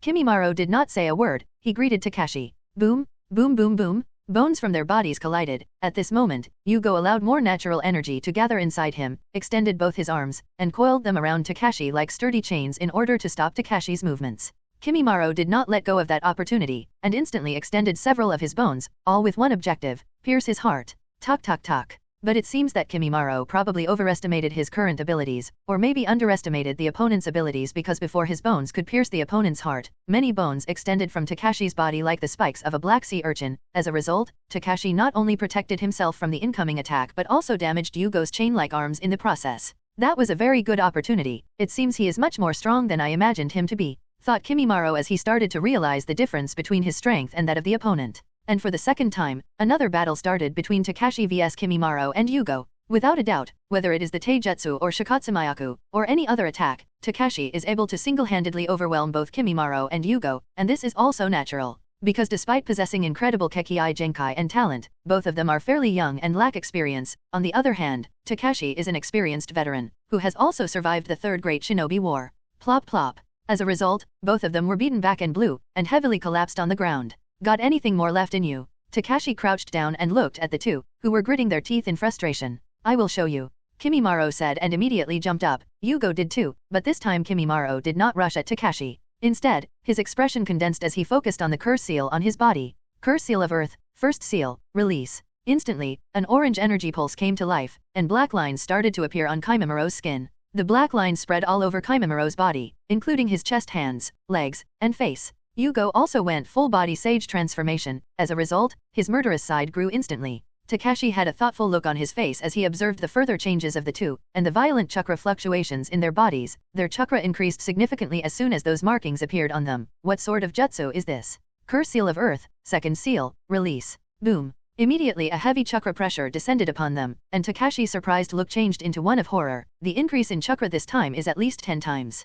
Kimimaro revealed himself, only this time his appearance has changed completely. Skin color grew dark, the color of the sclera in the eyes changed, even the hair darkened, and several giant bone spurs had appeared out of the back. Finally, there is one additional tail sprouting from his tailbone. What have you become? Takashi asked. Kimimaro did not care about Takashi's words, and said calmly, if these are your last words, then please be on the road. Takashi sighed, I do not know what jutsu you are using, but even I can feel the increase in your strength. Unfortunately, you don't have much longer to live. Kimimaro said, as he got ready for the battle up ahead. The one dying today won't be us, it will be you. Takashi shook his head, I am not talking about killing you or anything, I am talking about something that you should know and will face as the descendant of the Kagaya clan. No matter how much you try, you two will never be able to escape it. Kimimaro asked with an indifferent look, and what is it? Takashi said with a bitter expression, it's about the curse of the Kagaya clan. Do you mean how those of the Kagaya clan lose their mind and become insane? Kimimaro asked. Takashi shook his head, no, that's just a passive adverse effect of our Kekkei Genkai. The more we use our Kekkei Genkai, the more war-hungry we become, although, I am surprised that despite using our Kekkei Genkai to such an extent you have been able to remain calm. Takashi wasn't only surprised, but even amazed at Kimimoro's calmness. This is because the more use of Kekkei Genkai, the more irritable and mad those of the Kagaya clan becomes, the greater the strength, the more unstable their mentality. Almost everyone above the level of a Chunin is a warmonger. Kimimaro asked, aren't you the same? Takashi shook his head, I am not calm, but I am restraining myself. There are very few shinobi of the Kagaya clan who can control their emotions, and Takashi is indeed one of them. This is also the reason why he chose not to participate in the rebellion of the Kagaya clan, instead took the sides with Kirigakuer, because he knew what would be the end result. Kimimaro said, it's the same thing in the end. Anyway, what's this curse of the Kagaya clan that you speak of? Takashi said, it's not the same thing. As for the curse of the Kagaya clan, it is a disease we of the Kagaya clan suffer from. I don't really understand it much either, but what you should know is that the more we use our Kekkei Genkai, the earlier we die. With your talent and usage, it would be a surprise if you were to survive past the age of 15, at least not without the secret medicines and blood exchanging ritual. Kimimoro's expression changed upon hearing the opponent's words. Even the murderous Yugo's laugh and cursing stopped midway. Kimimaro hasn't spoken anything about it to anyone, but he has indeed started to feel a little uncomfortable for the past few months. He always thought that is only because of overusing his chakra during training sessions, and because of the physical tiredness, but despite how much he rests, this uncomfortable feeling just doesn't go away, which has started to bug Kimimaro and make him realize that something is wrong inside him. And now that Takashi, who says something about the curse of the Kagaya clan, which says something about the disease those of the Kagaya clan suffers from. Takashi continued, ordinary members of the clan, those who haven't awakened the Kekkei Genkai do not need this secret medicine and blood exchanging ritual. In fact, even the ordinary genins and shinin class do not have any specific need for it. But after that, the need develops and increases as the strength reaches higher. In fact, even the secret medicine and blood ritual can only delay death for some time. We need a constant supply of blood exchange, otherwise, there is no stopping our deaths, and even if we do get the medicine and use blood exchange ritual, there is still no stopping our death. This is the cost of using our Kekkei Genkai. And this is why, despite our superior bodies and advanced Kekkei Genkai, we were never invincible. It's all because of the curse we of the Kagaya clan suffer from. Kimimaro shook his head and said, whatever the medicine and blood ritual may have been, I do not need them. Kimimaro has absolute trust in Orochimaru. He believes that there is nothing that Orochimaru cannot do. Yugo was silent. He wanted to speak something, but looking at his resolute eyes of Kimimaro, he chose to be silent. Don't get me wrong, I am not telling you all this because I have any intention of helping you. I am just giving you a pre-warning to be prepared for the incoming death. There is no stopping it. No matter what you do, death will ring your door by the time you are 15 or 16. I too will die sooner or later, even if I don't want to. The reality is cruel. In the entire history of the Kagaya clan, there has never been a shinobi who has crossed the age of 35. Even if we do not die in battle, we die of our illness. So there is no changing it. Takashi said, then thought with a regretful look, besides, even if I want to, I cannot help, because I am already quite close to my death. While Takeshi told Kimimaro and Yugo about the curse of the Kagaya clan, a fierce battle between Hoshigaki Kisame and Iberi Tenzo was taking place on the other battlefront. Damn. Wood release is really no joke, Kisame muttered as he shredded another one of the many wooden stakes trying to bind him and Samehada, as well as absorb his chakra. Chakra absorption is supposed to be my advantage, but damn. For the entire battle, Tenzo has kept a good distance from Kisame and only used wood release jutsu from a distance to make sure that his chakra is not absorbed by that sword, but he has made every attempt to keep doing the opposite, that is absorbed Kisame and Samehada's chakra. Moreover, Tenzo's wood release here also seems to be considerably much more strong when compared to his abilities in the canon, so the effect it has is quite superior, and this is all because of Orochimaru. Orochimaru wants the Sharingan, but the Sharingan he wants should be that of an Uchiha shinobi with very high potential, perhaps someone like Shisui, Itachi, or maybe Shinichi, and Tsukii too if she hadn't died. Despite his repeated attempts, Orochimaru has always failed, but even after all that, he has not given up on Sharingan, which is why he decided to use Tenzo for this purpose. Tenzo possesses wood release Kekkei Genkai, and Orochimaru knows that in the Battle of the Valley of the End fought between Senju Hashirama and Uchiha Madara, Senju Hashirama won, which means wood release overpowered the Sharingan. This is why Orochimaru has relentlessly trained Tenzo in the past few years using all the means ranging from scientific to the forbidden and cursed ones, all for the sake of enhancing Tenzo's wood release Kekkei Genkai, as well as increasing Tenzo's mastery over the Kekkei Genkai. And the result is quite evident. With his wood release, Tenzo has been able to put some fight against Kisame. Of course, Kisame isn't using all his power, and currently, he is only testing the limits of Tenzo, but even then Tenzo's performance is quite good. Sigh, this battle would have been much more fun if he was stronger, but I suppose there is no use complaining as he is still quite young and immature. Anyway, it's about time I end this battle, else who knows what might happen, Kisame muttered and threw Samehada up in the sky, which distracted Tenzo for a moment. Kisame did not waste the opportunity and immediately after weaving hand signs he shouted, water release, exploding water shock wave. Instantly, Kisame molded a large amount of chakra in his stomach, then immediately after changing the nature of chakra Kisame spewed out all the water. The volume of water spewed out by Kisame was too much, and the entire battlefront, that is the forest, was instantly covered in water. Kisame used the surging tide to his advantage, and after catching his Samehada back in his hand, he rode on the down wave and rushed towards Tenzo. The momentary distraction broke Tenzo's flow, and he was overwhelmed by such a big wave coming toward him, and because of already having consumed quite a lot of his chakra previously, he didn't have any solid counted to such a large jutsu of Kisame. In desperation, he barely printed hand seals, and shouted, wood release, wood locking wall. Tok tok tok. Instantly, the roots of trees from under the ground were activated by Tenzo's chakra and rose out of the ground, forming a protective wooden dome of 3 layers over Tenzo, safeguarding him from the water wave.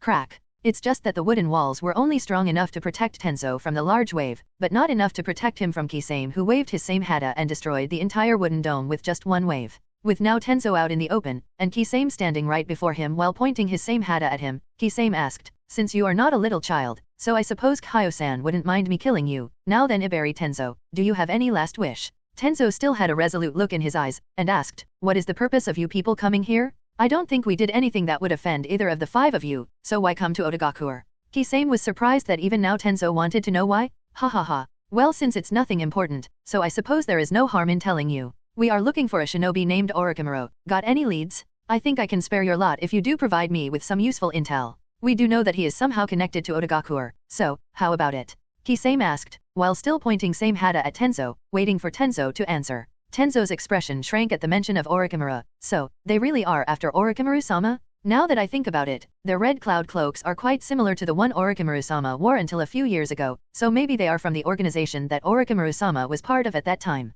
Anyway, even if I know that they cannot do anything to Orochimaru-sama, I will still not give out anything." With that decision, he shook his head, and said decisively, "No, we don't know anything about him, and I don't think a shinobi of his caliber would do anything by associating with us. We are just people who do not have anywhere to belong and have found our way to this land upon being cast aside by this world." Those are some heavy words, but you aren't fooling anyone with them. As for founding your way here? Yeah, right, as if. All of you are children with such potential. Ice release, dead bone pulse, crystal release, wood release, that strange monster release, then perhaps smoke release too. All found your way here? I wonder if there are others with different Kekkei Genkai too? The potential you lot hold is no less than a great shinobi village. This leads me to think, if you people aren't connected with Orochimaru, then are you people somehow connected to a Matsukami? Kisame muttered in a pondering tone. Tenzo's face was a bit pale as Kisame pointed out the flaws in his words, and he can't help but think, "I did not think about this. I always thought that our powers were fairly common and nothing too special. Damn, I misjudged and made a grave mistake, and if these people think that we are connected with a Matsukami, then all of us are going to be in big trouble. I cannot let that happen.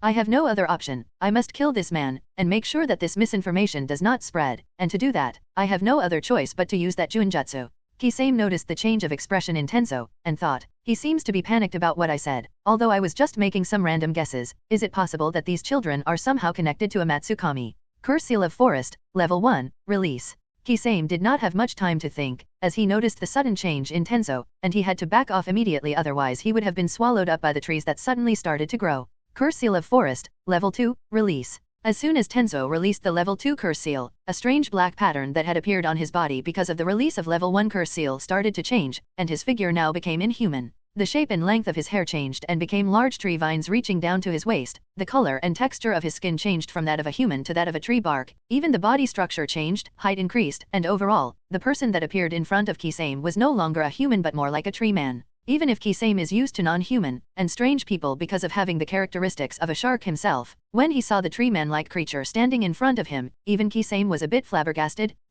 What are you? Are you a human, a tree human, or something else entirely? The 2-meter giant tree man looked at his body, analyzing that his body has indeed turned into something like a tree, then looked at Kisame and answered in a very cute tone, "I am Groot." Translator's note: okay, that's just me trying to be a bit funny here by comparing this transformation with Groot's. In reality, he does look like Groot, however, not the good Groot that we see in Guardian of the Galaxy, but the evil Groot. Check out the image attached for a better reference. Groot. Kisame muttered in confusion. And what's up with the cute tone? The monstrous look with the cute tone made this more disturbing. But he did not have much time to think, as Tenzo on the opposite side has already raised his wooden arms, and slapped them on the ground, all while transferring his chakra, would release secret technique, nativity of a sea of trees. Instantly, under Tenzo's command, trees started to sprout out of the ground and rushed towards Kisame, but this time, the number and size of trees were so huge that Kisame had to put quite a lot of effort into surviving, or else he would be strangled to death by these rising vines. On the third battlefield, a fight between ice and crystal can be seen. Most of the battlefront, if not all, seems to have been covered in water, mist, ice, or crystals of various colors.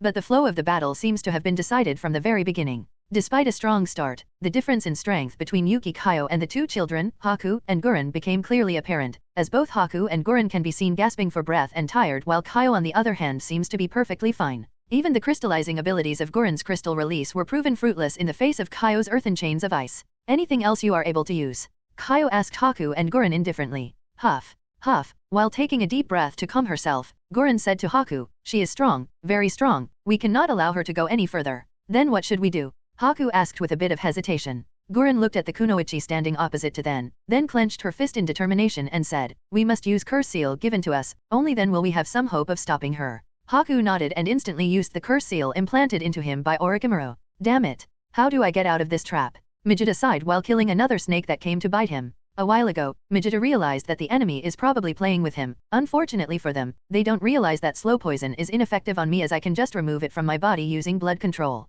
But even if that's the case, just how do I get out of here? There is no end to this smoke? Even my strongest wind release jutsu is not blowing away the smoke. Running fast, body flicker, etc. is not working here. Just what sort of jutsu is this? And because of this cover of smoke, I am unable to find anyone, except for the snakes and trees. I have not seen even a single creature ever since I got here. Damn it, if I had known that this mission would be so troublesome, I would have never come here. On top of a cliff in the distance. Because of their fierce battle, the 5 Akatsuki shinobi, Mamakai Zabuza, and the 7 other Otogaku nin did not notice the 2 figures standing on a high cliff in the distance. These 2 people are none other than Orochimaru and Kabuto, and they are observing the performance of the 7 children against the 4 members of Akatsuki. Zabuza is not counted because technically he is not yet an Otogaku nin, and Orochimaru himself is also not very interested in Zabuza's performance because Zabuza does not have any Kekii Genkai. After observing for a while, Orochimaru asked Kabuto, "Kabuto, have you gained any new information about the identity of the other 3? Kabuto pushed his spectacles on the bridge of his nose, then said, "Yes, Orochimaru-sama, the one whom Kimimaro and Yugo are fighting against is called Kagaya Takashi. Apparently, he is another survivor of the Kagaya clan.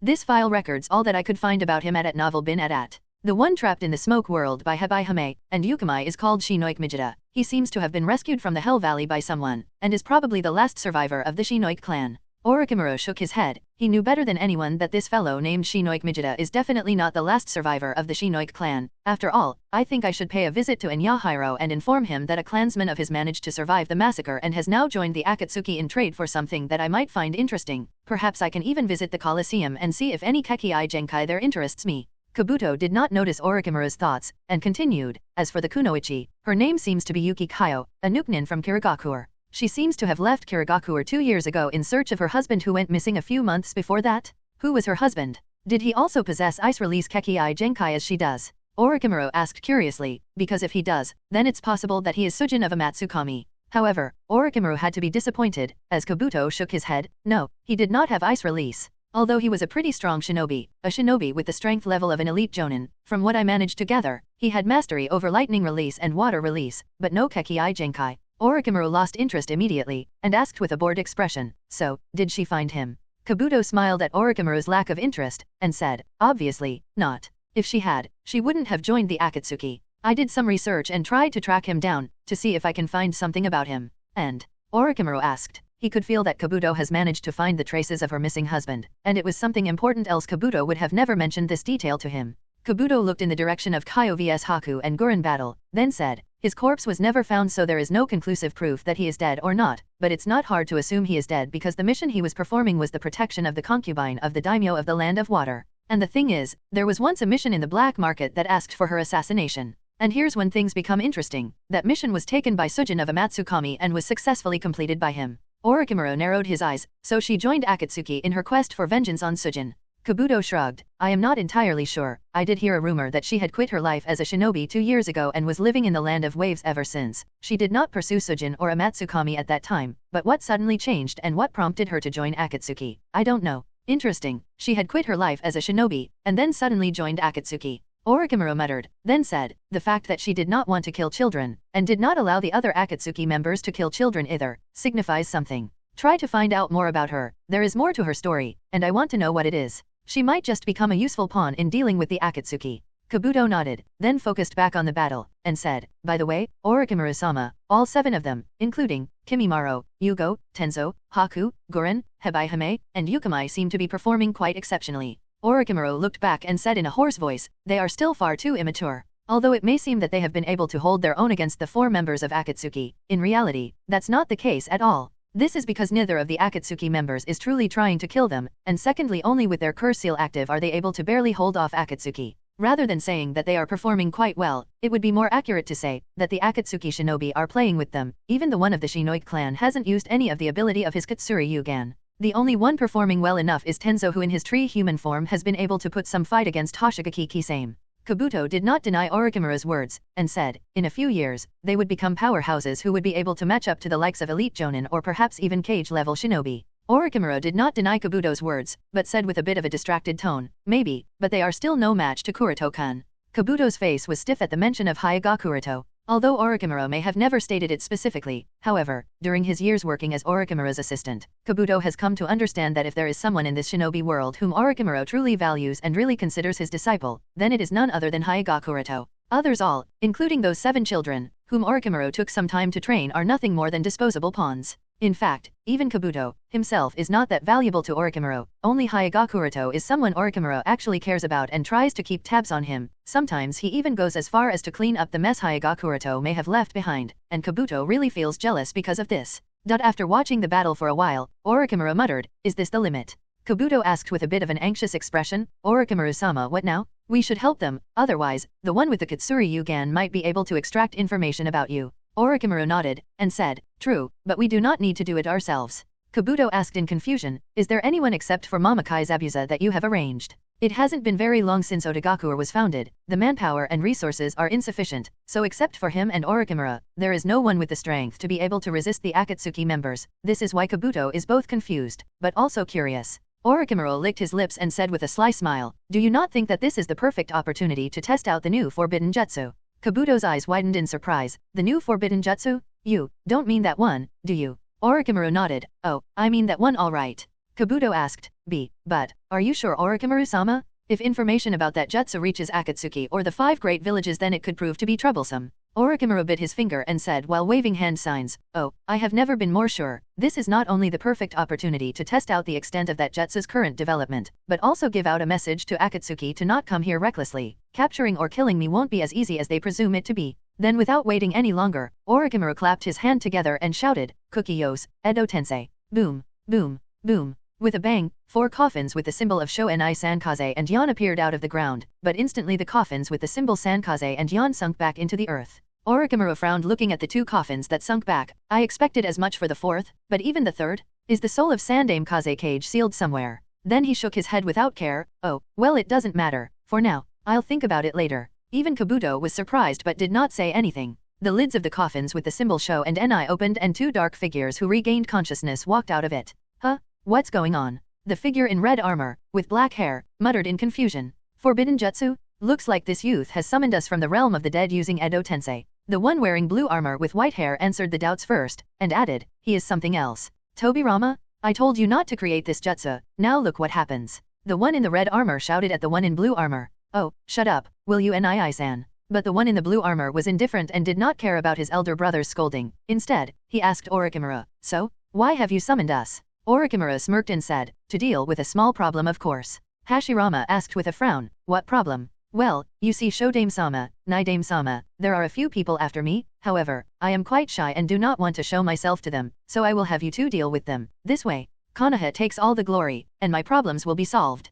Orochimaru said as he brought out 2 kunai with a red sealing tag tied to them and put them inside the back of the head of the 2. The moment the red sealing tag was inside them, a burst of steam rose from the 2, their body temperature restored, and their faces became livelier. It was as if with every moment, they were looking more alive. "There's always fighting, no matter when you live," said Hashirama with a melancholic expression. Orochimaru said, "One thing I can assure you of is that these people are not only the enemy of Konohagakuur but the enemy of the entire shinobi world. And as the 2 former Hokage, and god of shinobi, I think you will definitely love to protect the peace of this shinobi world along with your dearest village, isn't that right, Hashirama-sama?" Tobirama frowned. "What do you mean by the enemy of the entire shinobi world?" Orochimaru shook his head, and said, "I think we can leave the rest of the talks for later. Right now, dealing with the problem comes first." Then Orochimaru waved the hand seal of confrontation, and instantly both Hashirama and Tobirama rushed towards the battlefield at an extremely fast speed. Orochimaru chuckled, "Now then, let's see the heroic figures of Shodame Hokage and Nidame Hokage in action." Kabuto pushed his glasses on the bridge of his nose with an extremely exciting look.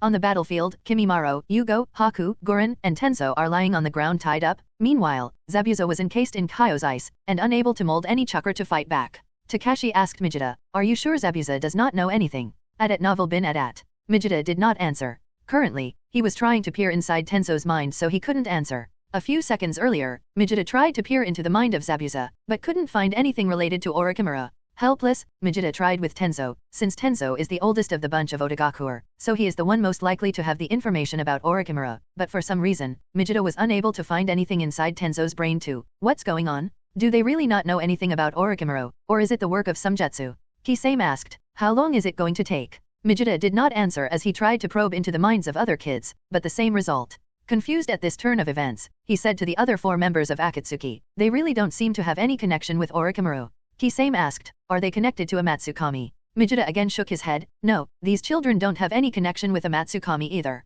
The 4 frowned, but before any one of them could say anything, Kaio suddenly looked in the direction of a mist-covered forest and said, someone is approaching, and they are extremely fast. Mijita instantly raised his head and looked in the direction pointed by Kaio, and said, 2 enemies, not only are they fast, but they are extremely strong. Juzo was annoyed. Up until now, they haven't found a single trace of Orochimaru, and the troubles they are facing are already too much and this thing has started to get on his nerves. Kisame raised his same hata on his shoulder, and said while looking at the 2 figures, something is not right with their chakra fluctuations. Mijita nodded, with a serious expression. As a shinobi with the Katsuri Yugan, he is naturally aware of the abnormality Kisame pointed out. As the 2 figures got closer, the 5 members of Akatsuki finally saw the appearance of the 2 clearly. One is wearing the iconic red armor of the Warring States period, has long black hair, and a Konoha forehead protector on his forehead. His very momentum speaks of his experience and his strength. The other person is wearing the iconic blue armor of the Warring States period and has small white hair. Their face seemed to be quiet and devoid of any emotion, but this quietness was giving out an inexplicable palpating aura. Huh? Why do they look a bit familiar? Muttered all 5 of them. If Kakuzu was here, he would have instantly recognized the identity of the 2 at a glance, because one of them was a target he attempted to assassinate. Mijita exclaimed, putting aside their strange chakra, the amount of chakra they have is too much, the one with the red armor's chakra is even higher than Kisame. Without waiting for anyone to respond, Hashirama suddenly came to a halt and clapped his hands together, would release secret technique, nativity of a world of trees. Boom boom boom. Accompanied by the terrible vibrations that shook the ground, countless trees emerged out of the ground and rushed towards the 5 members of Akatsuki. Wood style and that iconic red armor, coupled with his face and that forehead protector, it can't be. Is he really who I think he is? Mijita stuttered, Shadame Hokage of Konoha, Senju Hashirama, the one and only god of shinobi. The expression on everyone's faces changed, shock, confusion, and most of all fear was clearly evident. And this is natural, anyone would be shocked if they suddenly face someone who should have been dead for over 4 decades, not to mention that someone is the god of shinobi. While the 5 put all their effort to resist the world of trees, the one with blue armor printed the tiger hand seal and shouted, Genjutsu, infinite darkness jutsu. Instantly their world turned dark, and the trees they were resisting against started to bind them, and because they couldn't see anything, as such they slowly and steadily started getting overwhelmed. Night-Aim Hokage, Senju Tobirama? Does this place has something to do with the Senju clan? Muttered someone, because they are already sure that the 2 people on the opposite side are undoubtedly the first 2 Hokage of Konoha. After swinging his cubic Araibasho to cut trees continuously trying to bind him, Juzo shouted, this mission is a failure, run for your lives, if we survive then we will meet again at the gathering point, now good luck to everyone. Nobody questioned Juzo's orders and instantly escaped in 5 different directions, even if they cannot see where they were going, they still did not stop because if they did then it would mean death. On Orochimaru's side. Orochimaru looked unhappy upon seeing that the moment the 5 members of Akatsuki recognized the identities of Shadame Hokage and Night-Aim Hokage, they fled in panic and didn't even dare to fight. Kabuto laughed, Orochimaru-sama, they didn't even dare to fight, is the deterrent effect of the first 2 Hokage so high? Orochimaru nodded, perhaps. He was the god of shinobi, after all. Kabuto then said with a thoughtful expression, if that is the case then we no longer need to fear Akatsuki or a Matsukami. As long as Shadame Hokage is on our side Akatsuki is no longer a threat to us and coupled with the fact that Shadame is an Edo Tensei, so he is practically immortal, and has infinite chakra, he might even be able to deal with both Yama and Nagato. Orochimaru nodded, but then shook his head. The current him is definitely not the opponent of either of the 2. This might be the case in the future when Edo Tensei is developed further and the reincarnated ones are able to display their full potential, but right now, they are not. Orochimaru is very clear about this, the fact that the 5 Akatsuki members managed to escape alone shows this, because if the 2 Hokage were at full strength, then the 5 of them wouldn't have been able to escape, wood style and flying Raijin Jutsu would have put them out of their misery. Kabuto said, in that case, we must develop Edo Tensei further to restore the strength of Shadame Hokage to his full potential. Orochimaru nodded. They have already improved Edo Tensei left by Night-Aim Hokage quite a lot additionally, the strength and quality of the sacrifices used must also be improved. Kabuto nodded, and said, alright, I will find the right sacrifices. Orochimaru said, do it as soon as possible we have a big thing coming ahead. Kabuto's eyes widened, and he asked, do you mean you are accepting that agreement? Adat novel bin adat. Orochimaru licked his lips and said, just perfunctorily, I will be going to Konoha to discuss the alliance agreement between Konoha and Otogakuer. When the news of a new shinobi village being established in the land of Ricefield/Land of Sound was received by Konoha, Sandaime Hokage immediately sent a formal representative to form an alliance with Otogakuer.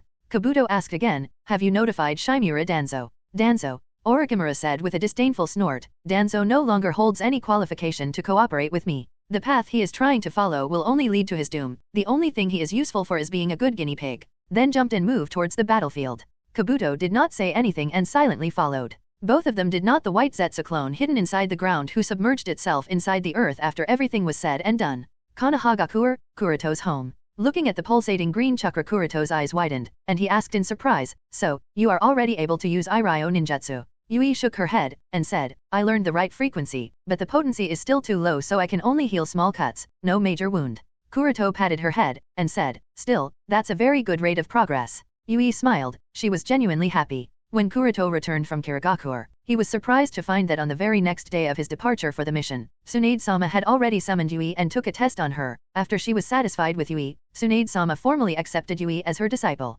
Kuroto was happy when he learned of this and made sure to complete the end of his promise to Tsunade. So, in the past 2 days, Kuroto managed to sell the Byakugan to the Hyuga clan. Of course, only Hyuga Hayashi knows of this transaction. Other than the patriarch of the Hyuga clan and Fujin of Amatsukami, no one else is aware of this secret transaction. The price Fujin asked for the Byakugan was 70 million ryo, and Hyuga Hayashi agreed to that price. After all, Amatsukami is too dangerous. If they were offended, not only will the Byakugan not be obtained, but Amatsukami will become an enemy of the Hyuga clan, and the Hyuga patriarch wanted neither, so he agreed. Using those 70 million ryo and adding some from his own pocket, Kuroto paid off Tsunade-sama's debts, as promised. But what made Kuroto more surprised was that, aside from Yui, Tsunade-sama had also taken another kunoichi by the name of Uchiha Izumi as her disciple, which was a shocker. Maybe, Tsunade-sama used this opportunity to also involve the Uchiha clan in her plan. No wonder her plan was accepted by Hokage-sama. It is obvious that Hokage-sama will not refuse her with Hyuga clan and the Uchiha clan both backing her. Moreover, this perhaps works in the favor of both the Uchiha clan and the Hokage faction, as they obviously intend to resolve their internal conflict so that they direct all their attention on Akatsuki and Amatsukami.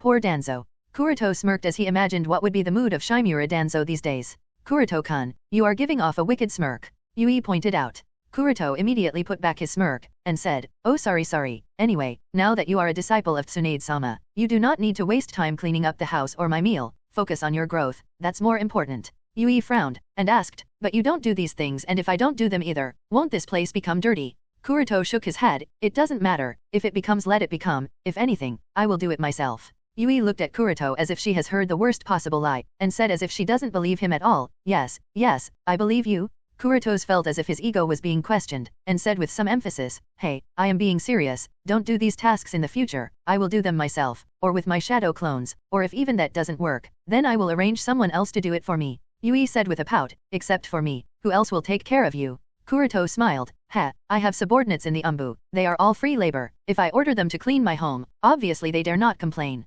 Yui sighed, just what else did I expect? Besides, even if you don't say it, I have also come to understand that I won't have much time in the future to learn under Tsunade-sama, then also taking care of Hinata-chan and Shin-chan's teachings. I will be very busy from now on. I just hope that there is some time I can spend with you. Early morning of the next day, both Shisui and Itachi came to the Forest of Death as per Kuroto's instructions. They searched for Kuroto, and soon found him asleep on the branch of a tree. Shisui looked at Kuroto's sleeping posture and suddenly had an idea. Shisui motioned Itachi to not make any sound as he drew out a calligraphy brush from his pocket. Itachi wanted to speak to Shisui that this is not a very good idea, but seeing Shisui's look, Itachi chose to remain silent. Now with the calligraphy brush in his hand, Shisui took silent cat steps towards Kuroto, making sure that he did not make any sound lest he wakes up Kuroto, and shortly he was standing in front of the sleeping Kuroto. Now standing before Kuroto, Shisui motioned his free hand to and fro, in order to make sure that Kuroto was really sleeping. After confirming that Kuroto was indeed asleep, Shisui snickered and without any weight, he raised his hand to give Kuroto's face a nice touch of art.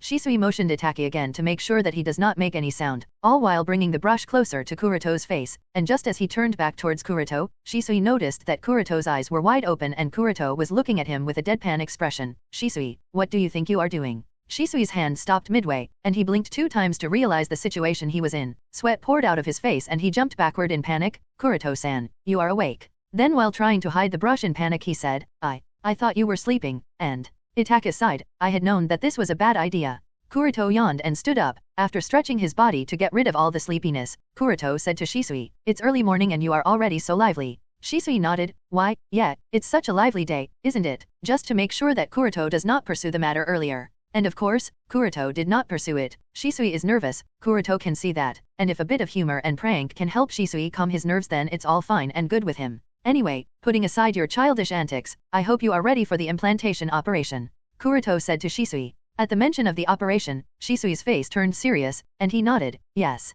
Kuroto nodded and jumped down from the tree, and started weaving hand signs. Shisui also jumped too, and looking at Kuroto weaving hand signs in front of the tree, he asked with a confused tone, by the way, Kuroto-san, why to call us to the forest of death? Kuroto answered Shisui's doubts. Implantation operation cannot be carried out at your or my home, it would be too risky, as such we are going to perform it here. Here. Shisui muttered.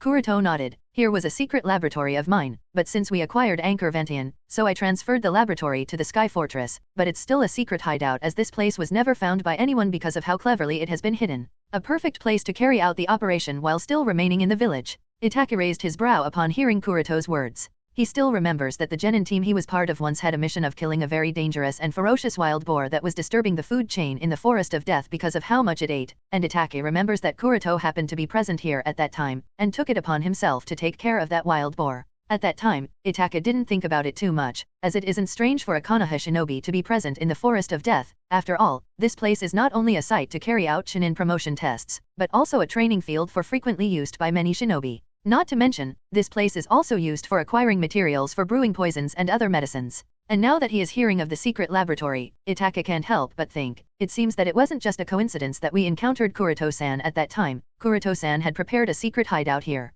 At this time, the entrance inside the tree opened, and Kuroto walked inside followed by Shisui in tow. Before both of them went inside completely, Kuroto said to Itake, Itake-kun, the implantation operation may take a few hours. During this time, neither I nor Shisui will be in any condition of helping out, so please guard the entrance and make sure that no one interferes. Itake nodded courteously. I understand, Kuroto-san. Please make sure that the operation is carried out successfully. You needn't worry about anyone interfering. Kuroto nodded, then started to walk deeper inside the laboratory. And just as Shisui was about to follow Kuroto, Itake said to him, Be careful, Shisui-san. Shisui turned back and asked with a smirk, What is it I am seeing here, Itake? Are you worried about me? Itake neither nodded nor denied at novel bin at. Shisui just smiled and waved his hand. Fear not, my friend, I shall prevail in this battle, and beat the Lady of Death before she can take my heart. He is being unusually poetic and funny. This is not like Shisui-san, no doubt about it. Shisui-san is indeed nervous about what's to come. Itake thought as he looked at the fading backs of Shisui and Kuroto and the entrance to the hideout being closed.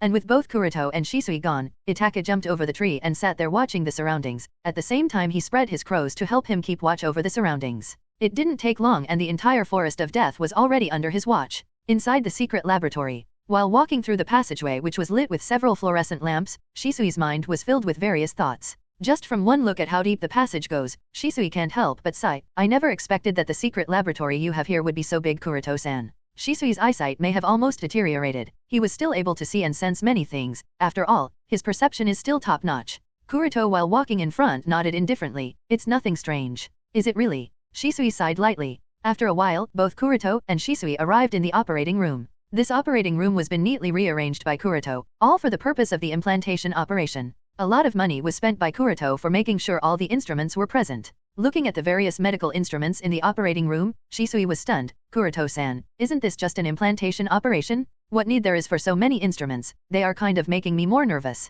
Kuroto motioned Shisui to down on the bed and started to explain, there is nothing to be nervous about. These instruments are placed here to keep your real-time vital signs in check during the implantation operation. There is a cardiac meter to measure heart rate, a pulse oximeter to keep the pulse in check, then there is a respirometer as well as an oxygen supplier, a blood pressure monitor to measure your blood pressure. Additionally, there is a thermometer, a body water level measurer and a few other devices. Obviously, all of these are not necessary, but I have arranged them to make sure that everything goes without a hitch. Shisui nodded. At this time, Kuroto took out an injection, added a few medicines to it, then injected it directly into Shisui's bloodstream, while explaining, this is an intravenous injection, and the fluid it contains is a potent cell activator. For successful cell implantation, a cell activator is necessary. A cell activator, is it? Shisui muttered as he suddenly started to feel something in his bloodstream and the entire circulatory system. After completely injecting the fluid, Kuroto threw the injection into the trash can, and said, it would take about 2 to 5 minutes for it to have full effect. In the meantime, change your clothes into the patient gown. 5 minutes later, Shisui did as was told, and after changing into a patient gown, he was currently lying on the bed made out of stone. After preparing a few other things, Kuroto said to Shisui, "Now that almost everything is ready, let me first introduce the complete procedure to you." Shisui nodded with a distracted expression because the cell activator was making him feel extremely hot, so hot that even though this operating lab is extremely cool, Shisui was still sweating heavily. Kuroto said, "In the first step, I will remove your Mangekyo Sharinon and replace them with the pair of Eternal Mangekyo Sharinon." The distracted Shisui nodded at first, but the very next moment, he realized what Kuroto had said and instantly sat up in surprise. "What? But why? This is a cell implantation operation, so why those eyes?" Kuroto patiently explained, "Your eyes are completely blind, so I am afraid that with your current ocular power you will not be able to suppress Shodame-sama's cells, so to make sure that nothing goes wrong, I will implant Eternal Mangekyo Sharinon." Shisui asked, "But will Tsukei agree to it? After all, the Eternal Mangekyo Sharinon is already in her." Tuck. Shisui hadn't even finished speaking, and Kuroto had already placed a small nutrient capsule on the table on the side. Shisui looked at the nutrient capsule and noticed the pair of eyes floating inside the glass capsule, and he didn't know what to speak anymore. Kuroto patted Shisui's shoulder and motioned him to lay down, as he said, "Don't worry, Uchiha Tsukei is a selfless girl and she is happy to lend the eyes to you. In fact, knowing that your operation was about to be carried out, she approached me on her own accord and presented me with the idea of using these eyes to make sure that you survive." Shisui said sincerely, "Kuroto-san, if I don't survive, please thank her in my place for all that she has done and is doing for the Uchiha clan. I would rather not do that yourself. Which means that you are not allowed to die." After a pause here, Kuroto explained the further steps. "So after your eyes are replaced in the first step, for the second step I will inject a fusion solution inside your body. The fusion solution is made of a few special drugs and will cause you some pain, but you must endure the pain because this is necessary for successful implantation. After the first two steps, we will have the third step. In this I will inject specially treated Shodame-sama's cell inside your body. What you must do is use your own ocular power to suppress them and make sure that they do not take over your body completely, else it would mean death by becoming into a tree," explained Kuroto. Shisui nodded. "All right." Kuroto added, "One thing I want you to keep in mind is that I am not going to be using any anesthetic agent in the entire implantation operation so that you can fully use your ocular power and sense the changes going in your body. So, bear in mind that the pain you feel will be extreme. It would be so unbearable that you would rather want to die, but you have to survive." Shisui nodded, understanding what Kuroto was implying here. Shinobi are trained to endure pain. Cuts, wounds, fractures, muscle tearing, and other kinds of pain can be easily endured by them, and there is no need to even mention those things. So, the fact that Kuroto mentioned it and emphasized the term extreme pain must mean that the pain will be higher than what he as a trained shinobi can endure, but he must endure, and not only he must endure, he must prevail over it. Kuroto informed him of this in advance to make Shisui prepare himself psychologically. Yes. Shisui nodded, he is very confident in his pain tolerance limit. At last, Kuroto said in a deep voice to make sure that Shisui pays attention to his words, "Remember that Hashirama cells are more cancerous than any kind of tumor, and they take over their target extremely fast, faster than what the human mind can work. Some time ago, I managed to get my hands on the experimental data of the Hashirama cell implantation experiments and operations carried out by the village. All records point out that no matter how strong-willed of a person the subject was, in the face of Hashirama cells, he/she couldn't endure. Dementia, hypersalivation, hyperhidrosis, temporary failure of the sensory nerves, urinary incontinence due to losing control over the bladder, and feces incontinence due to loss of control over bowel movements, are some of the things that you will experience aside from pain. There is also a possibility that you will turn into half-human, half-tree-like creature if you don't pay attention. So be careful." Shisui heard Kuroto's words, and asked with a dazed expression, "Is that why you instructed me to not intake water or food for the past 2 days?" Kuroto nodded, "Yes, so anyway, what I am implying is that be careful, ahead is a battle of life and death." Shisui asked again, "But did you not say that the success rate is 100%? Kuroto nodded, "It is, as long as you are able to preserve. If you, yourself are unable to preserve and give in, then there is nothing I can do about it." Shisui was silent, and after taking a deep breath, he nodded, "All right, I have too much to protect. I would never be able to forgive myself if I were to die on an operation table, so death is not even an option here." After understanding Kuroto's words, Shisui let go of all the fear, nervousness, and anxiety, and his expression returned to calm and collected as if he was present on a battlefield. Kuroto took a look at Shisui quietly lying on the operation table, and without waiting anymore, he started with the implantation operation. Kuroto's intention of replacing Shisui's eyes while carrying out the implantation operation is not just to increase the success rate of the operation, but it is also to improve the ocular power of the Eternal Mangekyo Sharinon with the help of the Yang Chakra present in the Hashirama cells in an attempt to evolve the Eternal Mangekyo Sharinon into the Rinnegan. Excluding Rakudo Senin's Rinnegan, there have been only 1.5 pairs of Rinnegan in the shinobi world, canonically speaking. And in the 1.5 pair of Rinnegan, Uchiha Sasuke's Rinnegan was also evolved because Rakudo Sennin gave him the yin part of his own chakra, so in a way, it wasn't awakened by Sasuke himself, rather it was a given to him by Rakudo Sennin to prevent the revival of Kagaya, so it cannot be used as an object of reference by Kuroto, because this method is extremely difficult to copy. As such, Uchiha Madara's method of awakening the Rinnegan is worth Kuroto's research. Uchiha Madara's Rinnegan is the product of the fusion of yin chakra of eternal Mangekyo Sharinon, and yang chakra of the implanted Hashirama cells in his body. In other words, if we use Madara's Rinnegan as an example, the fusion of yin chakra of eternal Mangekyo Sharinon and yang chakra from Hashirama cells can theoretically result in the birth of Rinnegan. Moreover, in the canon, Orochimaru and Yakushi Kabuto hypothesized that the Rinnegan can be awakened by combining Uchiha and Senju DNA. To that end, Kabuto successfully recreated the Rinnegan by infusing Hashirama cells in Madara's reincarnated body. But considering that Uchiha Madara was the reincarnation of Otsutsuki Indra, at the same time, Senju Hashirama was the reincarnation of Otsutsuki Asura, so after implanting Hashirama cells, Madara had access to both Indra and Asura's chakra, and the combination of Indra and Asura's chakra allowed him to obtain Hagoromo's own chakra, thus he awakened the Rinnegan. If we keep both the conjectures in mind, then a question arises here, whether combining the chakra of Indra and Asura to give birth to Hagoromo's chakra is necessary or not to evolve a pair of Rinnegan. Kuroto's objective is to figure out this problem using this implantation operation. Kuroto wants to understand whether obtaining Hagoromo's chakra is the only condition to awakening the Rinnegan or is it just one of the many ways. If Hagoromo's chakra is not the only necessary condition, then Kuroto has the confidence in cultivating a pair of Rinnegan. But if Hagoromo's chakra is the only necessary condition, then Kuroto will have to involve Uchiha Sasuke too in his research because Sasuke is the reincarnation of Indra. With the objective of figuring out this problem, Kuroto started Shisui's implantation operation. After attaching all the devices to keep monitoring Shisui's vital signs all time, Kuroto disinfected the surgical instruments, then calmly replaced Shisui's eyes with the eternal Mangekyo. A few seconds after the eyes were implanted in Shisui's sockets, Kuroto asked, "How do you feel?" After adjusting to the returned vision, Shisui observed the surroundings for a while, then said with a doubtful tone, "I am not sure why, but these eyes are giving me a very familiar sensation, and there is no resistance, as if these are no foreign body part, rather they have been part of my body." Kuroto nodded with a smile upon hearing Shisui's doubts. "That's good then." Uchiha Ryuta's eternal Mangekyo Sharinon has been washed and nurtured by the chakra of Tsukii clone for quite a few years already and has a high acceptance of Tsukii clone's chakra. Tsukii clone is a fusion of Kuroto's and Shisui's cells. The gender of the resultant clone may have changed due to female gender determining genes being dominant, but this doesn't change the fact that Tsukii clone's chakra is quite similar to that of Shisui's own chakra. As such, it is only natural that these eyes have a high acceptance rate of Shisui's chakra.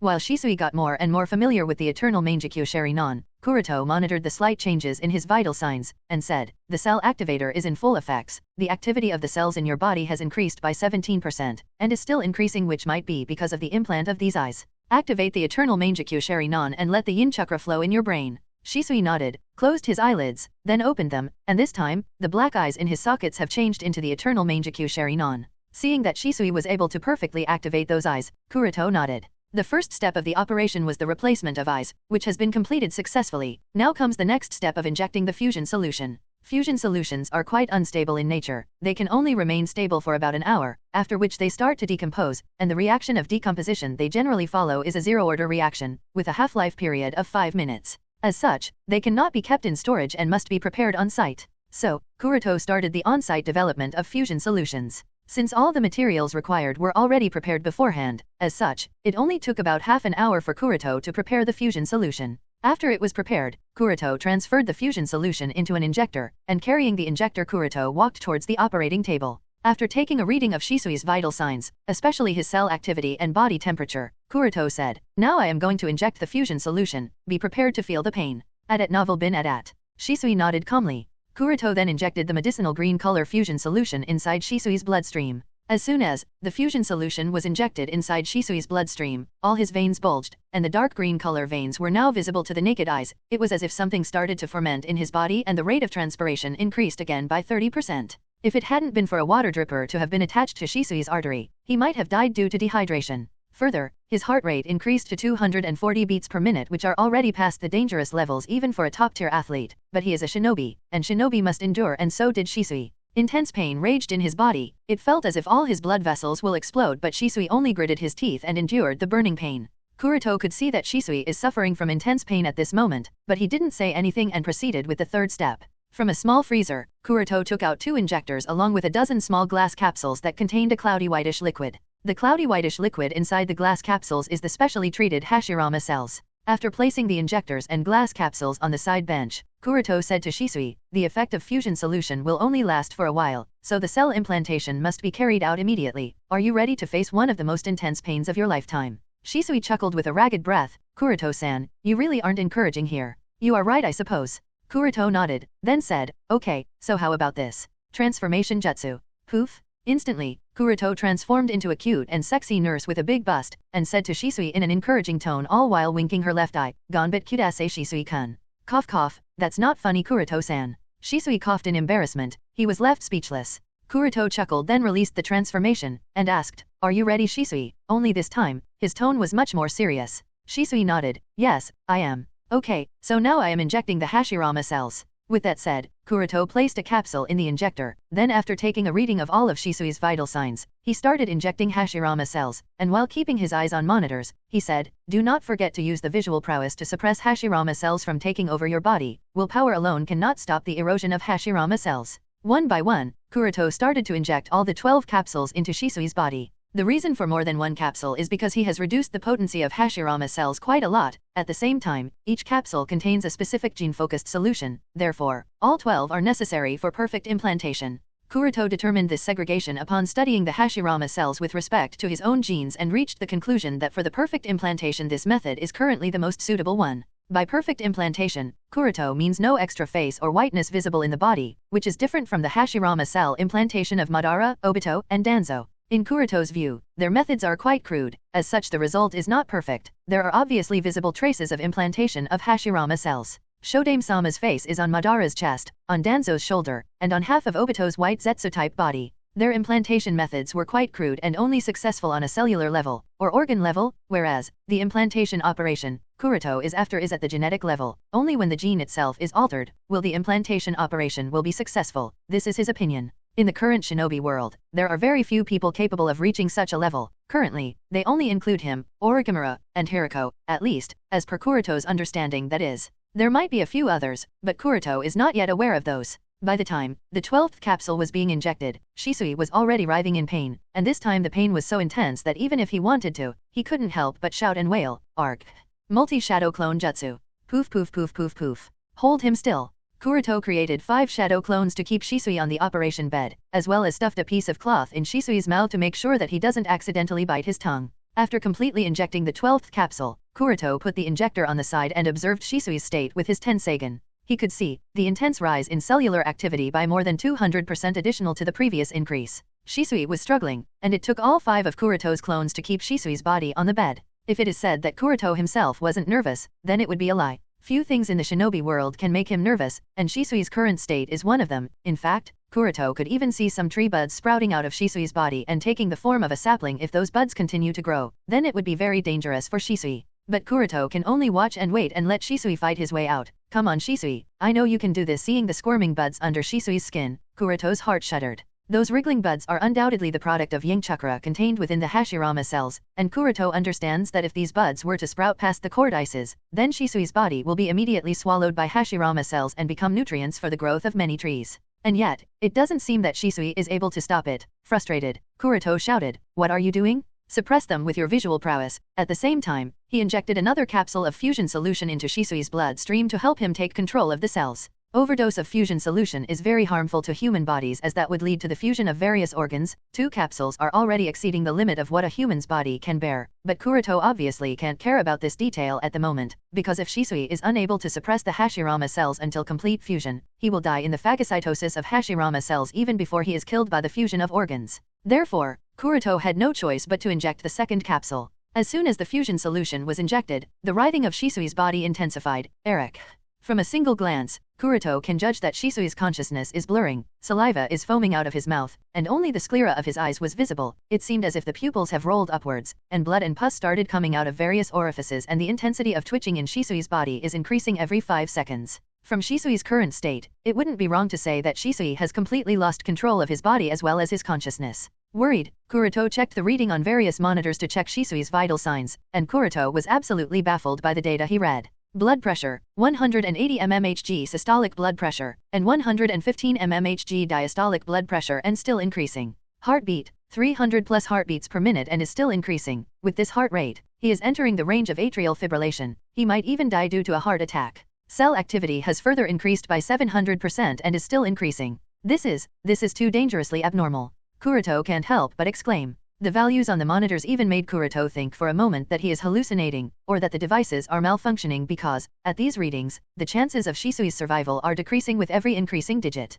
Come on Shisui, it's not yet time to kick the bucket. Kuroto telepathically projected his thoughts into Shisui's mind as a bad premonition started to take birth in his heart. To be honest, Kuroto has been very optimistic about the success rate of the operation. After all, if Obito with just a single 2-tomo Sharingan and in a half-dead state can make it through, so why Shisui, in his prime condition and with a pair of eternal Mangekyo Sharingan can't make it through? There is no reason for him to die. But it doesn't seem that Kuroto's optimism is going to bear fruit, as the roots and stems of trouble and death started to break out of cordices, pierced through Shisui's skin, and started to grow bigger and bigger visible to the naked eye. In just a few seconds, the branches grew into a big tree, and with Shisui's body as the foundation, it quickly took root in the operating room and shot up, breaking past the roof and passing through the surface of the forest of death. Outside the secret laboratory, Itake in his umbu guise was sitting cross-legged on a tree, watching the surroundings carefully. The Hashirama cell implantation operation is not that big of a secret for the umbu. After all, many documents regarding these experiments are stored up in the archives and the umbu somewhat has access to them.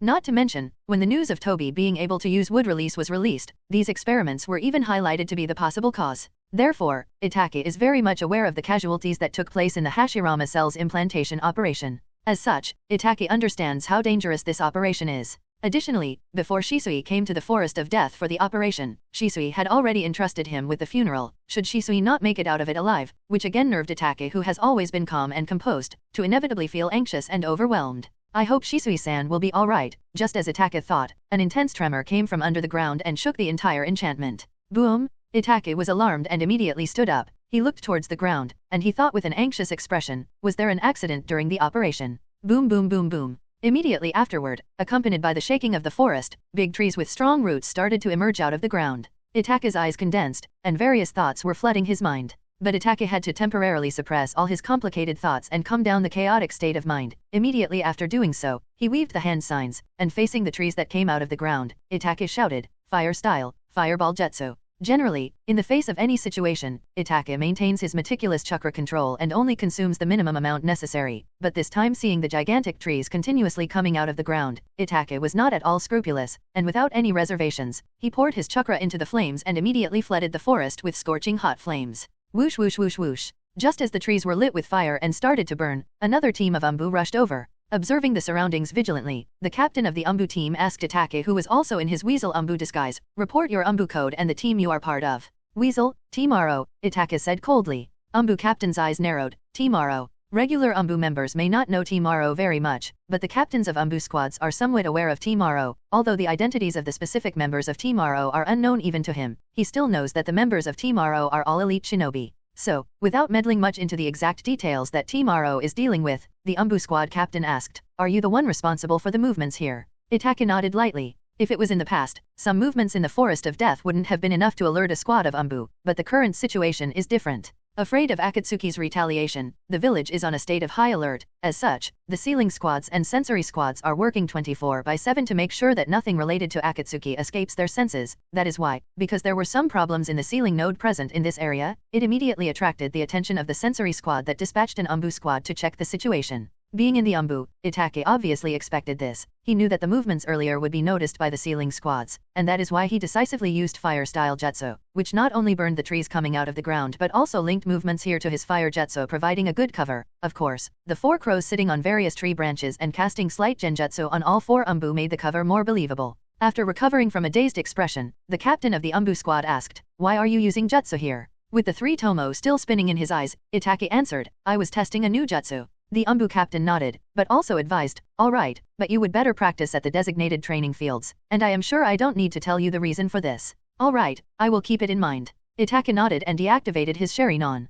The umbu captain said, "Also make sure to clean up the mess." And without waiting anymore, he along with the rest of the squad left. Itake breathed a sigh of relief and looked at the trees that, at some point, had already stopped burning. During the entire talk, the umbu squad was totally focused on Itake, and they did not even look at the trees that have already stopped burning because of the new ones that sprouted out of the ground. After making sure that no hole was left in the ground, Itaka looked in the direction of the entrance of the secret laboratory with a thoughtful expression. Itaka can obviously figure out that something must have happened in the operating room, but he suppressed his urge to rush down there because he knows that even if he rushes down there, he wouldn't be of much help. So instead of causing chaos there, it is better to stay here and prevent others from disturbing the operation. Sigh, Kuroto-san, please make sure that nothing happens to Shisui-san. Back to the operating room at Novel Bin Adat. Toyotama, maintain this steady transfer of neutral chakra, said Kuroto to Toyotama inside his subconscious plane all while he himself was transferring yin chakra to Shisui. The yin chakra in Shisui's body had exceeded the limit of what he could bear. As such, Kuroto decided to slowly give him yin chakra to balance out the yin and yang chakra.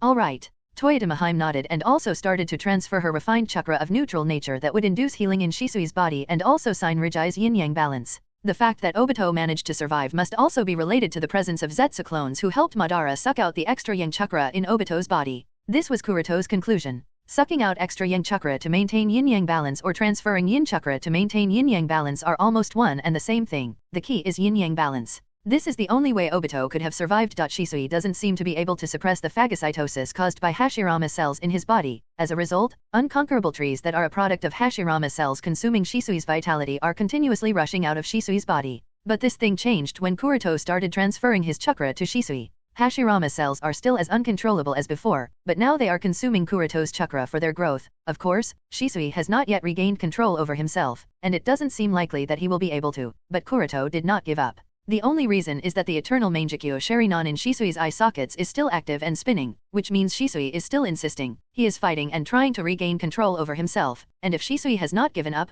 then how can Kuroto give up? So obviously, Kuroto calmed himself, and while continuing to transfer his chakra to Shisui, he thought of countermeasures that would help Shisui. The Hashirama cells are acting like gluttony, as they are devouring all the given chakra at an extremely fast speed. Even the neutral chakra of Ryuo Mayako is being consumed at an extraordinary speed. This is still under the condition that Ryuo Mayako chakra is extremely pure and dense, as well as has a satiating effect on the hunger of unstable Hashirama cells. If it was something other than a Baijuyu-type chakra, I am afraid it would have been completely swallowed along with Shisui's body. What is the cause of all this? What's preventing Shisui from being able to take control of Hashirama cells? Kuroto thought as he observed the spinning eternal Mangekyo Sharinon in Shisui's eye sockets. Are these eyes responsible? Was a momentary thought, but then Kuroto shook his head because he could perceive the yin chakra in the eternal Mangekyo Sharinon is trying to counter the yang chakra in Hashirama cells. No, wait. The eyes are countering yang chakra in Hashirama cells. Countering will consume both spiritual energy and physical energy in Shisui, and in the end, Shisui will perish. So instead of countering, Shisui will have to prompt the eyes to actively merge with the yang chakra.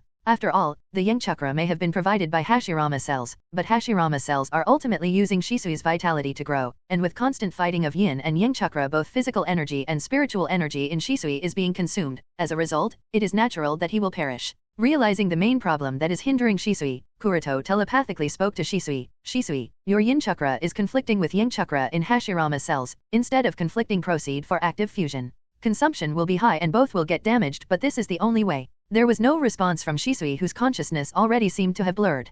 Kuroto is also not sure whether Shisui had heard his words, but Kuroto can only choose to trust Shisui. After all, Shisui is not known as the most genius shinobi of the Uchiha clan for nothing. Boom boom boom. There was still no decline in the growing speed of trees, if not for the fact that it was Kuroto's chakra being consumed as the fuel for the trees instead of Shisui's. Shisui might have already perished by now. The growing trees have already messed up the entire operating room. It is only because the truth-seeking orbs are constantly shedding and destroying the trees that the trees have stopped breaking out to the surface, else they might have caused a commotion in the forest of death. The same thing continued, and soon 5 minutes passed. And in these past 5 minutes, Kuroto continued to supply yin and neutral chakra to Shisui and also maintained the truth-seeking orbs. I don't think that I can keep this up for too long, thought Kuroto, as he has already noticed that the Hashirama cells inside Shisui's body is trying to devour Kuroto's hand too. If his own chakra overdraft is too severe, he may not be able to get rid of the erosion of Hashirama cells and will fall into the same passive situation as Shisui's. 5 more minutes. If Shisui is unable to take control of Hashirama cells within these 5 minutes, then he will die.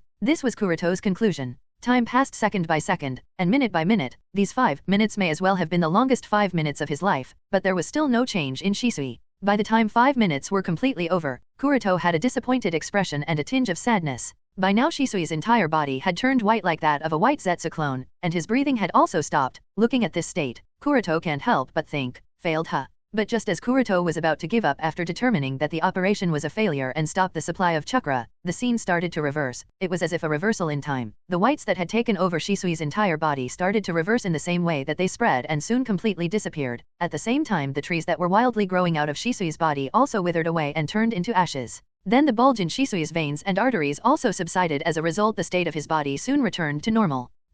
Kuroto was obviously taken aback. These changes illustrate that Shisui succeeded and conquered the Hashirama cells. Suppressing the surprise in his heart, Kuroto hurriedly observed the reading on various monitors at Novel Bin at. Blood pressure is returning to normal range. Heartbeat is also returning to normal. Body temperature has also started to return to normal. Cell activity is also decreasing, but I suspect that there will be an overall increase in Shisui's cell activity due to the fusion of Hashirama cells. Water levels need to be replenished as the consumption of water was too much during the operation. Only about 20% of water is present in his body. It needs to be replenished. The readings displayed in all the monitors prove that Shisui has finally succeeded, but Kuroto still did not stop the infusion of chakra. After all, Shisui's current chakra levels are too low, so low that Shisui doesn't even have the energy to be able to murmur anything, and even the eternal Mangekyo Sharinon was deactivated on their own. Anyway, the truth-seeking orbs were deactivated and vanished, and Kuroto started to observe the changes in Shisui's body all while keeping a steady supply of chakra. A while later, when enough chakra was replenished, Shisui finally regained consciousness and muttered weakly, "Kuroto-san, did I, suck,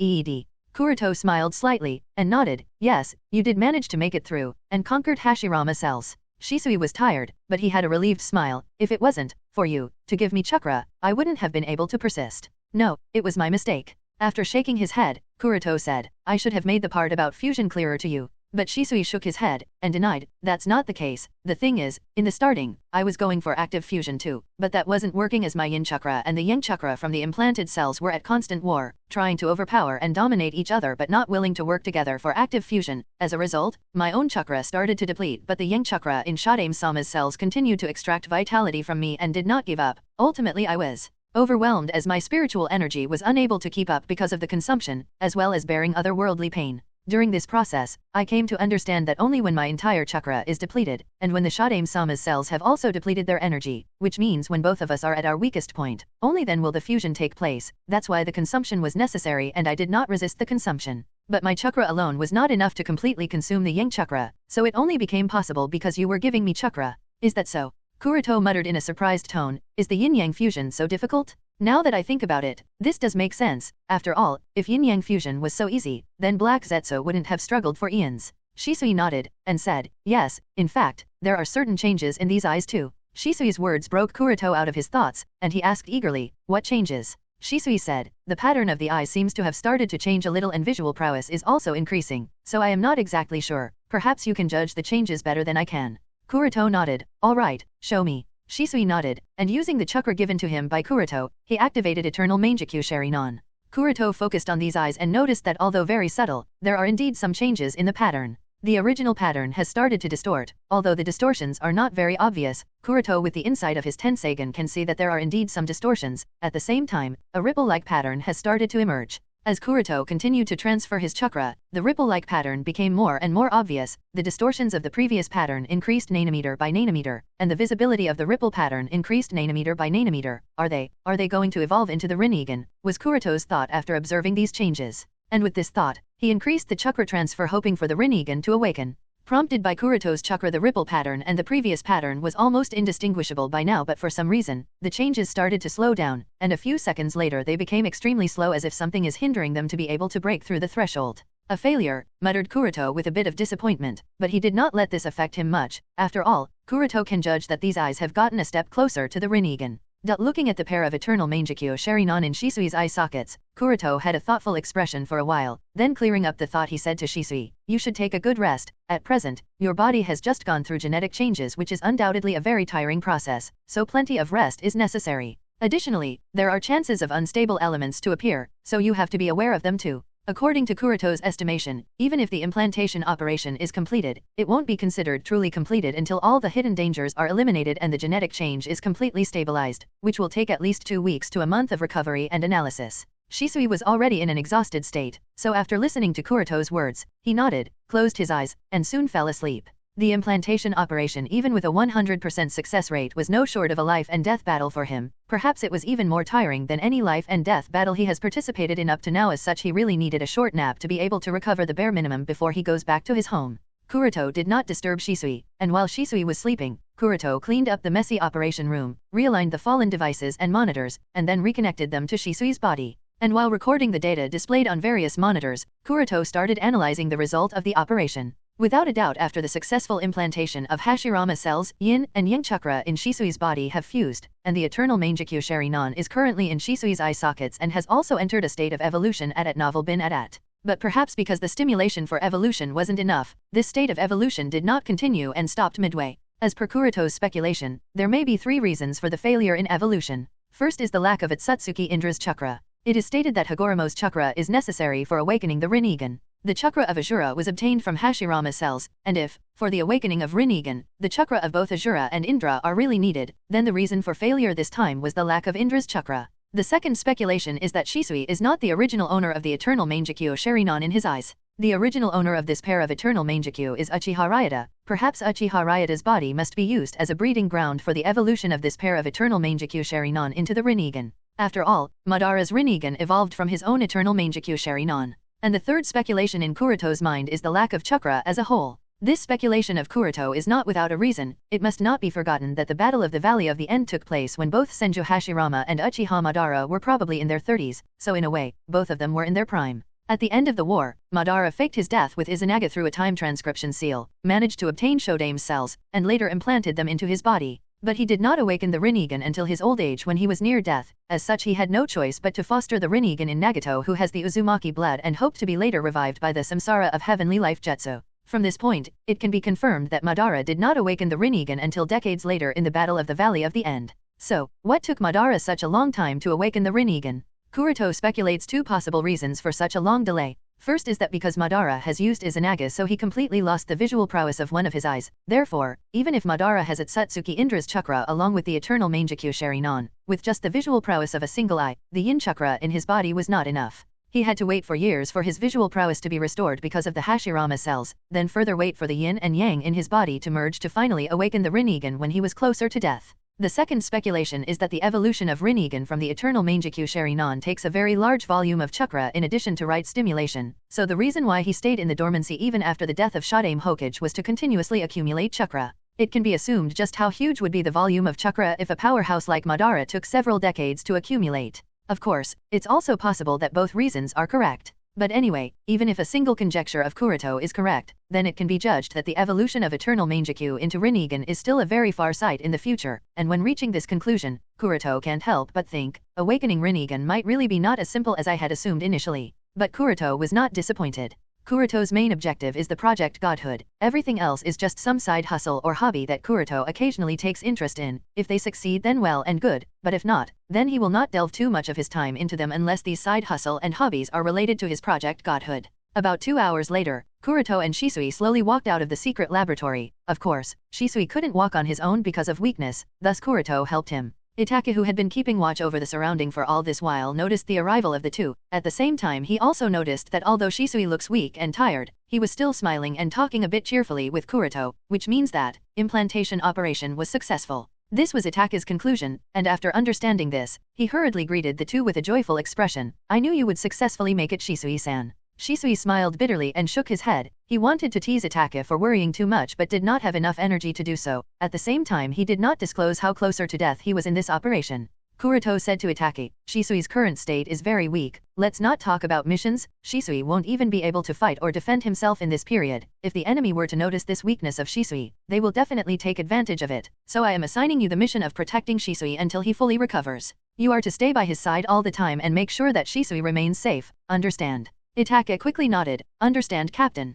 Then Kuroto said to Shisui, "Make sure to follow the training regimen I gave you and do not overexert yourself for the next month, until you are fully recovered. Additionally, don't forget to send me daily reports regarding the changes in the body and eyes that you experience. This data will be very crucial." Shisui nodded. "Don't worry, Kuroto-san, I will keep it in mind." Then Shisui with the help of Itachi went to his home, and Kuroto also went in the direction of his home, but not before making sure that no traces of the secret laboratory being present here were left after that short accident. On his way home, Kuroto also felt that he was unusually exhausted today, but fortunately, Shisui successfully survived the operation. Compared to this result, his fatigue was not worth mentioning. Reaching home, Kuroto ate a random cup of ramen, and while lying on the bed he thought of his next move. Most importantly, the next clone he should focus upon. The pair of eternal Mangekyo Sharingan in Shisui's body did not evolve into the Rinnegan, however, the visual prowess increased a lot additionally. With the mastery of Onten, Ashihomemai, the requirements of the standard fire chakra clone are finally progressing, and this clone will be complete sooner or later. The progress of water clone 2 is on the right track when Kuroto completely masters Sennin mode with the Sujin clone. The strength of Sujin clone will be nothing to scoff at. Then there is also Okamai mode and Kura Okamai mode. Kura Okamai mode was inspired by the Yamada no Jutsu of Orikimura, and it certainly is a nice jutsu to battle Baijuyu class opponents. Overall, Kuroto doesn't have to focus much on water nature clone and fire nature clone aside from the continuous training, so now he must direct his attention toward the third clone. Which element to choose, and whose cells to use for the clone becomes the next major issue Kuroto must focus his attention on. With a thoughtful expression, Kuroto muttered, "Next, which clone should I choose?" At present, Kuroto has 4 clones left to create. These 4 include Earth Nature Clone, Wind Nature Clone, Lightning Nature Clone, and Yang Nature Clone. Because of a lack of confidence in being able to create the Yang Nature Clone due to immature cloning technology, Kuroto has postponed the creation of Yang Clone for the time being. Therefore, the choices in front of Kuroto are only limited to Earth Nature Clone, Wind Nature Clone, and Lightning Nature Clone. Compared to the other 2 chakra natures, Earth chakra nature is most stable, so the difficulty of creating Earth clone should be less when compared to the Wind nature clone and Lightning nature clone, and it is also a good choice when it comes to the matter of Kekki Genkai of Earth chakra nature. In Kuroto's impression, the Kekki Genkai related to Earth release is wood release, mud release, crystal release, lava release, explosion release, steel release, and magnet release, and there is also the Kekki Toda dust release. Although wood release is without a doubt the strongest of all the aforementioned Kekki Genkai, it is also influenced by the Yang chakra. The stronger the Yang chakra of the user, the stronger the effect of the wood-style jutsu. So in a way, wood release can be regarded as semi-Kekki Toda of the Yang nature because of the influence of Yang chakra on this Kekki Genkai. The others 2 are good and simple Kekki Genkai. Although each has its own advantages, the shortcomings are also quite clear. However, the Kekki Toda, dust release related to the Earth chakra nature makes him somewhat interested and can be regarded as the goal for the Earth nature clone. But the problem is that in the current shinobi world, only Sandaime Tsuchikage Oniki has mastered dust release, and obtaining his cells as well as information on dust release would be an extremely difficult task. It is necessary to know that even in the 4th Great Shinobi War that happened 10 years later in the canon, the old and frail Oniki was still a force to be reckoned with, so it is conceivable how strong he would be currently when he has just started to go downhill.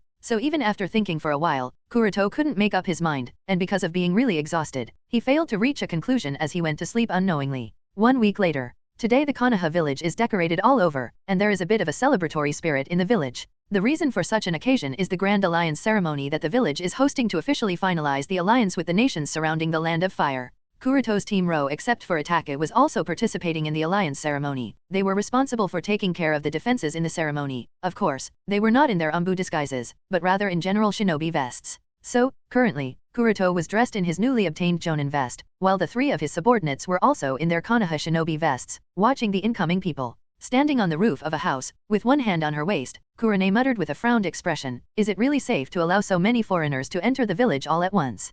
Heiei coughed a little, then replied, "The purpose of holding this alliance ceremony is to deter the Akatsuki organization and Amatsukami. Of course, the bigger the ceremony the better, therefore, the participation of so many people is unavoidable." Ujo nodded with Heiei. "Yes, as long as this alliance ceremony is successfully completed, we will have allies in the northwest and southwest of the Land of Fire, so there would be no need to deploy so many shinobi to watch out for possible attacks from those specific directions. As such, more shinobi can be deployed into other tasks, such as locating the Akatsuki base." Kurane shook her head and said, "That's not what I meant. What I mean is, what if there are spies present in this crowd? Any one of them could be a spy and we won't know for sure, not to mention there is no guarantee that these villages don't hold ill will towards Konoha. There is also a possibility that Akatsuki will take advantage of this ceremony to launch an attack on the village. What do you think, Kuroto-san? Your opinion, as the person in charge of the security." Kuroto nodded to Kurane's words. "It's possible and something that is very likely to be true, but as Hokage-sama stated, we don't have very many options. As such, instead of talking and discussing, focus on the crowd and keep an eye for any sort of unusuality. Should you find anything unusual, immediately report it to Inoichi-san and let Shikaku-san and other shinobi handle them discreetly."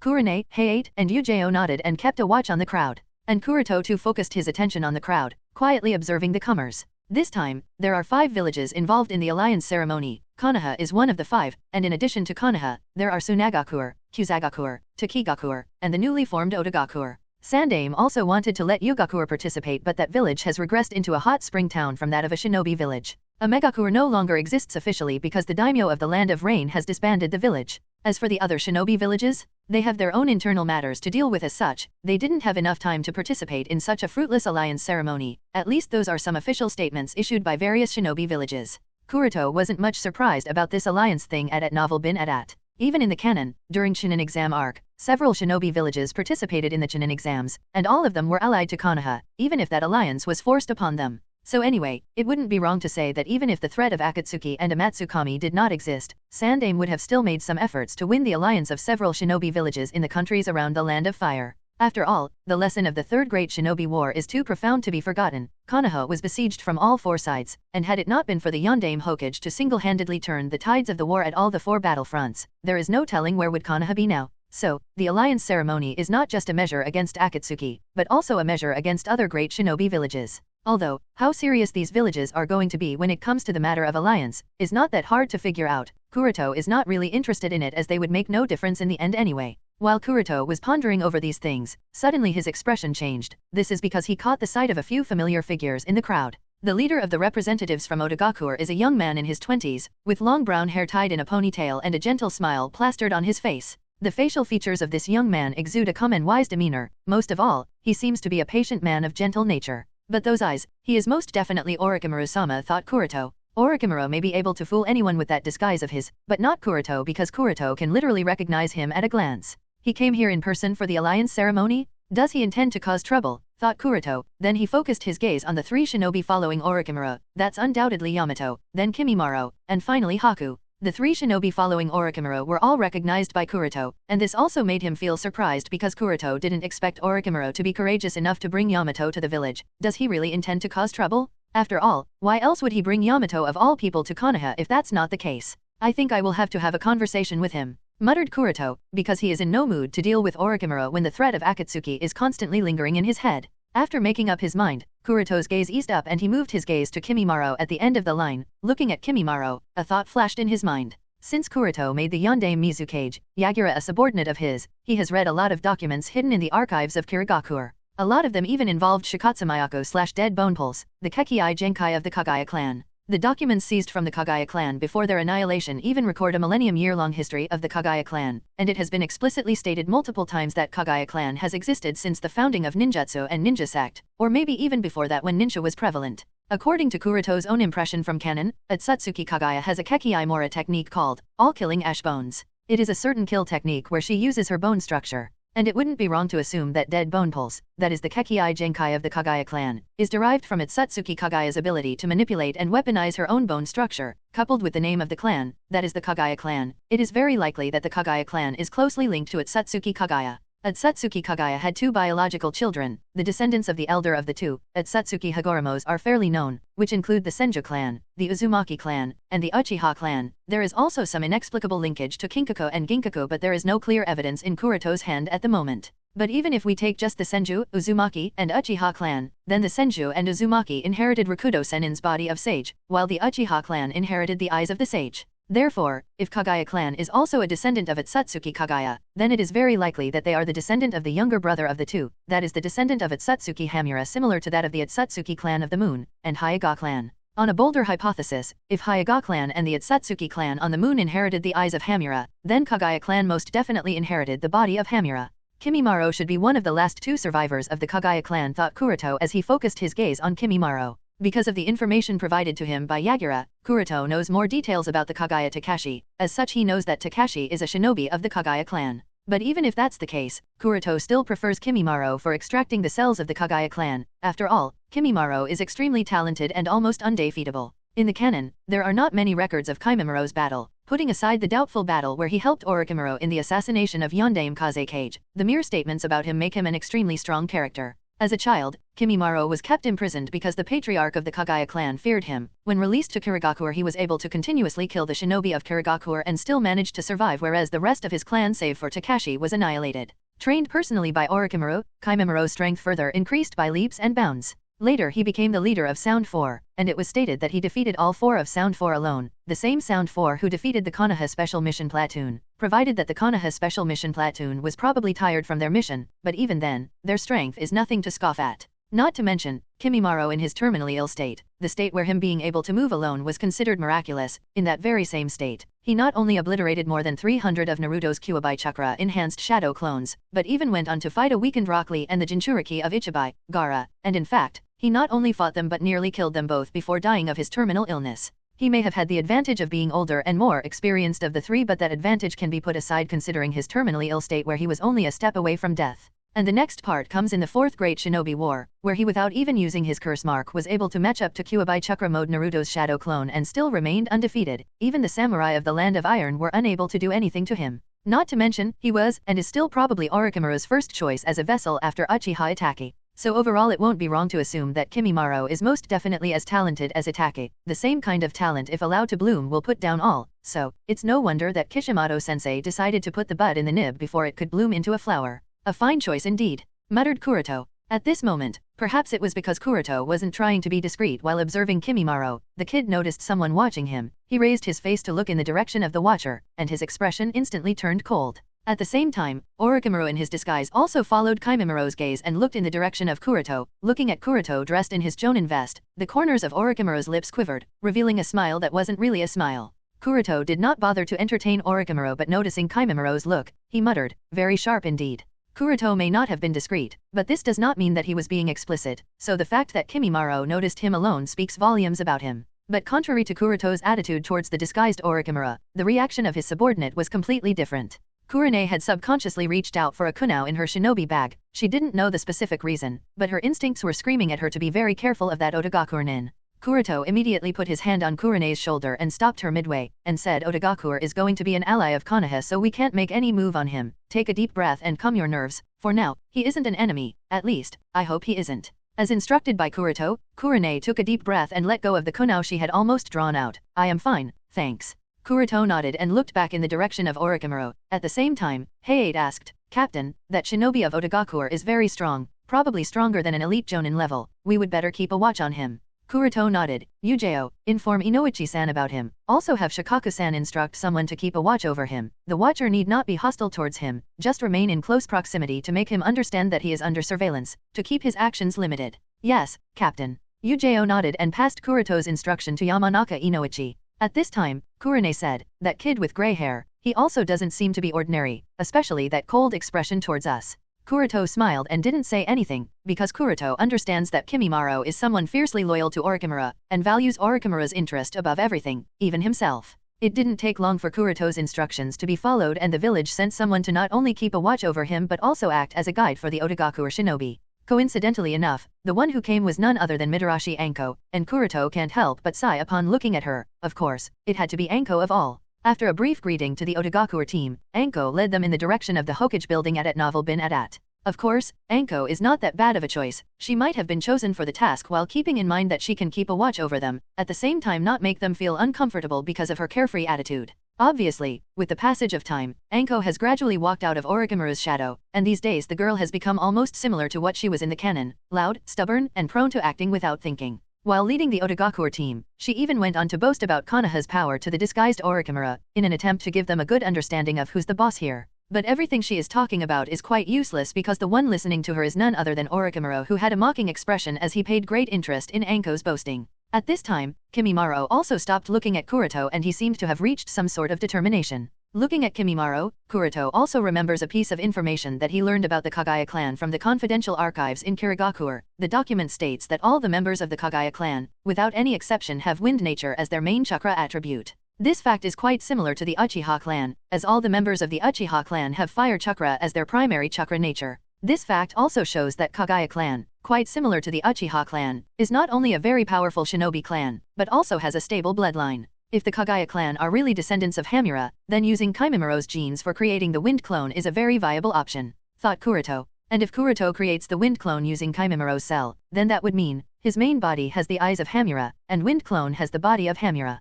Additionally, the fire clone has the genes of the Uchiha clone, which is equivalent to possessing the eyes of the sage, and then the yang clone he will create in the future will inevitably be chosen from either the Uzumaki descent or the Senju descent, so the yang clone will have the body of sage. In this way, when these 4 clones are fused together using the Chimera Jutsu, they will gather the body and eyes of both Hamura and Hyuga Kuroto, and when thinking of such a thing, Kuroto can't help but wonder, if this is achieved in the final fusion, wouldn't it mean that I will be the closest to Otsutsuki Kagaya in terms of bloodline? What are you mumbling, Kuroto-san?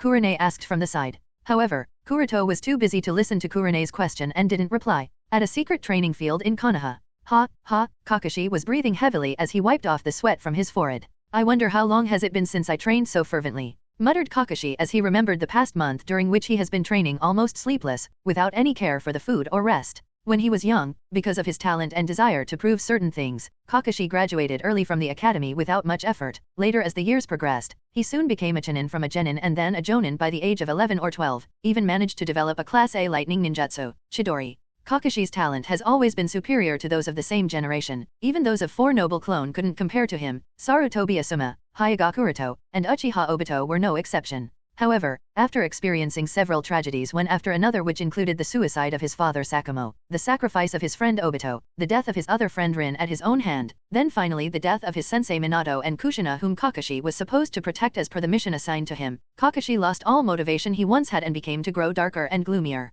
The companionship from Gai, Kuroto, and Shisui indeed helped him in the past few years, but he is still far from overcoming it. But even so, the dark and decadent him was still the best, at least until some time ago. Gradually Kakashi noticed that whether Gai, Kuroto, or Shisui, all 3 of them seems to have surpassed him. Kakashi too became strong, but those 3 were stronger than him, but he never felt any urgency, even if he knew that the target of Akatsuki and Amatsukami was Uzumaki Naruto, the son of his sensei whom he has to protect, because Kakashi never truly believed that these 2 organizations would be able to overpower entire Konoha. Well, that used to be the case until the War of Summit. His entire perception of strength and power was broken at a Megakure. After witnessing the level of power of the leaders of the 2 organizations, Kakashi realized just how wrong he was, and how insignificant and powerless he is. At the same time, he understood that with the way he is, he would never be able to protect the village and Naruto, and then a long-lost desire to grow stronger burned in his heart. He was determined to work harder than ever. This is why when given the offer by Sandaime to join the special tactical team, Kakashi didn't refuse and readily accepted. Looking at the broken tree in front of him, then at his hand, Kakashi muttered, I have still too much to learn to match up to Minato-sensei. Kakashi sighed and put the kunao in his shinobi bag. If I am not wrong, then today is supposed to be the alliance ceremony. Let's see if I can find something interesting there, muttered Kakashi while stretching his tired body and left the training field. He was going to go home, take a bath, then walk around the village for a while. At least that was the plan, but for some reason that Kakashi himself didn't understand, he was on the outskirts of Konoha, more specifically at the Konoha cemetery. Why did I come here? Muttered Kakashi in wonder, as he looked at the bouquet of flowers in his hand that he unknowingly bought at the Yamanaka flower shop, but Kakashi didn't really care too much and proceeded ahead. Kakashi spends much of his free time either at Konoha Cemetery or at Memorial Stone, and he would often stay here for as much as a whole day telling all kinds of things to Obito and Rin. Sighing slightly, Kakashi slowly walked in front of Rin's tombstone and habitually prepared to clean up the growing weeds, burn incense, and add a few flowers and talk about his life. But when he arrived here, he found that her tombstone was already cleaned and even a bouquet of fresh flowers, similar to his, that Rin particularly liked was also present here. Kakashi looked around but noticed no one in the immediate vicinity. He couldn't help but wonder, who came to visit Rin, not to mention they even knew about Rin's preference when it comes to flowers. Kakashi's question was a valid one, because Rin was an orphan just like him. As such, it is hard to imagine someone other than him coming to visit Rin, at the same time being aware of her likes. Perhaps it was just some coincidence, and perhaps someone else also remembered Rin. I guess I should try to find who that person is, muttered Kakashi as he too lit incense and put the flower on Rin's tombstone, then proceeded to tell her all that has been happening in the village and the shinobi world for the past few months, along with the things he has been doing all this while, and at the same time apologize for not being able to come more often. While Kakashi was busy talking to Rin, he did not notice the figure of a swirled masked individual sitting on the trunk of a tree and silently watching him from the distant forest. The one watching Kakashi from the woods was none other than Toby Jr. He was sitting on the tree trunk, his figure hidden in the shadow of the tree and looking at Kakashi with an indifferent expression as if what he is looking at is nothing more than a dead body. Suddenly, his black eye turned scarlet with 3 black tomo spinning in them. This is not the first time that the two are in this situation, Kakashi sitting by the grave of Rin, and Toby watching Kakashi from the dark, but this time it's different from the past. This time Toby sneaked into the village not only to pay Rin a visit but also to get back something that was his but given to Kakashi as a present, his left eye. Toby doesn't care what the state of his left eye is, whether it is in 2 tomo, or 3 tomo, it doesn't matter to him at all. Because he knows that once he kills Kakashi after retrieving his left eye, it too would turn into Mangekyou Sharinon. Let's start, muttered Toby as he disappeared in a swirling whirl. In front of Rin's tombstone, Kakashi sat still talking about various things, but for some reason, he suddenly felt a chill down his spine, as an unknown fear swept him. Kakashi felt that he was being stared at by someone, and most of all, his left eye which is covered by his forehead protector was acting inexplicably restless. Such a situation has happened only twice before. One was at the moment when Rin died at his hands, and the other moment was at the Valley of the Land of Lightning when the Mangekyo Sharingan unknowingly activated without him even realizing it. As an experienced shinobi, Kakashi never neglects his intuition and muttered with a sullen expression, "Today is the alliance ceremony held by the village. Is something bad going to happen today? If the village was to face some sort of predicament, then he can't stay here for much longer." Bidding goodbye to Rin, Kakashi was about to get up, but then from the corner of his right eye, Kakashi noticed that his shadow on the ground was abruptly longer. Kakashi then looked in the direction of the sun, and based on the position of the sun, he estimated how long his shadow should have been, and it didn't take him too long for him to realize that something was amiss. Someone is present behind me, but how and when did they appear behind? Kakashi immediately realized that the extra length of shadow was not his but of someone present behind him, and much to Kakashi's horror, this someone appeared behind him without him even realizing this. He may not be a full-time censor nin, but Kakashi's perception is extraordinary. Most of all, his nose should have detected the extra scent but it didn't, and the opposite party is still standing behind him must mean that they are extraordinarily strong and extraordinarily fast. Understanding this, Kakashi chose not to look back as that would alert the enemy. Instead, he maintained his ignorant attitude and put his hand in his pocket. In his pocket lies a kunao. At the same moment he put his hand in the pocket, Kakashi felt a numb feeling from his left shoulder. This numb feeling gave him an inexplicable horror, at the same time an inexplicable familiarity. It has to be him, Toby, thought Kakashi, but he was not panicked. Instead, he took a deep breath and calmed his nerves. For the past month or so, Kakashi has been training with all but one purpose in mind, intending to deal with Toby. As such, Kakashi has stimulated countless battle situations between him and Toby. In fact, not only has he stimulated countless battles but has even started learning a new jutsu under the orders of Hokage-sama. Only spacetime jutsu can deal with spacetime jutsu, thought Kakashi, as he instantly turned around and stabbed the kunao in Toby's shoulder and at the same time sensed the presence of the few markings he has left all over the village. Flash. And instantly, with a silver flash, Kakashi's figure disappeared into thin air. Toby, who was almost certain of being able to deal with Kakashi, was taken aback by the abrupt attack and disappearance of Kakashi. His expression stagnated for a second when looking at the kunao piercing his shoulder, then soon realized just what exactly happened. Was that what I think it was? Toby removed the kunao from his shoulder, threw it on the ground, and disappeared in a spiraling whirl with a chuckle. "Ma, this only makes things interesting. Show me." "Hey, take Kakashi. How much do you compare to Konoha's yellow flash?" At the secret training field. Flash. Plop. With a silver flash, Kakashi appeared at the secret training field, and touched the formula on the ground that he marked a few days ago. The reason for marking the formula here on the ground was so that he can directly teleport here from his house to avoid the sight of any and all when he comes here to train, so as to keep the information about him learning this new jutsu a secret. Hokage-sama did not want even a single soul to be aware of him learning this jutsu because only then would this jutsu be able to take Toby by surprise. This is also the reason why Kakashi did not inform even a single soul, not even the former members of his Umbu Team 11 about what he has been learning for the past month or so. Akatsuki's retaliation came too suddenly. "I haven't yet mastered it completely," thought Kakashi as he watched his surroundings vigilantly and took out a signal flare from his shinobi bag. Kakashi knows that with his incomplete familiarity with this jutsu, he may not be able to kill Toby, so he must send out the signal flare to alert the village of Akatsuki's incoming attack. Kakashi didn't even think of the possibility that he was the target of the enemy. According to him, it is very likely that the entire Akatsuki organization plans to take advantage of the alliance ceremony and launch a full-scale attack on Konoha as an act of revenge for what happened at Omegakure. So, him being targeted a few moments ago was just a prelude to a full-scale attack. Just as Kakashi held the signal flare high and was about to fire it, his wrist was grasped and the whole body was turned over. Shot, whist, Lee. The signal flare that was supposed to have been shot into the sky was fired towards the ground because Kakashi's body was turned over. The shining signal flare bounced and jumped on the ground, and finally hit a tree not far away, instantly igniting it. Crap.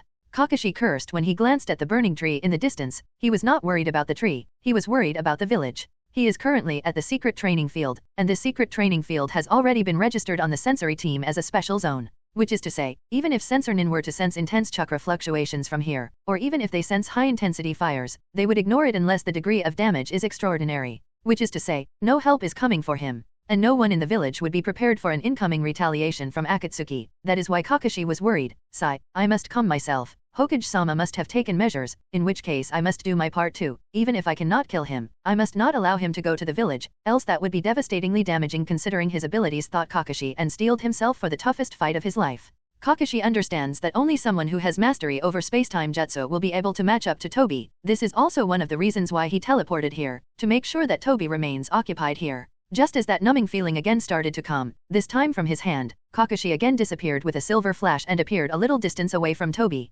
Toby looked at his left hand that held Kakashi's wrist only a moment ago, and muttered, as I thought. Flying Rage Jutsu? Huh. At this time, the panting Kakashi stood up, looking at Toby before him, then asked, Akatsuki organization intends to ruin the alliance ceremony held by the village. Toby did not speak in his usual cheerful voice, but spoke in a heavy Madara tone. Who knows? Does it really matter? 1 shinobi village? 2 shinobi villages? Or all the shinobi villages? At the end of the day, it's all one and the same.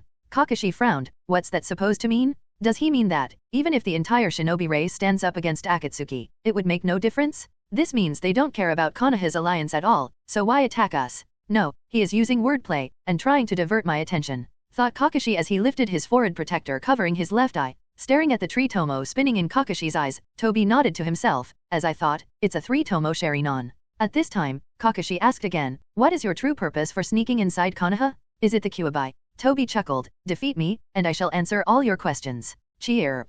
Dazzling thunder shone in Kakashi's right hand, as he dashed forward. Konoha is not your playground that you can come and go as you please. At novel bin at. Toby chuckled again as Kakashi phased right through him. Entire shinobi world is my playground. I can come and go as I please. What makes Konoha so special? Then Toby turned around instantly and attempted to use Kamui on Kakashi's back, but just at the moment when Kakashi was about to be sucked, he again disappeared with a silver flash and appeared right behind Toby. Flying Raijin, Chidori. Feudal. Muttered Toby as Kakashi's carefully planned Chidori phased right through Toby again. Why struggle for this accursed world? After the kind of life you have lived, after the kind of suffering you have endured, isn't death a relief for you? Hey take Kakashi? Fear not, hey take Kakashi, I shall give you a painless death. The way he speaks, he seems to know quite a lot about me. Is he here specifically targeting me? Thought Kakashi, as he tried to find the hidden meaning behind Toby's words. Toby's words distracted Kakashi a little, and Toby did not miss that opportunity. He weaved his hands together, and in an instant, trees rose from the ground at an extremely high speed and entangled around Kakashi, absorbing his chakra. Because of the absorption of his chakra, even the lightning of Chidori disappeared from his right hand. After making sure that Kakashi could not weave hand signs, Toby walked toward Kakashi step by step. Kakashi, who was completely restrained by the trees, shouted, just who the hell are you? Why do you know so much about me? Why do you hold enmity towards Konoha? Why do you want to harm Konoha? Toby only muttered, for the peace of the shinobi world. Then without any hesitation, he stretched out his right hand towards Kakashi's left eyes and said lightly, I shall take this eye for myself. But the moment Toby's right hand touched Kakashi's left eye, another Kakashi broke out of the ground and fiercely waved his lightning-covered right hand to stab through Toby's heart, all while saying, a shinobi must always endure, no matter how much suffering. He must endure. We live to endure this pain. Death is nothing but an escape. Boom. It's just that the right hand did not do what it was intended for. It passed right through Toby just like all the previous attacks. Now Toby stretched out his hand at Kakashi's back again with the intention of using Kamui on him. The sneak attack failed. Kakashi did not give Toby any chance to take advantage. He again disappeared in a silver flash, and at the same time, the Kakashi who was bounded by the tree turned into lightning and exploded on Toby, paralyzing him for a moment. On the other hand, the real Kakashi, who appeared a little distance away from the Toby, did not let the opportunity go to waste and instantly threw 3 kunao at the momentarily paralyzed Toby. The kunao, however, did not do anything and just phased right through Toby, similar to all the previous attacks. As I stated earlier, your attacks are futile. Even if you have learned Flying Raijin Jutsu of Night Aim Hokage, you are not fast enough, and nowhere near as fast as the yellow flash, said Toby in an indifferently amused tone. Without paying attention to Toby's words, Kakashi questioned, your goal? It's the Sharingan in my eye. Toby did not deny Kakashi's question. I shall take your Sharingan, before ending your life. Hey take Kakashi. He wasn't really annoyed for being deceived by the lightning shadow clone. After a pause, Toby asked again, a lightning shadow clone, use of Flying Raijin Jutsu several times, then Chidori 2 times, not to mention the continuous drainage from the Sharingan. How much chakra do you have left? Hey take Kakashi. The manner in which Toby spoke wasn't as if he was asking a question, rather he seems to be pointing out a fact. And Kakashi's expression was gloomier upon hearing Toby's words because he knew that Toby is absolutely right.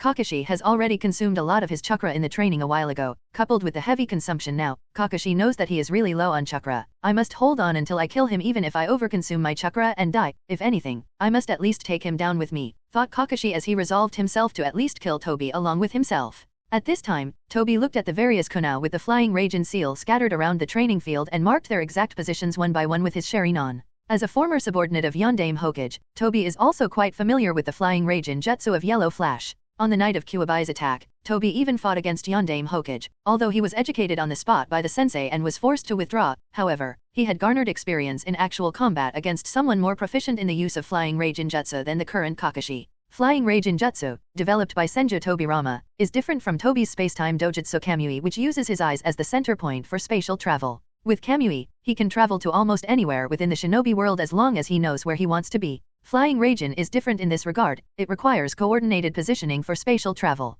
And the Flying Raijin formula imprinted on these scattered kunai as well as other positions are the coordinates. Therefore, as long as Tobi has mastered the exact positions of all the coordinates, Kakashi won't be able to escape his eyes even if he managed to dodge the attacks of Kamui to a certain extent. After taking note of all the positions of the kunai scattered around the training field, Tobi said, "Who would have thought that the copy ninja Heitake Kakashi will even copy the Flying Raijin Jutsu? I certainly never expected you to become a variable. But I suppose I underestimated you. Being a disciple of Yellow Flash, it certainly is no surprise that you follow in his footsteps, but everything ends here. You too will die the same death he died." Kakashi's face was bitter upon hearing Tobi's words. Since he has just started to learn Flying Raijin Jutsu not very long ago, so even though he has worked harder than ever, Kakashi knows that he is still a far cry from his sensei Minato. Flying Raijin is not a jutsu that can be mastered so easily, and even with his talent, even if he has devoted all his time and energy to learning and mastering this jutsu, Kakashi knows that he is still a beginner, coupled with his lack of chakra at the moment. If I were to run away, then there is no telling what he will do in the village. Nobody in the village can even come close to touching him, not to mention that if Akatsuki organization is planning to attack the village today, then him being present in the village will only add more chaos. I have no choice, I will give it one more try. If that doesn't work, then only last option. After reaching this conclusion, Kakashi stood up and drew a kunai in his hand, ready for round 2 at novel bin at. At this moment Tobi was also prepared. A gust of wind blew by swaying the petals of grass and circling the broken leaves. The moment the leaf touched the ground, both Tobi and Kakashi shot. Whoosh whoosh. While in mid-run, Kakashi thought, he deactivates his intangibility at the moment of attacking, that will be my chance, and threw 3 Flying Raijin kunai towards Tobi, then observed the track of these 3 kunai and Tobi with his Tree Tomo Sharingan, waiting for the perfect opportunity, waiting for the moment Tobi will manifest himself. The 3 kunai thrown by Kakashi phased right through Tobi. The moment 3 kunai phased through Tobi, a high-intensity lightning chakra of Chidori gathered in Kakashi's right hand. Looking at the set of tactics used by Kakashi, Tobi smirked. As to be expected from a sensei and disciple pair, their method of trying to deal with me is completely the same. After having suffered a loss against the Yondaime Hokage, how can Tobi not see through Kakashi's plan? But Tobi also believes that the current Kakashi is, as he stated previously, not fast or reactive enough to the sudden change in spatial shift. As such, he is not worried and continued toward Kakashi. He drew his hand to touch Kakashi. Just that touch alone would be the end of Kakashi. At the very same moment, Kakashi locked the kunai closest to Tobi's back and activated the Flying Raijin Jutsu. Flash. He disappeared with a silver flash and appeared in midair above Tobi, caught the kunai and waved his lightning-covered right hand towards Tobi's back. It's just as Tobi expected. Kakashi's timing wasn't perfect, and Tobi was already a step out of the range of Kakashi, so the attack used by Kakashi hit no one and faded away. Hearing the disappearing sound of Chidori, Tobi had a smile. Flying Raijin, second step used by Yondaime Hokage, is extremely difficult to counter because the speed is so fast that even he with his Sharingan is unable to catch, but Kakashi has not reached that stage yet. Therefore, Tobi is confident in being able to avoid Kakashi's attack even with his eyes closed. Not to mention, Tobi didn't really intend to materialize this time, as he wanted to use this opportunity to trap Kakashi. Just as Kakashi realized that he failed the attack, trees emerged from Tobi's back and entangled Kakashi in midair. Crap, that was a trap all along. Kakashi only realized it now. Tobi turned around and looked at bounded Kakashi, then said, "You realized it, but it's a little too late." As Tobi said, it was already too late. The current state of Kakashi is haggard. That last Flying Raijin Jutsu consumed most of his chakra, and now he barely has any left, not to mention these trees and Sharingan are draining his chakra. In such a state, even maintaining consciousness is difficult, not to mention fighting back. "It's over now," said Tobi, then held Kakashi's shoulder and activated his dojutsu, Kamui, as a spiraling whirl appeared over Kakashi and Kakashi's figure started to distort. At this moment, Kakashi with his ragged breath sensed that familiar feeling of distortion and he knew that there is only one option left in his hands. "I can't escape this time. I don't have enough chakra to use Flying Raijin anymore, and even if I use, it would be useless." Knowing that escape is no longer an option, hopeless Kakashi decided to use the only trump card he has left, although, this trump card of his will most definitely kill him too. So while trying to resist the effect of the spatial pull of Tobi, Kakashi said, "Yes, you are absolutely correct, it's really over." As Kakashi said that, the 3 Tomo Sharingan in his eye morphed and changed into the Mangekyo Sharingan. In the past few years, Kakashi has tried to open the Mangekyo Sharingan several times, but without exception, every time he opens his Mangekyo Sharingan he will be overwhelmed by the chakra consumption and lose consciousness. Although he is gradually adapting to the headache and chakra drainage caused by the Mangekyo Sharingan, it is still far from reaching the point where he can use it in combat. So Kakashi knows that if he were to use the Mangekyo Sharingan in his current state, then he would more than likely die of chakra drain. But given that nothing else he has in his hands, Kakashi decided to bet on the dojutsu Kamui with which he will be able to rip off the head of Tobi from his body before dying himself. The Mangekyo Sharinon. Tobi was taken aback upon looking at the familiar pattern in Kakashi's left eye. Kakashi used the shock of Tobi to his advantage and instantly activated the dojutsu Kamui. Instantly, another spiraling whirl appeared out of thin air. This one engulfed Tobi's body and both of them disappeared from Konoha and the shinobi world. Kakashi and Tobi suddenly appeared in the Kamui dimension and collapsed on the ground. Because of the linkage of Kamui, Kakashi was still able to maintain a degree of consciousness and was taken aback when he noticed Tobi too appearing in the same dimension as him. At the same time, Kakashi realized that the dojutsu he used and the jutsu that the other party uses are almost similar, or rather they are both the same dojutsu, which means that Tobi also uses Kamui. But how is this even possible? Was Kakashi's thought as he tried his hardest to stand up. He needs some answers and Tobi is the one who is going to give them to him. Unfortunately for Kakashi, neither did he have enough strength, nor did he have enough opportunity, as he was suddenly kicked in the face and lost consciousness. Haha, Tobi let out a sigh of relief. Had Kakashi continued to fight, he might have been able to figure out the true identity of the person behind the mask, and Tobi obviously doesn't want that to happen. Who would have thought, on that accursed day, not only my right eye but even the left eye turned into Mangekyo Sharinon. This was far beyond even my expectations, thought Tobi as he started to walk towards Kakashi, who had rolled over a little further because of the kick he received in the face. No wonder my right eye feels restless sometimes. The original problem lies here. Whenever he tries to activate the Mangekyo Sharinon it causes some sort of induction in my right eye, muttered Tobi as he looked at the fainted Kakashi. If ordinary people are subjected to Kamui and transferred into the Kamui dimension, then because of the shift of time and space, the body becomes temporarily paralyzed and the person experiences short-term blackout in consciousness.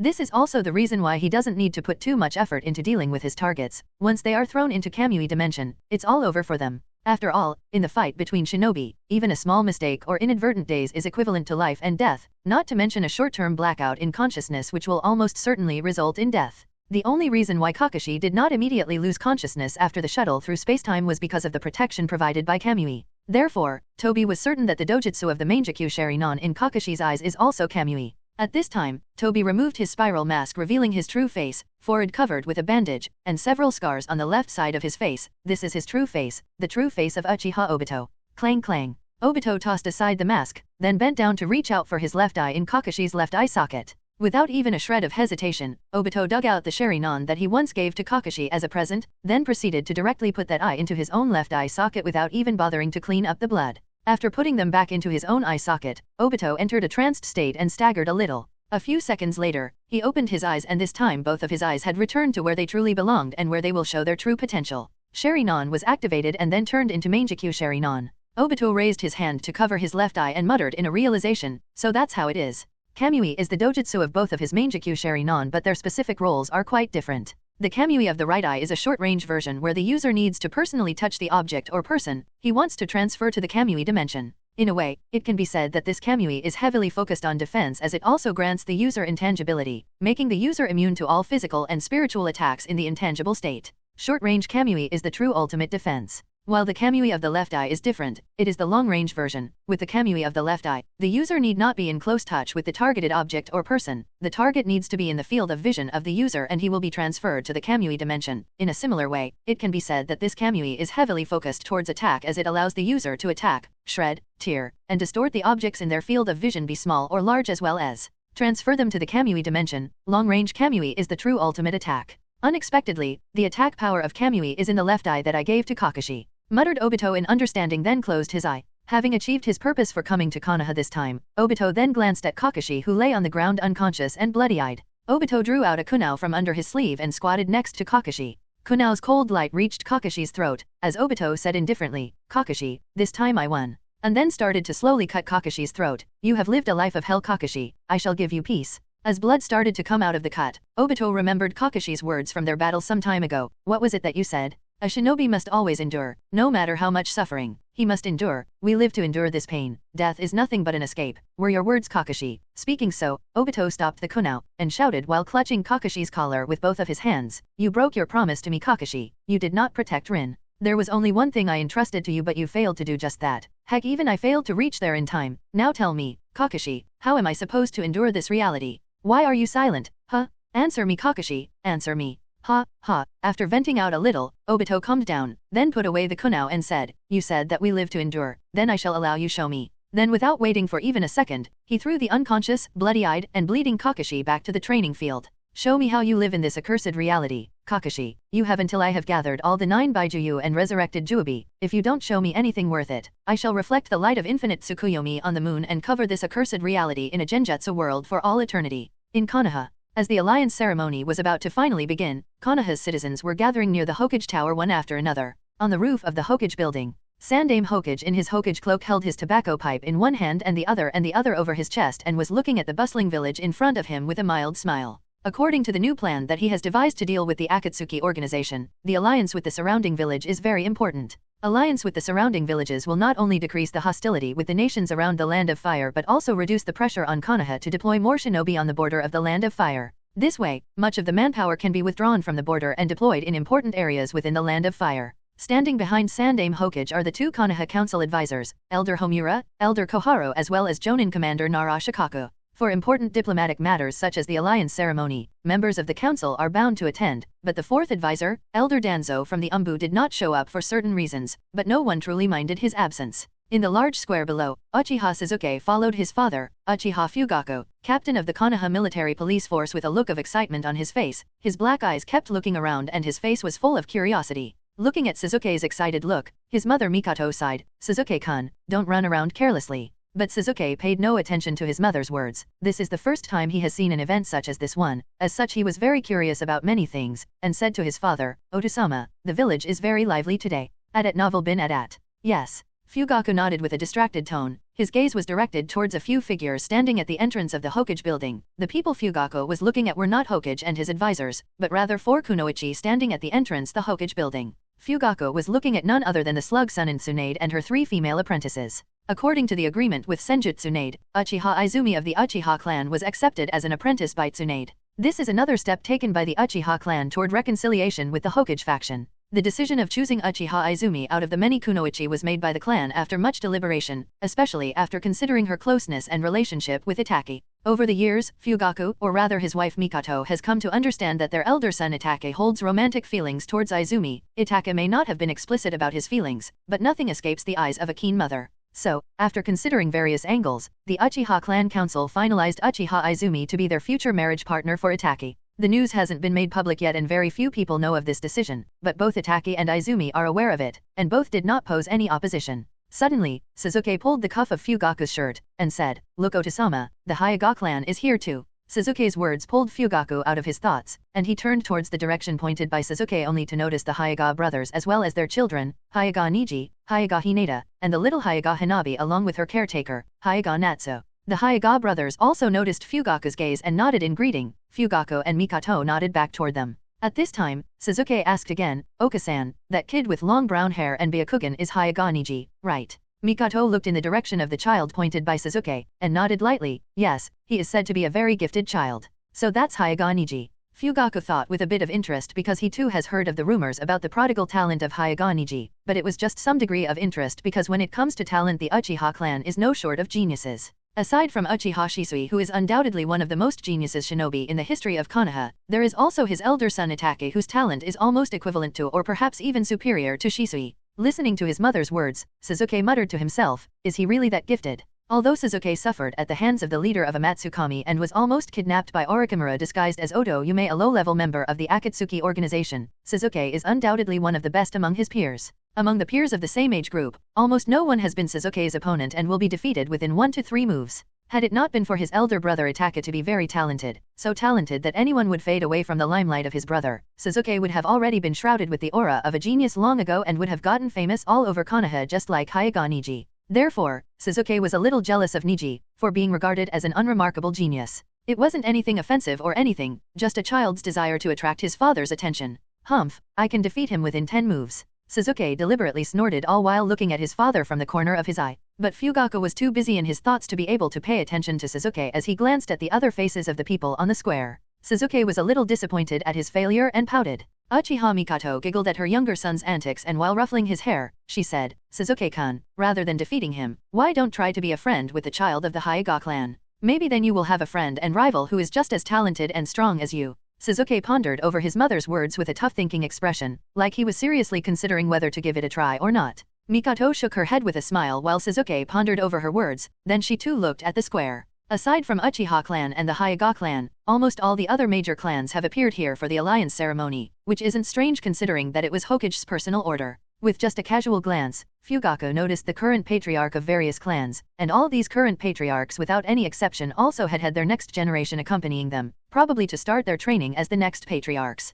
So Sasuke too noticed several children of his age group, including potato chips-loving Akimichi Koji, flower-loving Yamanaka Ino, and a tired and forcibly dragged out Nara Shikamaru. These 3 children were accompanying Akimichi Choza, as both the Yamanaka patriarch and Nara patriarch couldn't accompany them because of their respective duties. Then there was a quiet Abarame Shino with his father, a short-tempered and impulsive Inuzuka Kiba with his mother and sister. And there were a few other civilian children too, but before Sasuke could pay them any attention, he was attracted by his father's voice, who said, "Sasuke, you see these children, they are probably going to be enrolled in the academy at the same time as you." Sasuke immediately said with a confident smile, "Otasama, you just wait and see, I will surpass each and every one of them, and just like Nii-san, I too will hold the top position in the academy and graduate at the top of the class I enroll in. I will not allow the reputation of the Uchiha clan to be trampled upon by any of them." Fugaku just smiled slightly but did not say "that's my boy," the sentence he often uses to praise Itachi. Sasuke then asked, "By the way, Otasama, why did Nii-san not come to participate in the alliance ceremony today?"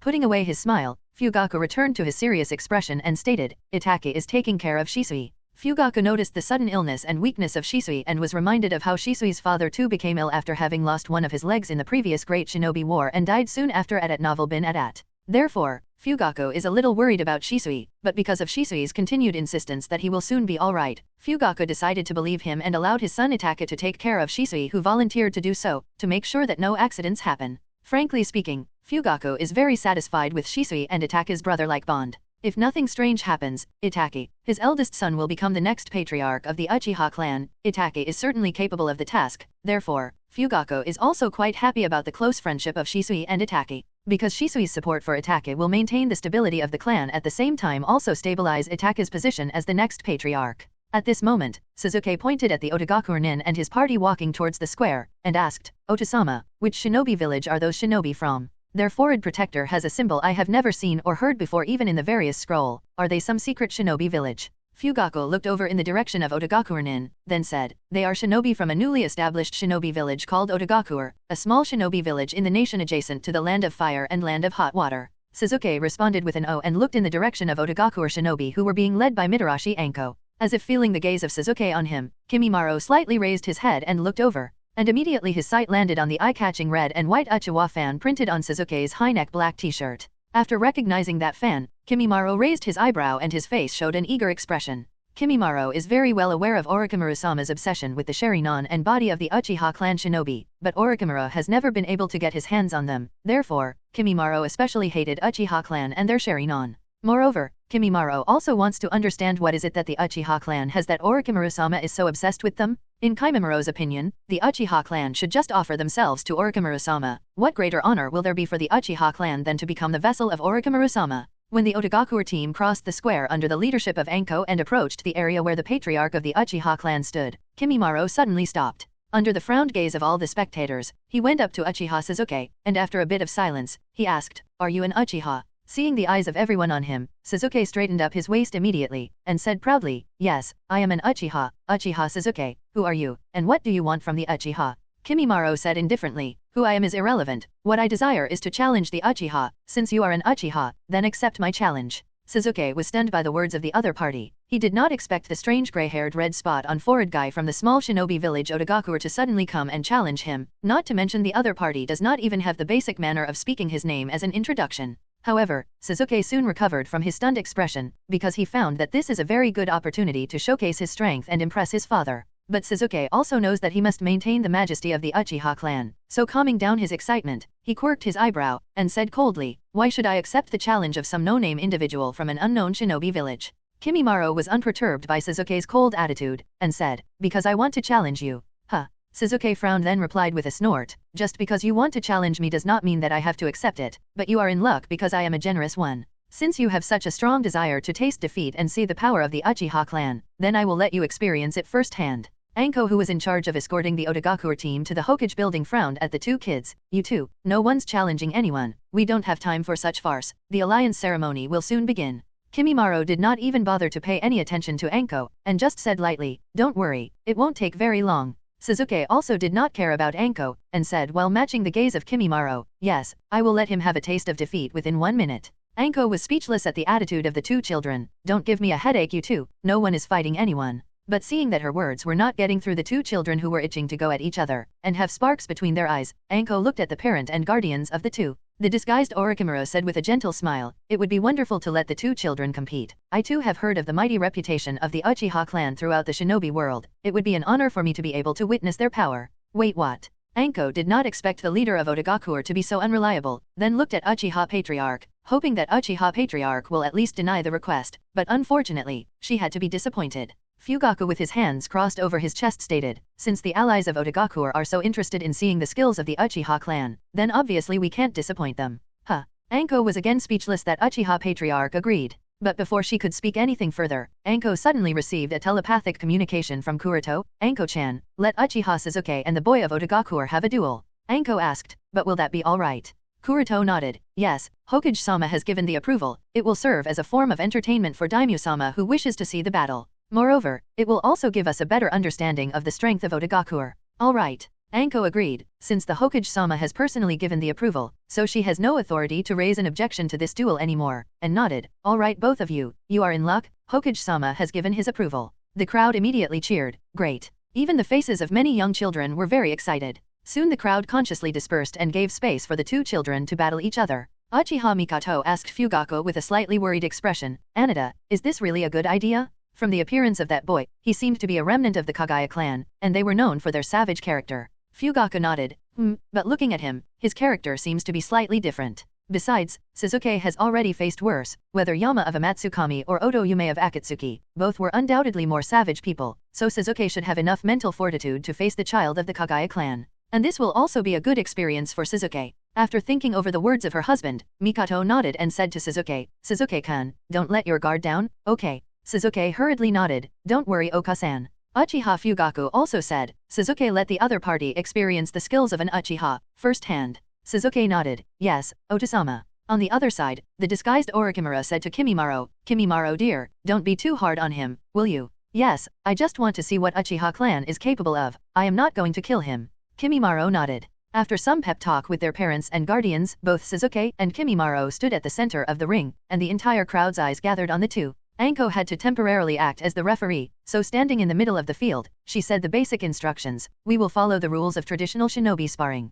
Ninjutsu, taijutsu, and genjutsu are allowed, throwing tools are also allowed, but no exploding tags. We don't want explosions in the middle of the village. The duel will end when one party is knocked unconscious or admits defeat. Additionally, I have the authority to call off the duel should I find it necessary. Understand?" Although most of the things are allowed, however, Anko didn't really believe that these two children will use any ninjutsu or genjutsu. At most, it will be a battle of taijutsu, coupled with a bit of shurikenjutsu, along with 3 basic skills if they can use it. Got it. Suzuki's lips curled, as he raised his left hand forming the hand seal of confrontation. Kimimaro also nodded, as he too raised his right hand forming the hand seal of confrontation. Receiving the two nods, Anko waved her hand. "Alright, begin," signaling to begin the match. Just as Anko waved her hand, Suzuki threw a pair of shurikens toward Kimimaro, at the same time rushed towards Kimimaro with a kunao in his hand. The pair of shurikens were easily countered by Kimimaro with a bone protrusion. At the same time, he easily countered all of Suzuki's offensive with his excellent taijutsu skills. Suzuki soon noticed that he won't be able to gain an advantage in taijutsu, so he threw another pair of shuriken and leaped backward, all while weaving hand signs. Snake, ram, monkey, boar. Looking at the hand signs used by Suzuki, Anko's face sank and she muttered in surprise, "The kid from the Uchiha clan has already mastered the Uchiha's signature fireball jutsu? Just how old is he? If I am not wrong, he isn't even at the age of starting the academy. How is he able to sue fire style?" Outside the circle, even the disguised Orochimaru licked his lips in anticipation. Tisk tisk, Uchiha Suzuki has mastered a C-rank jutsu at such a young age. He truly is the younger brother of Itaki. On the other end of the field, Uchiha Mikoto had a proud smile framing her face upon seeing Suzuki's use of fire-style jutsu. She already knows that Suzuki has mastered the C-rank jutsu of the Uchiha clan. After all, she daily saw Suzuki going by the lake and practicing there day and night, only to come home with several burns on his mouth. But opposite to Suzuki, Kimimaro still had a plain look on his face. He easily cut the 2 shurikens with his bones, then continued to look at Uchiha Suzuki. He was waiting for Uchiha Suzuki to use the Sharingan. He wants to see what the Sharingan is capable of at novel bin at. Horse, tiger. Suzuki, who had almost completed the hand signs by the time he landed back on the ground, smiled to himself. "Let's see how you take the Uchiha clan's fireball jutsu." Fire style, fireball jutsu. And instantly, scorching flames appeared out of Sasuke's mouth and rushed towards Kimimaro. From the distance it appeared as if these flames will completely swallow Kimimaro. Oh no, he won't die, right? Anko was acting as the referee, suddenly panicked upon looking at the intensity of the flames, and her heart was almost in her throat. When she thought about it, the kid from Audiobook is barely 10 years old. How can he resist the fireball jutsu at such a close range? Even Shiwen at this age probably didn't have the ability, and at that age, she had only graduated from the academy. Feeling the scorching heat from the fireball, the surrounding villagers felt their lips being, and all of them had a stunned expression on their faces, while the adults all had serious expressions on their faces. No one had expected that Sasuke, who is only about 7 years old, could perform a Class C fire-style jutsu. Being able to use this jutsu alone makes him on the same level as mid-class genin. Even the patriarch of the Hyuga clan, Hyuga Hayashi, had a serious expression. Compared to Uchiha Sasuke of the Uchiha clan, who can already perform Class C fire-style jutsu, his own daughter Hineda's progress is very slow. Hineda still makes mistakes in the basics of Hyuga's gentle fist. Niji's face was calm. He was analyzing Uchiha Sasuke and Kimimaro. Hisashi said to Niji, "Niji, pay attention to Uchiha Sasuke. He may become your rival in the academy." Niji nodded earnestly. "Yes, Otasama, his strength is much stronger compared to many." Because Hyuga Hisashi did not die, therefore, Niji is not so dark or angered at his fate for being a member of Branch House. He was indeed affected upon realizing what that curse seal meant, but there was not so much anger, only a bit of sadness and silence.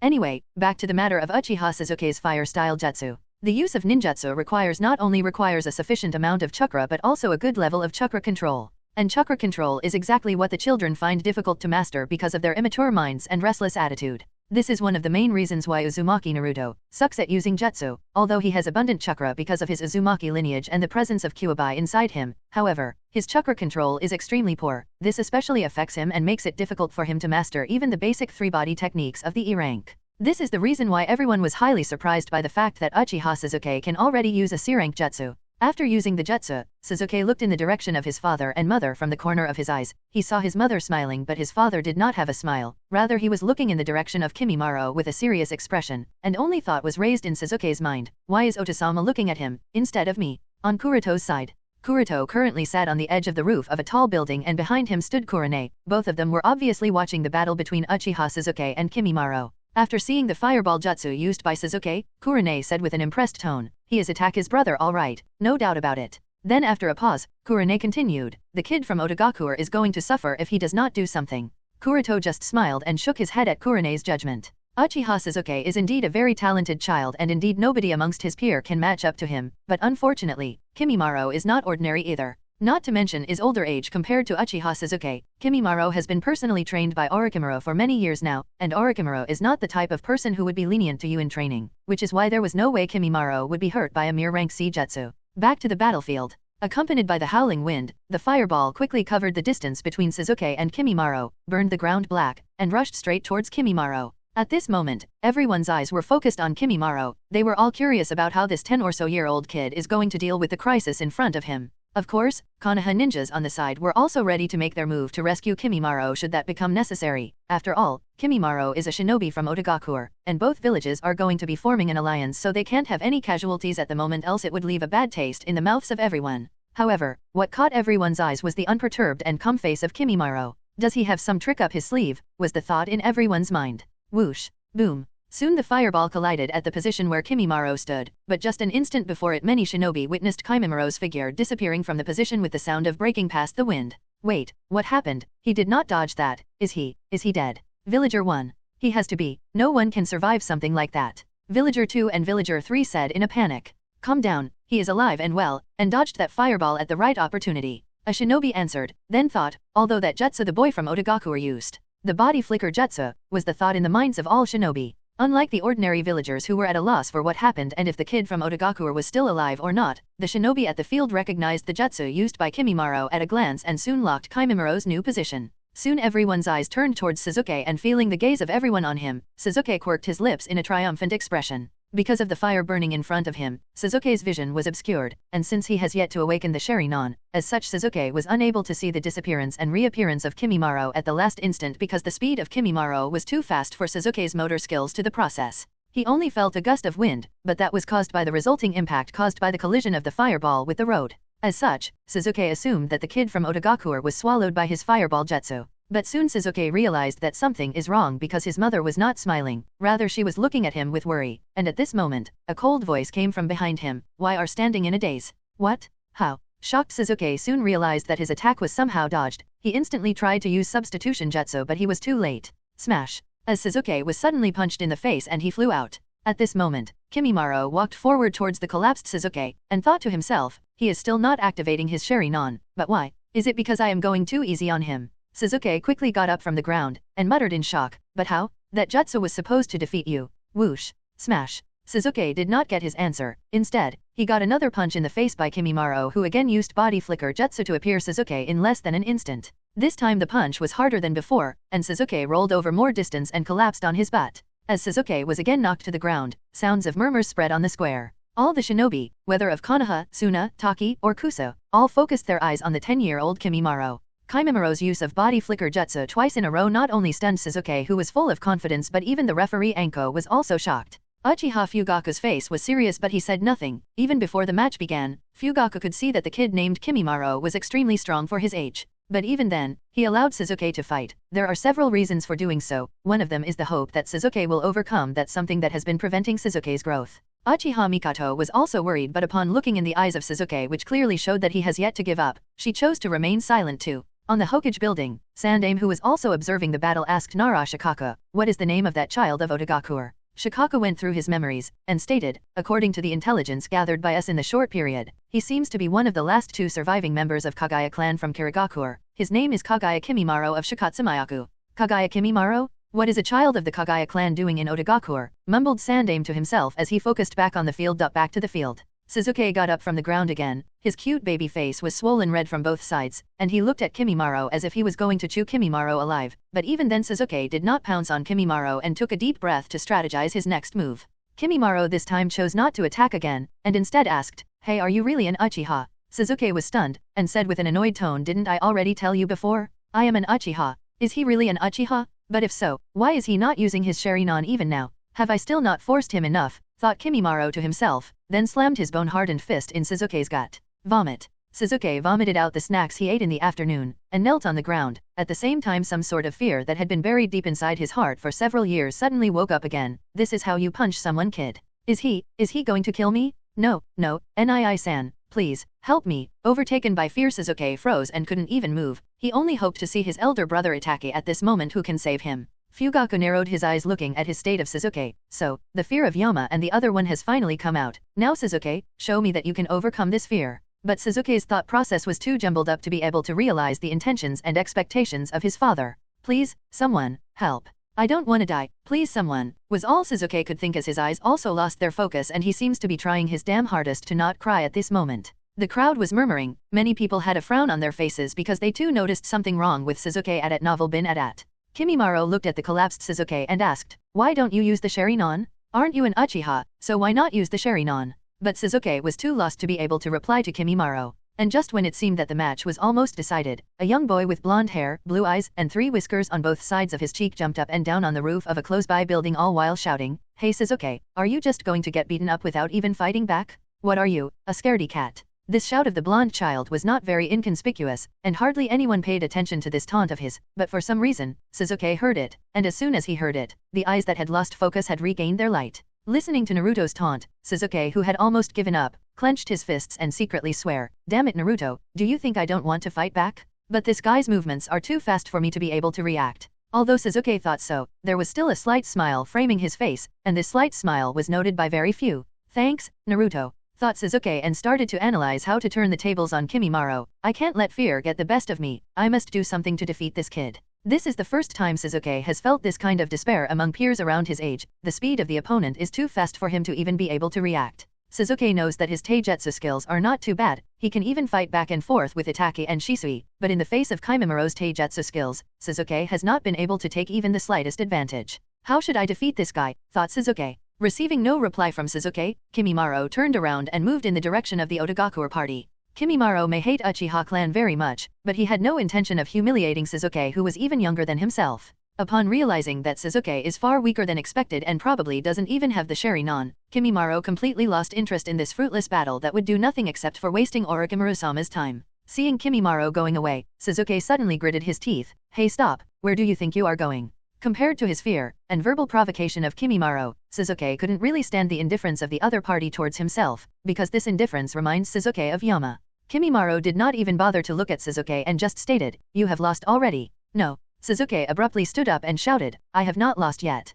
Kimimaro continued to walk towards the other end, all while saying, "You are not strong enough, and I have also come to understand that you do not have the Sharingan, so I don't care whether you have lost or not. If it makes you feel any better, then I give up because I have no interest in fighting a weakling." What the hell, was the thought ringing in Sasuke's head as he looked at the indifference of Kimimaro towards himself, which made Sasuke feel humiliated. The murmurs of the crowd only fueled this humiliation within Sasuke. His face was flushed. The burning sensation was not only from the swelling and pain caused due to being beaten by Kimimaro but also because of the huge sense of humiliation that Sasuke has never felt before. As soon as Sasuke thought that he would bring shame to the name Uchiha not only in front of Konoha villagers but even in front of shinobi from many different nations, Sasuke felt despair. In fact, the ordinary villagers may laugh at Sasuke, but shinobi will not, whether of Konoha or of other villages. On the contrary, the more powerful a shinobi, the less he would laugh at Sasuke because the strength of Kimimaro is seen by everyone. Even many of the older shinobi do not have enough confidence to be able to dodge Kimimiro's strikes, so how can they mock Sasuke, who is a kid even younger than Kimimaro?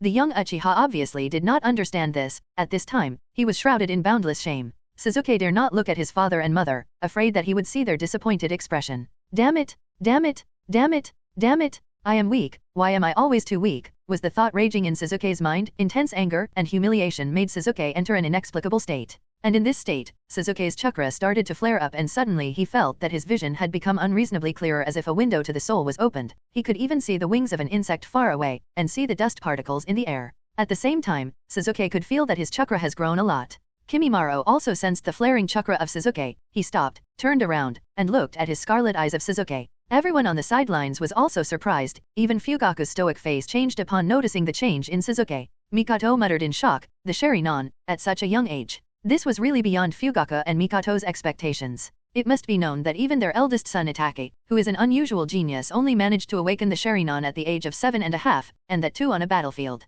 Yet Sasuke, who is only about 7 years old, awakened the Sharingan in a meager duel. Although it's still not the earliest awakening, as that goes to Uchiha Izumi, who awakened her Sharingan at the age of less than 6, Fugaku and Mikoto were shocked nonetheless, because Sasuke, without even witnessing the death or loss of someone close, awakened the Sharingan, that too at such a young age. While many people were murmuring in shock and confusion, a ray of greed flashed in the eyes of the disguised Orochimaru. He was staring at Sasuke like prey and smirked slyly while licking his lips. Another Uchiha genius, is it? At this moment, following Uchiha Shisui, Uchiha Itachi, and the dead Uchiha Tsukii, the name Uchiha Sasuke was also added to the list of Orochimaru's future prey. On the side of the Hyuga clan, seeing the eye-catching Tomo in the scarlet eye wheel of Uchiha Sasuke's eyes, then thinking of his own daughter who has a mediocre aptitude, Hayashi felt bitter. When thinking of the genius child of the Uchiha clan, Hayashi looked at the immature and serious face of Niji, and thought to himself, perhaps the future of the Hyuga clan will depend on the shoulders of Niji. On the building in the distance, Kuroto was also taken aback by the change of Sasuke, but not much surprised at the same time, and thought to himself, already awakened the Sharingan? Tisk, tisk, the talent of Indra's reincarnation has always been amazing. At this time, Sasuke also finally figured out the change in Sasuke's eyes, and muttered in surprise, huh? I awakened the Sharingan. The Sharingan. Kimimaro muttered, then asked, is this the Sharingan? After awakening the Sharingan, Sasuke's confidence was regained, and nodded, didn't you want to see the Sharingan? This is it. Sharingan is the best dojutsu in the shinobi world. With these eyes of mine, I can see all of your movements. None of your actions will be hidden from me now. Listening to Sasuke, Kimimaro turned around and said, come on then, I want to see what the Sharingan can do. Although Sasuke has yet to adapt and master the use of Sharingan, his confidence was reignited. In order to return back the shame to the other party, Sasuke was ready for round 2. At the same time, Sasuke remembered the words of Itachi, the flow of enemies' chakra, and the slightest of tension in their muscles is the prelude to the enemy's attack. And in the vision of his Sharingan, the flow of chakra in Kimimiro's vision was visible, so Sasuke could judge what moves Kimimaro will make. As Sasuke observed Kimimaro with his Sharingan, he discovered that the chakra was converging in the legs of the other party. At the same time, the muscles of Kimimiro's legs started to converge slowly. He is going to use that fast-moving jutsu, was the thought in his mind, but before he could prepare any countermeasures,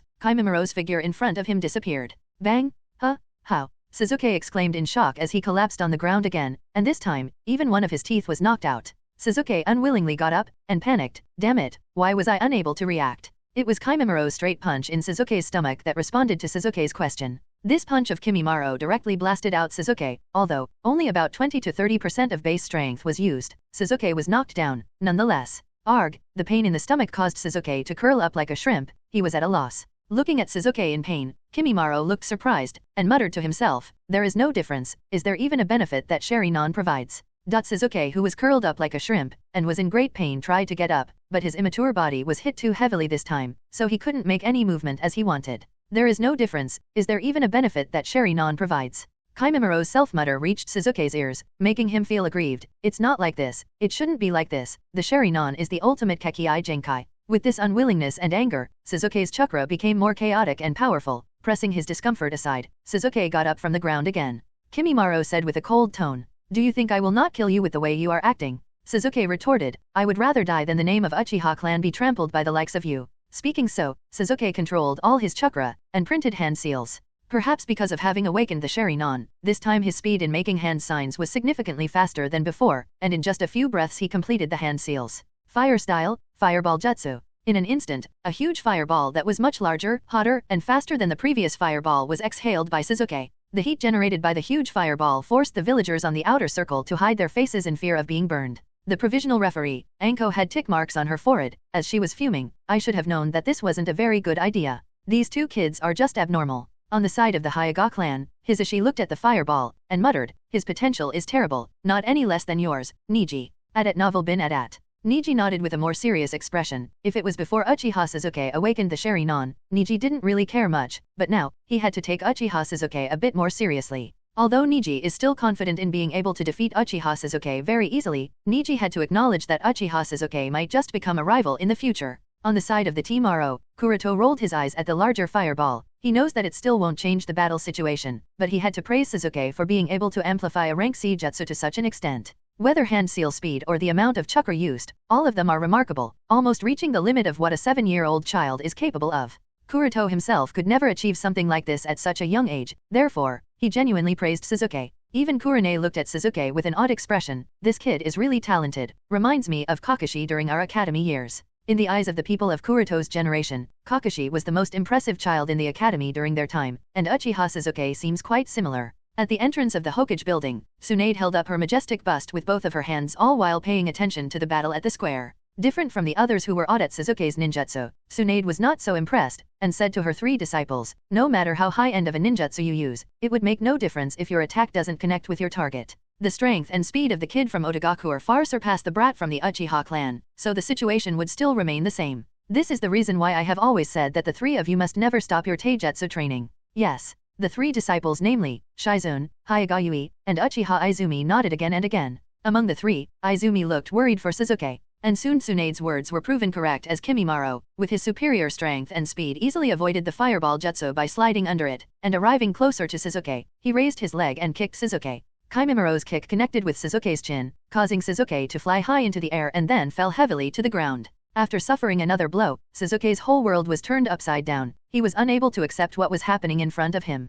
Kimimaro glanced at Suzuki, who was dizzy and could not get up, then turned around and started to walk toward the Audiobook team. There was no change in his expression from the beginning to end. He had no excitement about defeating an Uchiha with the Sherry-non. To him it was nothing more than a trivial thing. To be more honest, Kimimaro was in fact a little disappointed. The disguised Orochimaru smiled at Kimimaro's indifference and asked, "How do you feel?" Kimimaro looked up and said in a respectful tone, "He was unexpectedly weak. It would have been much better had he been 3 to 5 times stronger. That way maybe he could have made me try a little bit." "Is that so?" Orochimaru's smile deepened, and he asked casually as Orochimaru shifted his gaze towards Suzuki, "Kimimaro dear, do you really think that Uchiha Suzuki is very weak?" Kimimaro firmly believes that every word of Orochimaru-sama holds profound meaning, so he immediately recalled the one-sided fight a few moments ago and tried to think up Uchiha Suzuki's good points in the battle. But even if he thought for a long time, Kimimaro could find nothing worth praise, so he said with a bit of a cautious tone, "His taijutsu and ninjutsu were all messed up, even shurikenjutsu was not as proficient as I expected, so he was indeed very weak."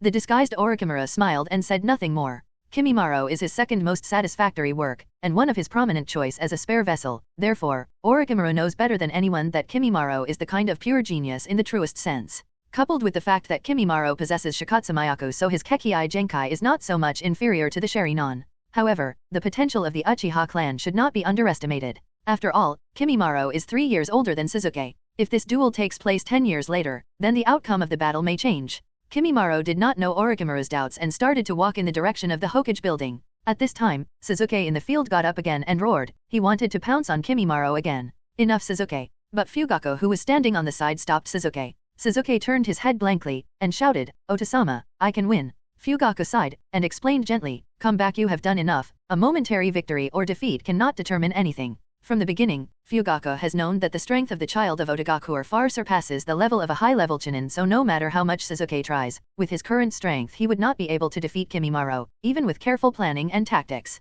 The only reason he allowed Sasuke to battle Kimimaro was so that Sasuke can overcome the fear within his heart. Although the fear in Sasuke's heart has not been eliminated completely, it has improved quite a lot, not to mention Sasuke even awakened the Sharingan. Therefore, Fugaku did not want Sasuke to continue to suffer mental trauma, as that would be detrimental to Sasuke's growth in the future. Listening to his father's words, Sasuke burst into tears. Fugaku sighed, "This kid." Sasuke rubbed his tears and turned in the direction of the Otogaku team. "I lost today, but I will remember this defeat and get back to you in the future." Kimimaro didn't even bother to look in the direction of Sasuke, and it didn't seem that he paid any attention to Sasuke. Noting Kimimiro's indifference, Sasuke became anxious and shouted, "3 years? I will get back to you in 3 years and win back the honor of the Uchiha name." There was still no response from Sasuke. His expression was indifferent and he continued to walk away. Haku on the other hand glanced at Sasuke from time to time and also passed a gentle smile, signaling that Sasuke's words are acknowledged. Nobody noticed a young girl with pink hair in the crowd looking at Kimimaro with an expression of worship and admiration. Back on the side of the crowd,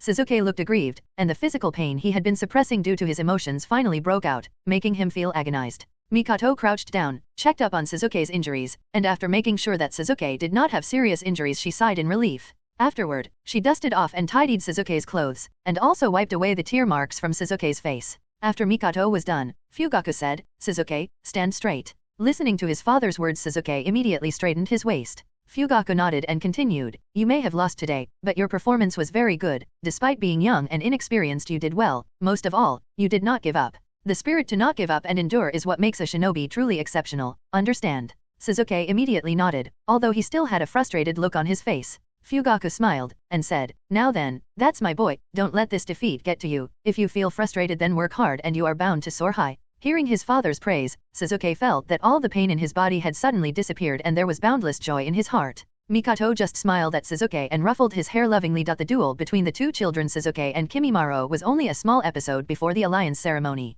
The noise and chatter on the square soon recovered and everyone talked and laughed. Many were talking about the duel and were amazed at just how amazing the kid with the whitish gray hair is. However, careful people will find that whether it is the host Konoha or the representatives from other villages including Suna, Taki, and Kusa who participated in the alliance ceremony, their eyes will occasionally look at Kimimaro in the Otogaku team. Prior to this duel, everyone, including Konoha, felt that the newly established Otogaku wouldn't have much talent or masters because its roots are too weak, and being able to participate in this alliance ceremony is just Konoha's generosity. But Kimimiro's performance surprised everyone, and it also made the newly established Otogaku very mysterious in the eyes of everyone. As a result, several gazes were looking at the disguised Orochimaru and the 3 Otogaku nin following him from time to time. Everyone had the intention of probing out any intelligence they can about the other 3 nin as well as the captain of the Otogaku team. On the side of Team Aro, Kuroto's gaze flickered as he looked at Kimimaro. After watching the duel just now, Kuroto realized that he seems to have underestimated Kimimiro's talent before. As such, Kuroto had made up his mind now. Even if his theory about the origins of the Kagaya clan is incorrect, he would still collect DNA samples of Kimimaro for test and research. It would be a waste otherwise. Soon, the alliance ceremony began. On the long table in front of the Hokage building, there was an exquisite crafter alliance contract. Sandaime stood in front of the contract, waiting for the representatives of the various shinobi villages. It didn't take long for the representatives to walk toward the Hokage building under the guidance of their respective escorts.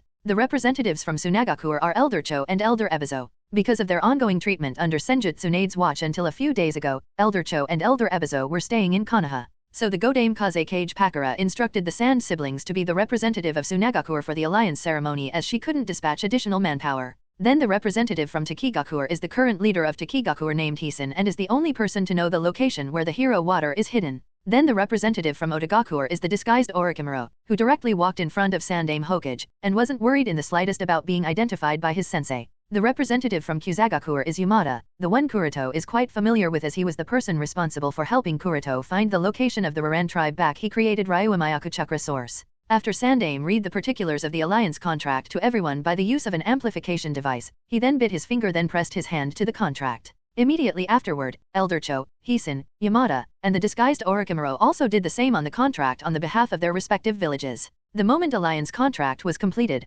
fireworks covered Konoha's sky. As the representatives of all the 5 villages pressed their hands in the alliance contract, the alliance led by Konoha was officially established and the alliance ceremony was officially completed. Following the completion of the ceremony, various celebrations started in the square, and the entire village became a sea of joy, filled with chattering and laughter of adults and sounds of children traversing from shop to shop in search of something interesting and fun to do. Sasuke, who had been frustrated by his defeat at the hands of Kimimaro, couldn't stand the joyous atmosphere and left the square. Suddenly, the blonde kid Uzumaki Naruto squeezed out of the crowd and appeared in front of Sasuke. Sasuke, why didn't you fight back against him? Being defeated that badly was really embarrassing. Sasuke, whose cheeks were still red and swollen, said with a furious tone, Naruto, you big fool, what do you know? That guy is a real master. I had wanted to fight back but couldn't. He was just too fast. Naruto was surprised, and asked curiously, is that white-haired guy really that strong? Since that night when both Naruto and Sasuke were kidnapped and taken out of the village by the 2 different members of Akatsuki, and coincidentally met up while escaping, both Sasuke and Naruto have become good friends.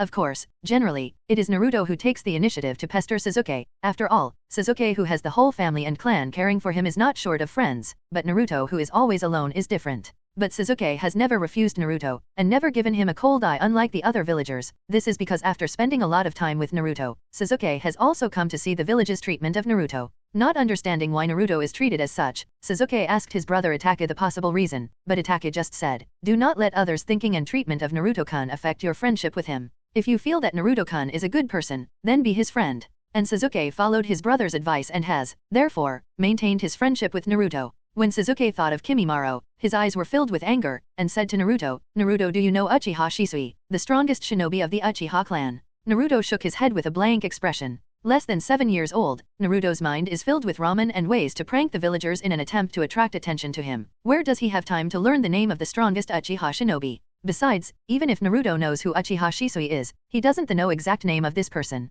Sasuke sighed, then said with a gloomy tone, it doesn't matter if you remember or not, just know that Uchiha Shisui is the strongest in the Uchiha clan, and is renowned as Shisui of the body flicker because of his extreme speed. When I fight against Uchiha Shisui, I am able to fight back and forth and won't be so helpless, sometimes even win against him. But that guy Kimimaro was even faster, even with the Sharingan I couldn't do anything against him, such a thing is simply unheard of. Sharingan is the strongest Kekkei Genkai, and with it, I should have been able to defeat Kimimaro very easily but couldn't. Doesn't that mean that Kimimaro is a real strong shinobi? Naruto's eyes widened, not at the fact that Kimimaro is a real strong, but at something different. Sasuke, you awakened the Sharingan? What does the Sharingan look like? Let me see. Sasuke immediately activated his Sharingan and while pointing at his eye, he said with a light blush, this is the Sharingan of the Uchiha clan. I heard someone in the clan say that Sharingan is the strongest Kekkei Genkai. Naruto has also heard of the Sharingan, of course from Sasuke, so looking at the scarlet eye and the single black tomo spinning in Sasuke's eye, Naruto said with an amazed tone, it's really amazing.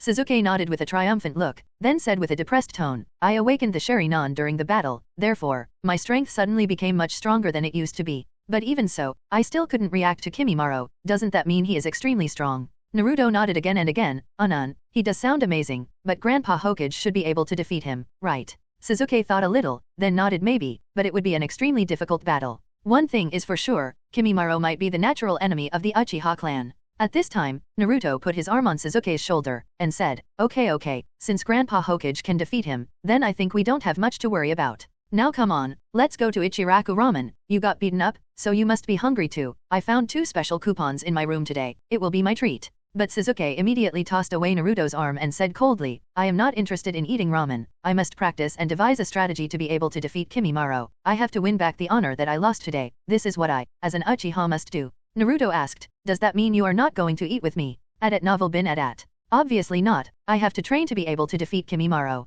said Sasuke as he folded his arms over his chest. I must bear this heavy responsibility on my shoulders. This is a mission given to me by Otosama. Well, I guess if you don't want to eat, then I can eat for both of us, said Naruto as he folded his hand at the back of his head, then swaggered towards the Ichiraku Ramen. But just before he left, he also said to Sasuke, by the way Sasuke, maybe Uchiha Shisui just let you win against him. I don't believe that the strongest shinobi of the Uchiha clan will not be able to defeat that white-haired kid. Naruto wasn't exactly sure, but this was just his instinctive feeling. Sasuke retorted, how can that be possible? Whenever we practice, Shisui-san fights against me very, very seriously. By the evening, the celebration ended smoothly, and the flow of people on the street gradually became thinner. During the entire alliance ceremony, except for the episode of Kimimaro and Suzuki's shinobi spar, there was no other accident, to which Kuroto was a bit surprised that the alliance ceremony went smoothly. Kuroto was quite that from the wicked smile Orochimaru had given him while entering Konoha, he had something planned that might have caused some sort of chaos. It must be known that when the alliance contract was being signed, Orochimaru was at the center of the village, and surrounded by high-ranking authorities of all the villages,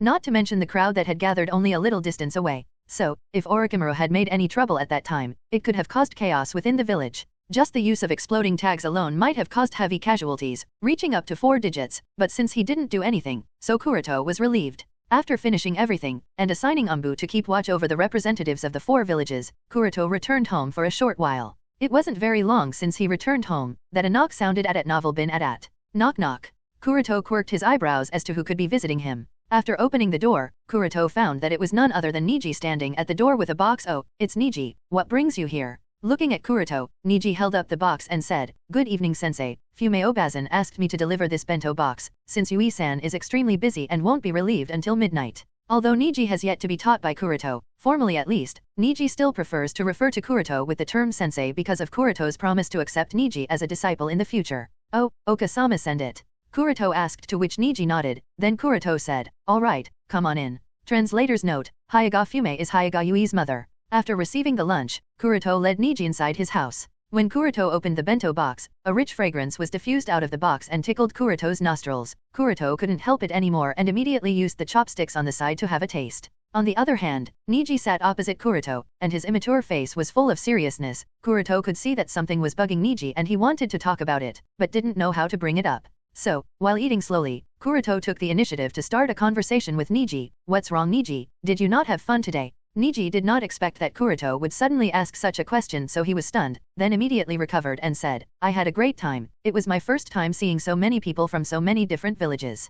Kuroto smiled and said, That's good then, don't always stay cooped up at home. Training is extremely important, but keep in touch with others too, that would help you grow as a person. Uzumaki Naruto and Uchiha Sasuke are the reincarnations of Asura and Indra, as well as the children of prophecy. If Niji comes in contact with the two of them early, and develops a friendship with them, then the benefits are endless. At the very least, Niji will have someone as a rival, and that will be very good stimulation for Niji's growth and strength. Niji nodded at Kuroto's words, then asked, Sensei, are you aware of the duel at the square today? Kuroto glanced at Niji, then said, So the reason why you feel troubled has to do with this. Niji nodded, Sensei, the duel at the square today gave me a lot of insight and also made me realize how strong a shinobi can be. Whether it was the white-haired boy of Otogaku or Uchiha Sasuke of the Uchiha clan, both of them showed talent and strength far beyond my imagination. Kuroto said, To be honest Niji, if it's about talent, then your talent is no worse than the two of them. As for the matter of strength, given the fact that you have been trained rigorously by Hisashi-sama for the past 4 years, so your strength should be quite higher than the current Uchiha Sasuke. As for the kid of Kagaya clan, his situation is quite different. Niji asked eagerly, Is it different? In what sense, sensei? Kuroto thought a little as to how to make Niji understand while not revealing any detail about Orochimaru. It's because of growth environment Niji. The growth environment is quite a vague concept and generally doesn't determine everything, but it has quite a bit of influence on the strength of a shinobi. The environment that Kimimaro grew up in is much more dangerous than you have faced up to now. Not to mention he is also being personally taught by one of the best shinobi in the world, so that's a factor. Another important point is that he is also older than you and has had more time training and experience. But there is nothing to worry about. By the time you are an adult, your strength may as well be superior to Kimimaro if you keep working hard diligently. Kimimaro is a relatively simple-minded person. All he wants is to be useful to Orochimaru, and this desire of his extremely strong, and precisely because of this single-minded purpose of his Kimimaro has no other distractions. As such, he is not an ordinary child. He does have any materialistic desire, nor does he have any greed in his heart. Not to mention, Kuroto doesn't think that Orochimaru would have ever considered Orochimaru to be a child. As such, the training Kimimaro has gone through might just be the most hellish and grueling training someone can go through. Coupled with Kimimiro's own talent, after all, Kimimiro's talent is also one of the best in the shinobi world. Among the peers his age, Kimimaro can be regarded as the second strongest, with the strongest being at Satsuki Tonari on the moon. Kuroto continued, Then if we talk about Uchiha Sasuke, well currently he may not be shining the brightest of all, but in the near future, he too will become one of the strongest shinobi Konoha has ever seen. He has already awakened the Sharingan and it would only take a few years for that Sharingan to develop into the fully matured Sharingan. At that point, if you want to be able to overpower him, then you must have complete mastery over the Hyuga gentle fist art. Niji was a thoughtful look upon hearing Kuroto's words, and he whispered lightly, I understand sensei. Kuroto said with a bit of a smile, talent can only take one so far, after that it all comes down to hard work and luck. and I am telling you Niji, your luck is not too bad, so, don't get discouraged and keep working hard. Niji nodded, I will sensei, I just don't want Oto-sama and Hayashi-sama to feel that the Hyuga clan has lost. Kuroto sighed silently, he could imagine the feeling of Hayashi and Hisashi after observing Kimimaro and Suzuki's duel today. The current Hinata seems to be timid, and not fit to be a kunoichi, not fit to be the next patriarch, far weaker and far less talented when compared to Kimimaro, and even Suzuki. So, they feel that the Hyuga clan has lost even before the fight began. In a way, they are not wrong, but they are not completely right either. In Kuroto's opinion, Hinata might as well be one of the most courageous girls out there, it's just that her courage hasn't been manifested yet. Seeing Kuroto sigh, Niji asked with a bit of hesitation, Sensei, I have heard many people say this, but I want to know what you think about the matter. Is the Hyuga clan really inferior to the Uchiha clan? Is Byakugan not as good as the Sharingan?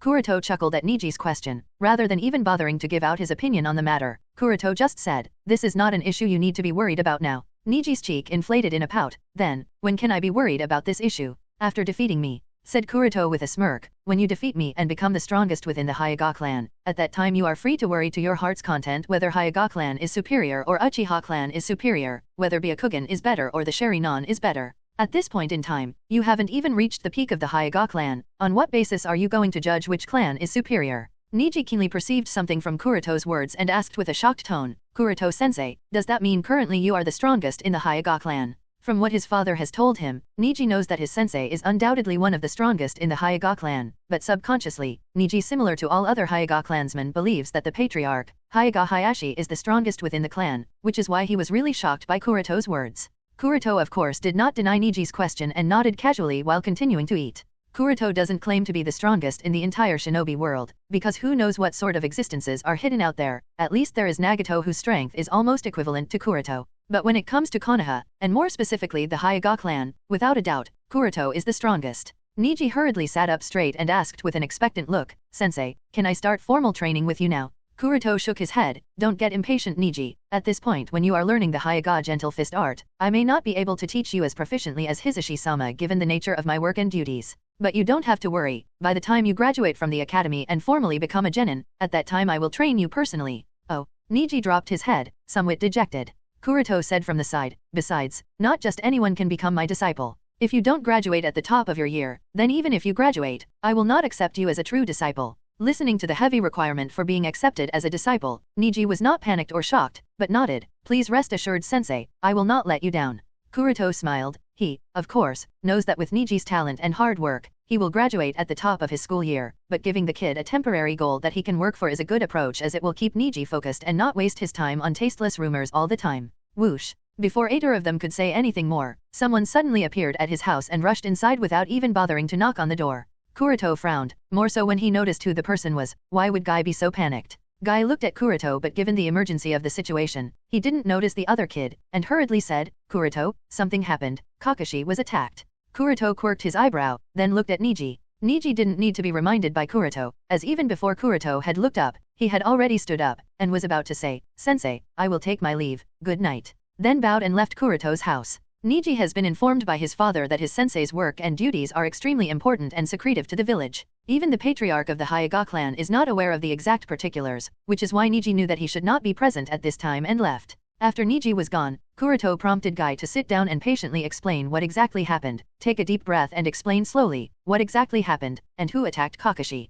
Guy sat down in front of Kuroto with a gloomy face, and said, about an hour ago, Ambu found Kakashi bloodied and unconscious in one of the training fields. Kuroto asked quickly, is he okay now? Guy shook his head, Kakashi was almost dead because of the blood loss and chakra loss. I am not aware of the exact particulars about what happened, but his life was in grave danger and required Tsunade-sama to direct all her effort into his treatment, else he would have died. What's more worrisome is that the Sharingan in his left eye has been stolen by the attacker. After Kakashi had joined the special tactical team, his whereabouts became more secret than even the whereabouts of the Hokage. Everything about him became a secret, where he goes, what he does, what he learning, etc. are all secret that not even Kuroto was aware of until he personally investigated Kakashi for many days. The training field where Kakashi was learning, training, and perfecting flying rage in jutsu was a secret training field that very few were aware of at Novel Bin Adat. Because of this, it wasn't until a few hours ago when Sandaime personally visited the training field to check up on Kakashi's progress that he found Kakashi bloodied, with only one eye, and only a step away from death. Immediately, Kakashi was secretly transferred to the Konoha hospital by Sandame's orders, where Senjutsu Tsunade and her 3 disciples personally took care of Kakashi's treatment, somehow managing to save Kakashi from the brink of death.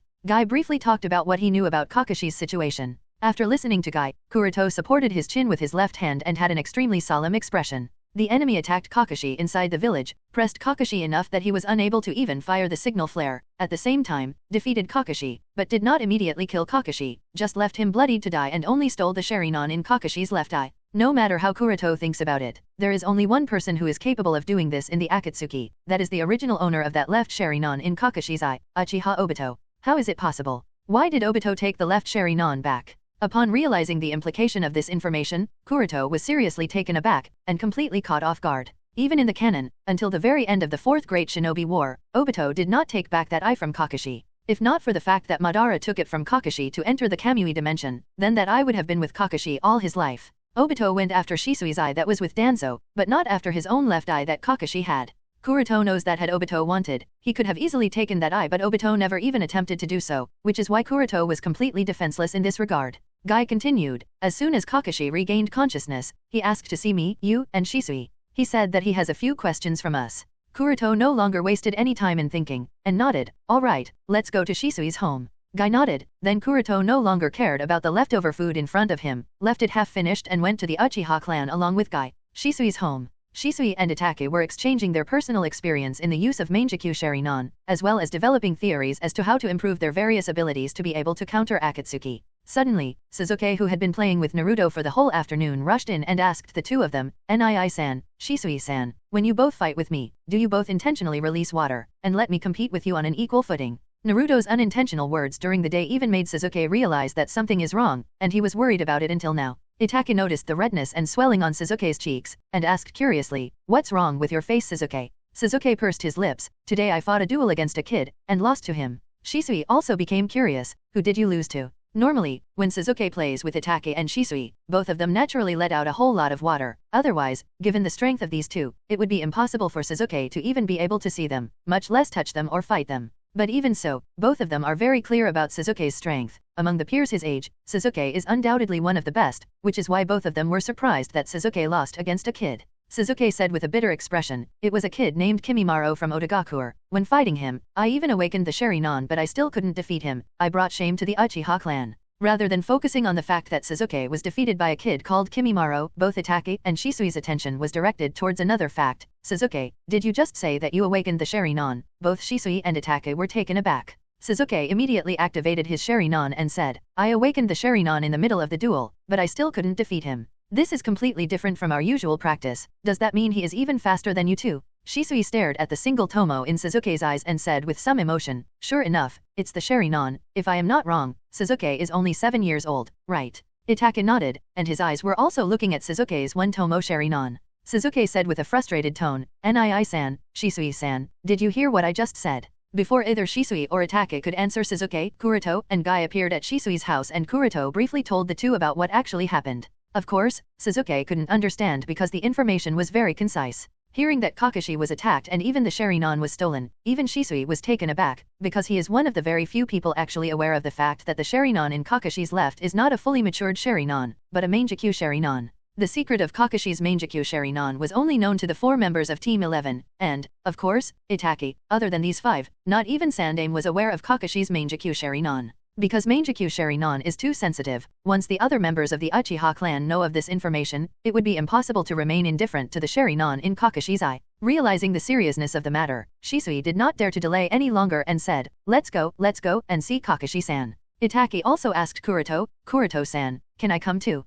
Kuroto groaned for a while then nodded, alright, come with us. Soon, the 4 of them left the Uchiha clan in a rush. Looking at the few people who left in a hurry, and didn't even bother to pay attention to him, Sasuke muttered in annoyance, humph, I have obviously grown up, even awakened the Sharingan and mastered the fireball jutsu, and yet Nii-san still treats me like a child. It didn't take long for the 4 to arrive at Konoha Hospital. When approaching Kakashi's ward, the 4 of them encountered the 3 disciples of Tsunade and hurriedly asked about Kakashi's condition from them. They learned that Kakashi's situation was critical, but he is alive, although it will take at least 2 weeks for Kakashi to fully recover. After a nod, 4 of them proceeded to Kakashi's ward, and several people happened to meet Sandaime and Senjutsu Tsunade at the door, who had just walked out of Kakashi's ward. So, they stood by the door and greeted Sandaime and Tsunade. Sandame glanced at the 4 people, his gaze stayed at Itake for a moment, then nodded, go in. Sandame knows that except for Uchiha Itake, the other 3 are the former members of the Umbu team Kakashi was the captain of, and given the fact that Kakashi had wanted to see them the first as soon as he regained consciousness, it was reasonable for them to visit Kakashi. As for Itake, Sandame thought a little, then allowed Itake to go in as well. Sandame knows that he would have to talk with Fugaku on this matter anyway, so the fact that Itake is here only made things a bit easier for him. Having said that, Sandame and Tsunade walked away with great concern. After several people entered the ward, they finally saw Kakashi lying on the hospital bed, and a depressed look was clearly visible on his face. Everyone is here, said Kakashi weakly upon noticing the arrival of 3, no 4. Kuroto did not wait for Kakashi to speak anything and hurriedly asked, who was the attacker Kakashi? Kakashi glanced at Itake at the end. Noting Kakashi's doubts, Kuroto said, don't worry about Itake, he is in my team, and can be trusted. After a short pause, Kuroto asked again, who was the attacker Kakashi? Kakashi lowered his eyes, and instead of answering Kuroto's question, he asked Shisui lightly, Shisui, can 2 pairs of Mangekyo Sharingan have the same dojutsu? As soon as Kuroto heard Kakashi's question, his guess on the identity of the attacker was already confirmed. Shisui and the others on the other hand were a little confused, and asked, why ask such a question? It is because the one who attacked me is the member of the Akatsuki organization, the masked man named Tobi who uses a spacetime jutsu as well as wood style. We were wrong about the assumption of his jutsu. Instead of using 2 distinct jutsu to phase through matter and teleportation, he uses a single jutsu, a single Mangekyo Sharingan dojutsu to be exact, and the name of dojutsu he uses is Kamui, said Kakashi in a weak tone. His expression was gloomy at the same time filled with uncertainty. Kamui. Shisui and Itake both looked at each other. Neither of them has ever heard of the dojutsu named Kamui. Even in the history of the Uchiha clan that records almost all the known dojutsu up until now, there is no record of a dojutsu named Kamui, so they can't be sure if the 2 pairs of Mangekyo Sharingan can have the same dojutsu. Shisui said with a sigh, so, in the Akatsuki organization, besides Shinichi, there is indeed another Uchiha who has the Mangekyo Sharingan. Kuroto has mentioned to Shisui and Itake that the spiraled masked man named Tobi is most definitely an Uchiha, and he is undoubtedly the one responsible for the death of Yondaime Hokage, and also releasing Kyuubi on Konoha about 6.5 years ago. He is also the one responsible for the death of Uchiha Kurumi, and the defection of Shinichi to Akatsuki. At this time, Guy asked with a curious tone, Kakashi, how can you be so sure? Does he, like me, also shouts the name of the moves he uses? I know the name of his Mangekyo Sharingan dojutsu because my Mangekyo Sharingan dojutsu is also Kamui, said Kakashi with a bit of hesitation. Guy asked in shock, does that mean you were also able to make yourself intangible using that dojutsu? Kakashi shook his head, no, the dojutsu is similar and has the same name, but there are few key differences. Itake has also known that Kakashi's left eye is Mangekyo Sharingan, but he had to act ignorant here, else it could prove to be troublesome in the future, so he asked with a surprised tone, Kakashi-san, the Sharingan in your left eye was a Mangekyo Sharingan. Kakashi nodded lightly. The surprise on Itake's face deepened, and he asked something that was genuinely his doubt, I heard that you had transplanted a Tutomo Sharingan. Is it possible that you awakened the Mangekyo Sharingan on your own? And if you did, then when and how did you awaken it? Kakashi said, I don't know either. How and when did the Tutomo Sharingan in his left eye turn into a Mangekyo Sharingan? Kakashi himself is not very much sure, or maybe that's just an excuse because he did not want to bring up that matter. It was probably at the time when I killed Rin. But Kakashi isn't sure how to mention this. Itake did not pursue the matter, just sighed slightly. A non-Uchiha can awaken Mangekyo Sharingan from a Tutomo Sharingan. This is simply unbelievable. It really is, but it is also shown how impactful the death of Rin was on Kakashi, thought Kuroto, then asked, Kakashi, did you use this Kamui in your fight against Tobi? Kakashi nodded, yes, the situation was extremely critical at that time. Tobi was also using his jutsu upon me, so, I figured that I would die regardless of anything I did. Therefore, I decided to use Kamui in order to kill Tobi along with myself. But unexpectedly, we both teleported from Konoha to a different dimension.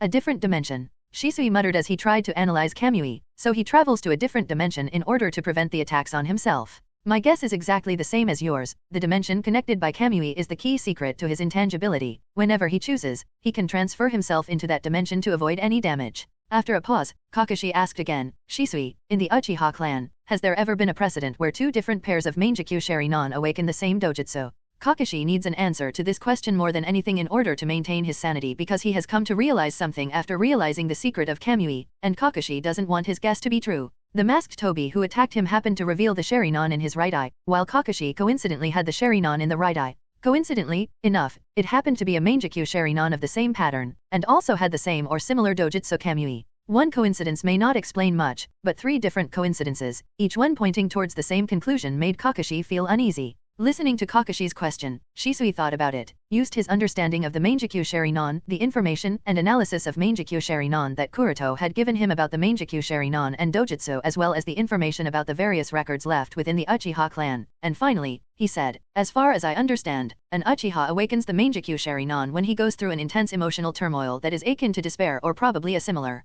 emotional turmoil. The deeper the emotional turmoil, the stronger and freakier Dojutsu he awakens. The Dojutsu he awakens with the Mangekyou Sharinon is related to the kind of emotion, or probably desire, or to be more exact the thought he has at the time of awakening Mangekyou Sharinon. In a way, it can be said that Mangekyou Sharinon responds to the deepest desire within the heart of the awakener at the moment of awakening and give birth to corresponding abilities in the form of Dojutsu. Each Dojutsu is different from the other because the thoughts of each individual are different from the other person at the moment of awakening. Even if the thoughts are quite similar, they won't be the same. Theoretically speaking, two different pairs of Mangekyou Sharinon can have the same or similar Dojutsu, so it's possible that two different pairs of Mangekyou Sharinon can have the same Dojutsu, that is Kamui in Kakashi-san and Tobi's case, but the chances of both of them leading to the same dimension are very low, very low, unless there is some connection between the two. Kuroto also groaned but did not speak. As Shisui has said, it is entirely possible to awaken the same Dojutsu. Itaki and Suzuki in the canon are perfect examples. Both Itaki and Suzuki awakened Amaterasu, but Kuroto is not sure if it is also attributed to the transcription seal. After all, Itaki sealed Amaterasu in Suzuki's left eye, and coincidentally enough, Suzuki awakened Amaterasu in his left eye.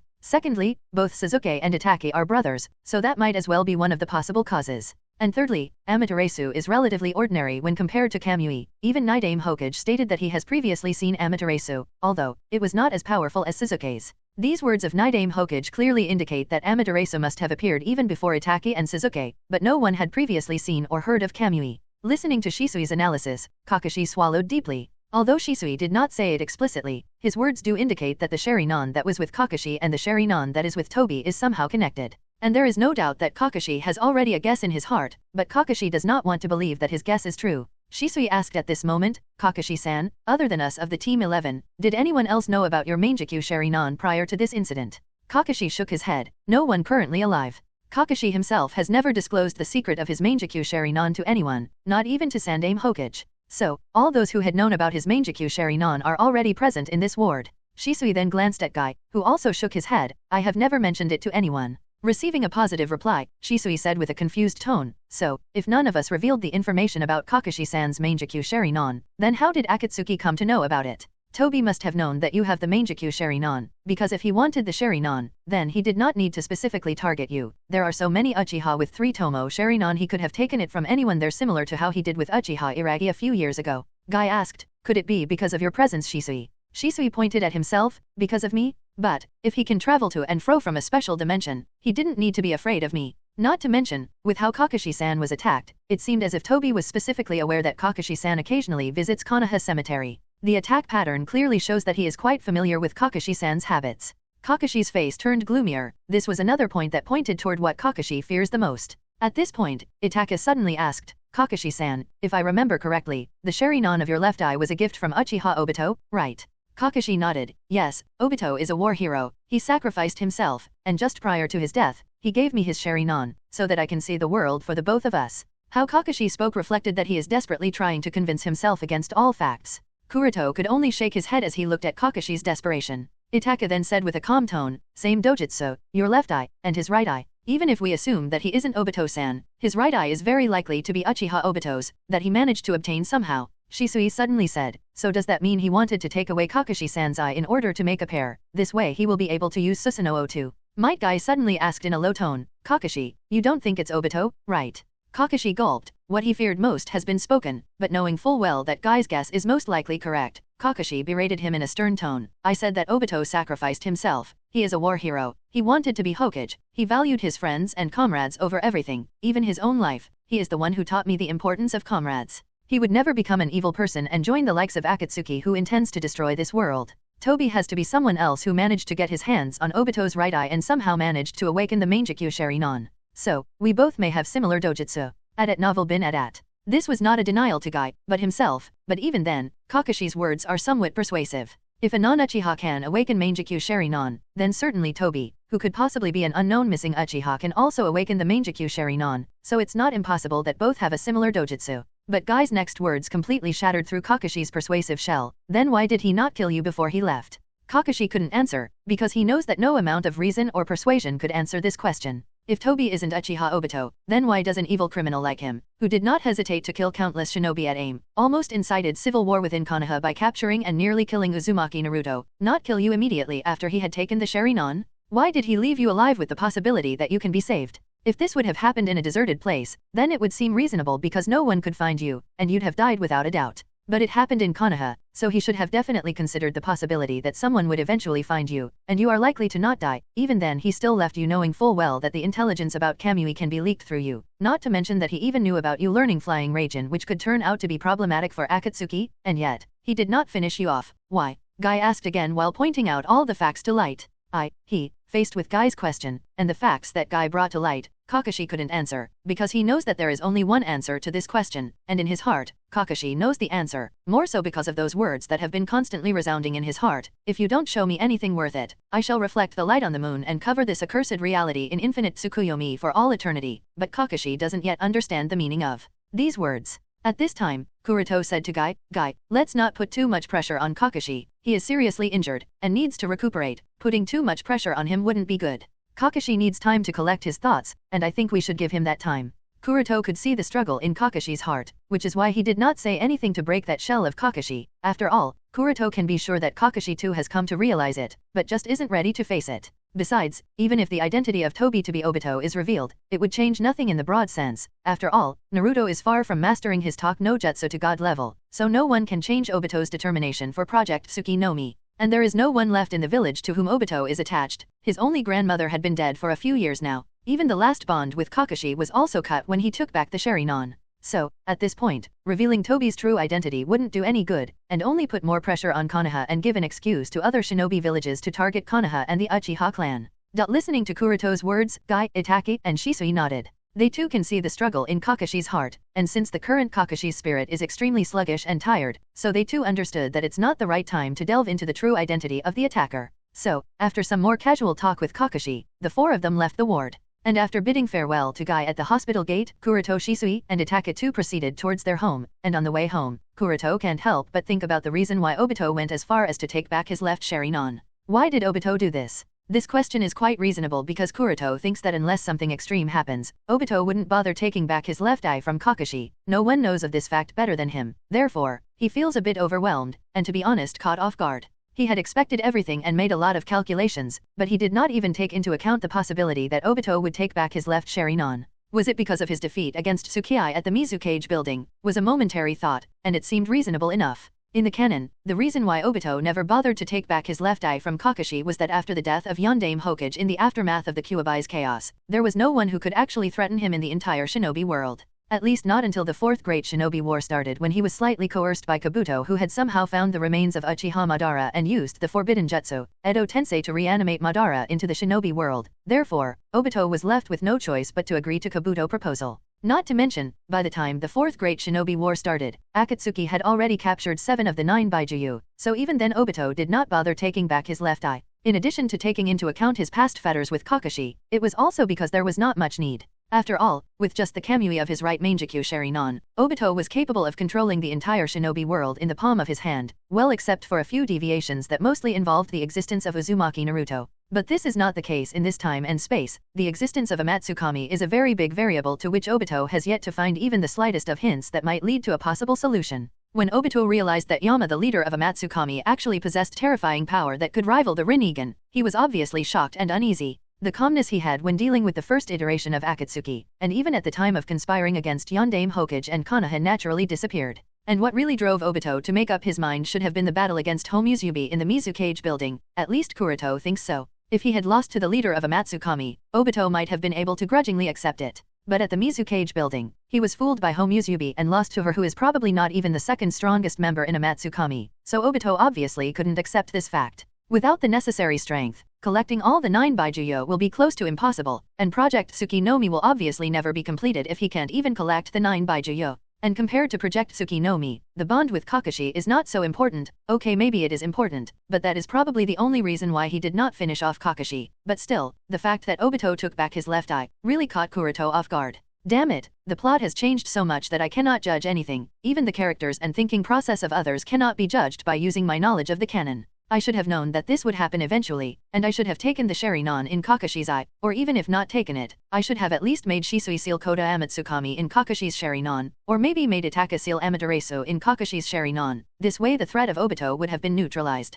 Kuroto sighed. Obito with just the right eye is still within the scope that can be dealt with, even if killing him is extremely difficult, he could still be fought against. After all, in order for him to attack someone, he must first manifest himself in close proximity to the target, to be able to touch him, and once he manifests closer to the target, it is possible for him to reveal flaws that can be utilized, and even if he doesn't reveal flaws, the target himself can act as bait in order to lead Obito into a trap. Just like Tsukei did at the Mizukage building. But after Obito has gained both the left and the right eye, not to mention being able to use Susanoo, that too can use Kamui Shuriken, and who knows what other powers, just the long-range version of Kamui of the left eye alone is a one-hit kill attack dodging which is almost close to impossible because his attacks cannot be predicted, and even if they can be predicted, specifically what he is targeting cannot be predicted. Just imagine, a guy hiding somewhere in a dark corner, hundreds of meters away from you, he just stares at you, and you are done for. Who will not be fearful of him? And unlike Kakashi who is limited by his chakra, Obito the original owner of the eye can spam Kamui without any worry of chakra or exhaustion. After all, he has Hashirama cells transplanted into him.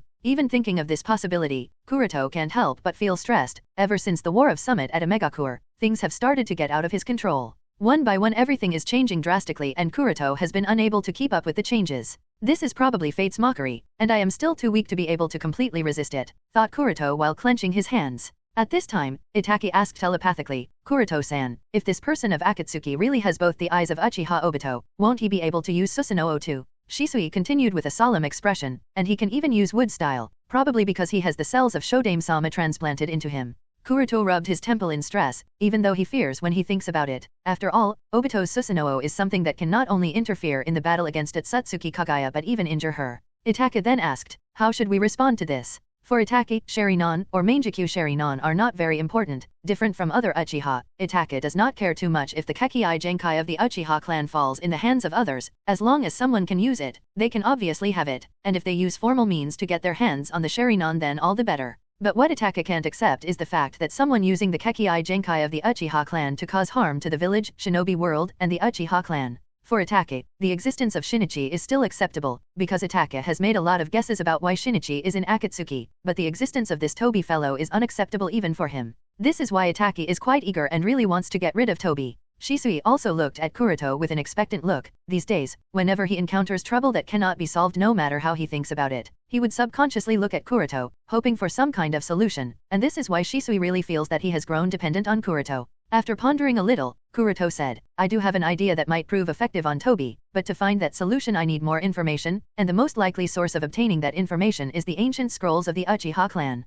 Itaki replied, most of the scrolls that record the secrets of the Uchiha clan are probably in the hands of Otosama, so obtaining them will be an extremely difficult task without alerting him. However, the stone tablet at the Naka shrine is accessible if it is of any use in finding the information. Shisui then nodded, and said, if I remember correctly, there are a few ancient scrolls hidden at the Naka shrine too, they might prove to be useful. At novel bin at. Itaki nodded yes, although those scrolls at the Naka shrine mostly record the millennium-year history of the Uchiha clan, not anything related to secret jutsu, or kinjutsu. We can go through them, and maybe we will find what you are looking for in them. Kuroto nodded, alright, we will go to Naka shrine tonight. While Kuroto, Shisui, and Itaka discussed their further actions, a group of people walked in their direction from the opposite side. This is naturally the Otogakure team, being guided by Anko as per the mission assigned to her. As soon as Anko saw Kuroto, she quickly waved her hand and greeted him. Kuroto, what are you doing at Konoha Hospital at this hour? Kuroto stopped his discussion with Shisui and Itaki, then nodded towards Anko and said with a smile, something came up so I had to visit Konoha Hospital. It's nothing too big. What about you, Anko-chan? Still guiding the Otogakure team. As soon as she heard Kuroto's question, Anko nodded with an annoyed expression then walked a little closer and whispered, I am telling you Kuroto, this Otogakure team is such a pain in the ass that I would much rather dump them in pits, and feed them all to my snakes, rather than having them escort them all over Konoha. If it wasn't a mission, I would definitely kick them away right this instant. It's obviously getting so late, yet they don't want to stay at the assigned guest house and have to visit Konoha's night market. They have been annoying the hell out of me. Although the volume of Anko's whisper was low, her words were still heard by everyone. Shisui and Itaka felt awkward upon listening to Anko. Kuroto chuckled and didn't care too much about what Anko said. Obviously, he understands Anko's character and knows full well that she has deliberately said this to make the Otogakure team embarrassed. Since this girl has walked out of Orochimaru's shadow, she has become more and more unruly, doesn't care about what others think and speak, nor does she shy away from embarrassing others. While Kuroto and Anko were talking to each other, Kimimaro looked at Kuroto and his indifferent expression changed slightly. His expression was clearly hostile towards Kuroto. In Kimimiro's opinion, Hyuga Kuroto has betrayed Orochimaru-sama, so he is a traitor, and traitors must be eliminated. Haku, who was standing at the end of the team, also glanced at Kuroto, then immediately lowered his head. He felt guilt for leaving with Kabuto without even informing Kuroto. The disguised Orochimaru's gaze crossed Kuroto and then fell on Shisui and Itachi standing behind Kuroto. Both of them are the Uchiha whose bodies have been coveted by him for a very long time, but he has never been able to obtain their bodies. Thinking something, Orochimaru gave Tenzo signal, who was standing next to him. Tenzo obviously understood Orochimaru's instruction, and after coughing slightly, he said to Anko, "Ano, Mitarashi-san, is there a restroom nearby?" Anko frowned upon hearing Tenzo's question. "Didn't you go to the restroom a few minutes ago?" Ugh. Tenzo was embarrassed, then said with a panicked tone, I have to go again, or something bad will happen." Okay, don't cry, I will take you," said Anko with a sigh. Then she turned towards Kuroto, and said, "Kuroto, keep them accompanied for a while until I come back." To which Kuroto nodded. Then Anko led Tenzo to the nearby restroom, all while muttering, "So young, and your kidney is already failing. It's a real pity." In the strange gaze of everyone, the flushed Tenzo hurriedly left behind Anko, seemingly wanting to get out of here as soon as possible for some reason. Kuroto naturally saw that Tenzo had deliberately led Anko away, so he also said to both Shisui and Itachi who were standing behind him, "Both of you can go. If there is anything new I find, I will let the two of you know." "All right, Kuroto-san, we will wait." Both Shisui and Itachi nodded, and soon left in the direction of the Uchiha clan grounds. Orochimaru quirked his eyebrow for a moment, and a hint of suspicion flashed on his disguised handsome face. Because of his keenness, Orochimaru caught a small inconspicuous detail in Shisui and Itachi's attitude towards Kuroto. The way Shisui and Itachi followed Kuroto's instructions surprised Orochimaru. He felt that the relationship between Kuroto and the two Uchiha was slightly different from friends and colleagues. It seemed a bit like that of a superior and subordinate, and Shisui and Itachi seemed unusually respectful towards Kuroto, which surprised Orochimaru because this is very strange in his eyes. According to the information provided to him by the few spies still lurking in Konoha, Orochimaru can be quite sure that Kuroto and Shisui do not have a superior and subordinate relationship in the Umbu. As for Itachi, although Orochimaru is not aware of what position Itachi holds in the Umbu, given the fact that Itachi is next in line to the position of the patriarch of the Uchiha clan, he has no reason to be so respectful to a Hyuga of the branch family. In fact, it should be quite the opposite. Moreover, Shisui has the Mangekyou Sharingan, and since the news of Itachi's Mangekyou Sharingan has yet to be revealed to anyone, Orochimaru is quite sure that he is one of the very few alive who actually knows of the fact that even Uchiha Itachi has the Mangekyou Sharingan, which is why he is more surprised upon noticing the respectful attitude of both Shisui and Itachi towards Kuroto. Orochimaru knows that the current Uchiha Shisui and Uchiha Itachi are undoubtedly the highest fighting power in Konoha. This is also the reason why he did not try to mess around in the village this time. After all, he wouldn't want to be tortured for more than 72 hours while tied to stakes in less than a second and then again be burned to death by those black flames like the last time, right? Nor would he want to be pummeled by the giant green humanoid made of chakra or be brainwashed by Uchiha Shisui. That's why he is quite curious, and as he noticed Shisui and Itachi leave, Orochimaru can't help but ask inquisitively, "Kuroto-kun, I am very curious about the means you used to win over Uchiha Shisui and Uchiha Itachi. You wouldn't mind sharing them with your sensei, right?" Kuroto originally planned to say a few words to Orochimaru. After all, no matter how vicious the other party may be, he is still the one who taught Kuroto most of the things, and Kuroto seriously respects him. But upon noticing the hostile look of Kimimaro, an imaginary light bulb lit on the side of Kuroto's head, and after thinking a little, he suddenly changed his mind and said in an arrogant tone, "Humph, if I am stronger than both of them, they will naturally follow." Really? Orochimaru didn't really believe in Kuroto's nonsense, especially that fake arrogant tone. Others might think that Kuroto's arrogance is genuine, but as someone who knows Hyuga Kuroto quite well, he naturally saw through Kuroto's fake arrogance. At the same time, Orochimaru didn't believe in Kuroto's reasoning either. He knows that the kid has Ryua Mayako in his hand, and might as well have gained a good level of control over it with the passage of time, so his strength is definitely not weak, and possibly one of the strongest in Konoha, but to be able to subdue both Uchiha Shisui and Uchiha Itachi at the same time? That's just unreasonable. In Orochimaru's eyes, apart from the leaders of the Akatsuki organization and Amatsukami, no one in the shinobi world can defeat the joint strength of Uchiha Shisui and Uchiha Itachi at the same time. Humph, obviously. Kuroto snorted, then continued with a frivolous attitude, "Orochimaru-sama, why are you still playing these children's games? Does it even make any sense to bring these dead weights with you to Konoha, knowing full well that your cover might get blown away? Especially when Akatsuki is after you." Orochimaru did not answer, the reason being that he could feel that Kuroto's words weren't actually targeting him, rather they were targeting one of the kids standing behind him, so Orochimaru was quite curious about who Kuroto was targeting, and what were his intentions. And obviously, Kuroto's words worked. Kimimaro suddenly burst out with chilling killing intent, and the surroundings turned colder. Even the villagers in the surroundings subconsciously walked away because of feeling uncomfortable. Kuroto smiled inwardly. The best way to provoke Kimimaro is by ridiculing Orochimaru-sama. Orochimaru reached out his hand to stop Kimimaro, who wanted to lash out at Kuroto, then said with a sly smile, "Kuroto-kun, I feel quite hurt that you have forgotten a few things about your early genin days. Didn't you also follow me like these kids and grew up all the way?" Kuroto snorted, "But I was different from these kids even during my genin days. These kids can't even figure out anything." Then he deliberately showed an impatient expression. "Well, unlike you, I have some important things that I must take care of, and I don't have much time to waste on a nuke nin, so if there's nothing else to say, I will take my leave." After that, Kuroto didn't wait for Orochimaru to answer and directly walked away with an indifferent expression. "Let's see if this plan of mine works," thought Kuroto all while walking away. On the other hand, Orochimaru's mood remained the same. Obviously, Kuroto's fake arrogance and frivolous attitude would not affect Orochimaru, but he was quite curious about Kuroto's attempt to incite the kids and paid attention to their individual reactions. Kimimaro was angrier at Hyuga Kuroto, but because Orochimaru had stopped him before, so he temporarily suppressed his killing intent and did not immediately rush toward Kuroto. However, in his heart, Kimimaro was determined to assassinate Hyuga Kuroto before they left Konoha.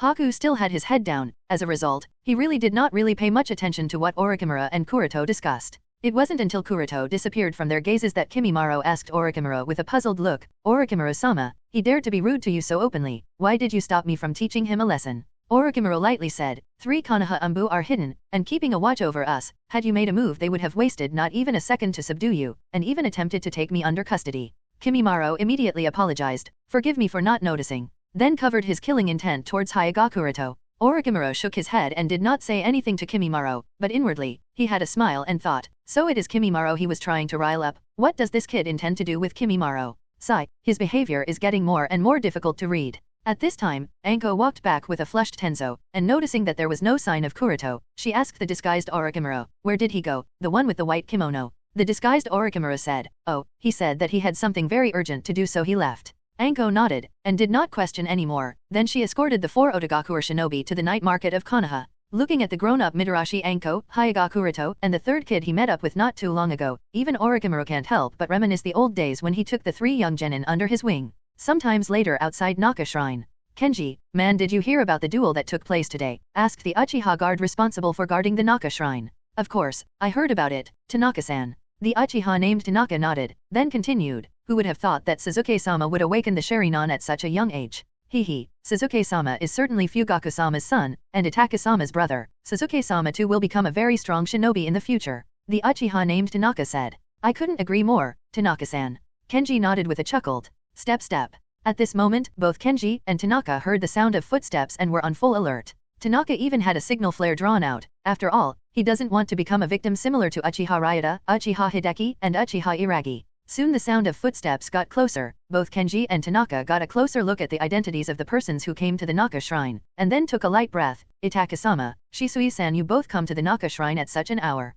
Itachi nodded and said, "Good work, Kenji-san. Tanaka-san, the reason for coming to Naka Shrine at this hour is actually very important. We have something we have to check. It won't take very long. We can take a look, right?" Tanaka hurriedly nodded, yes, of course, take your time. If there is any way in which we can help your search, then please don't hesitate to ask us, Itachi-sama." Itachi nodded then said, "It's alright, there is no need to worry. Both of you can take a good rest, we will be here for some time, and don't worry, we know what we are looking for, so we can find it ourselves." Kenji nodded, "Alright, Itachi-sama." And the very next moment, both Uchiha Kenji and Uchiha Tanaka fell into a deep sleep, all while standing in their positions. From beginning to end, neither of them noticed the third person standing behind Shisui and Itachi, nor did the two realize that they were under genjutsu from the moment they heard the sound of Itachi's footsteps. Noting the two asleep, Shisui said with an impressed expression, "Voice-induced genjutsu, huh?" Itachi nodded, "Yes, I used the sound of my footsteps as a medium to disturb Kenji-san, and Tanka-san's chakra, then used my voice as the command to mind control the two into putting them to sleep."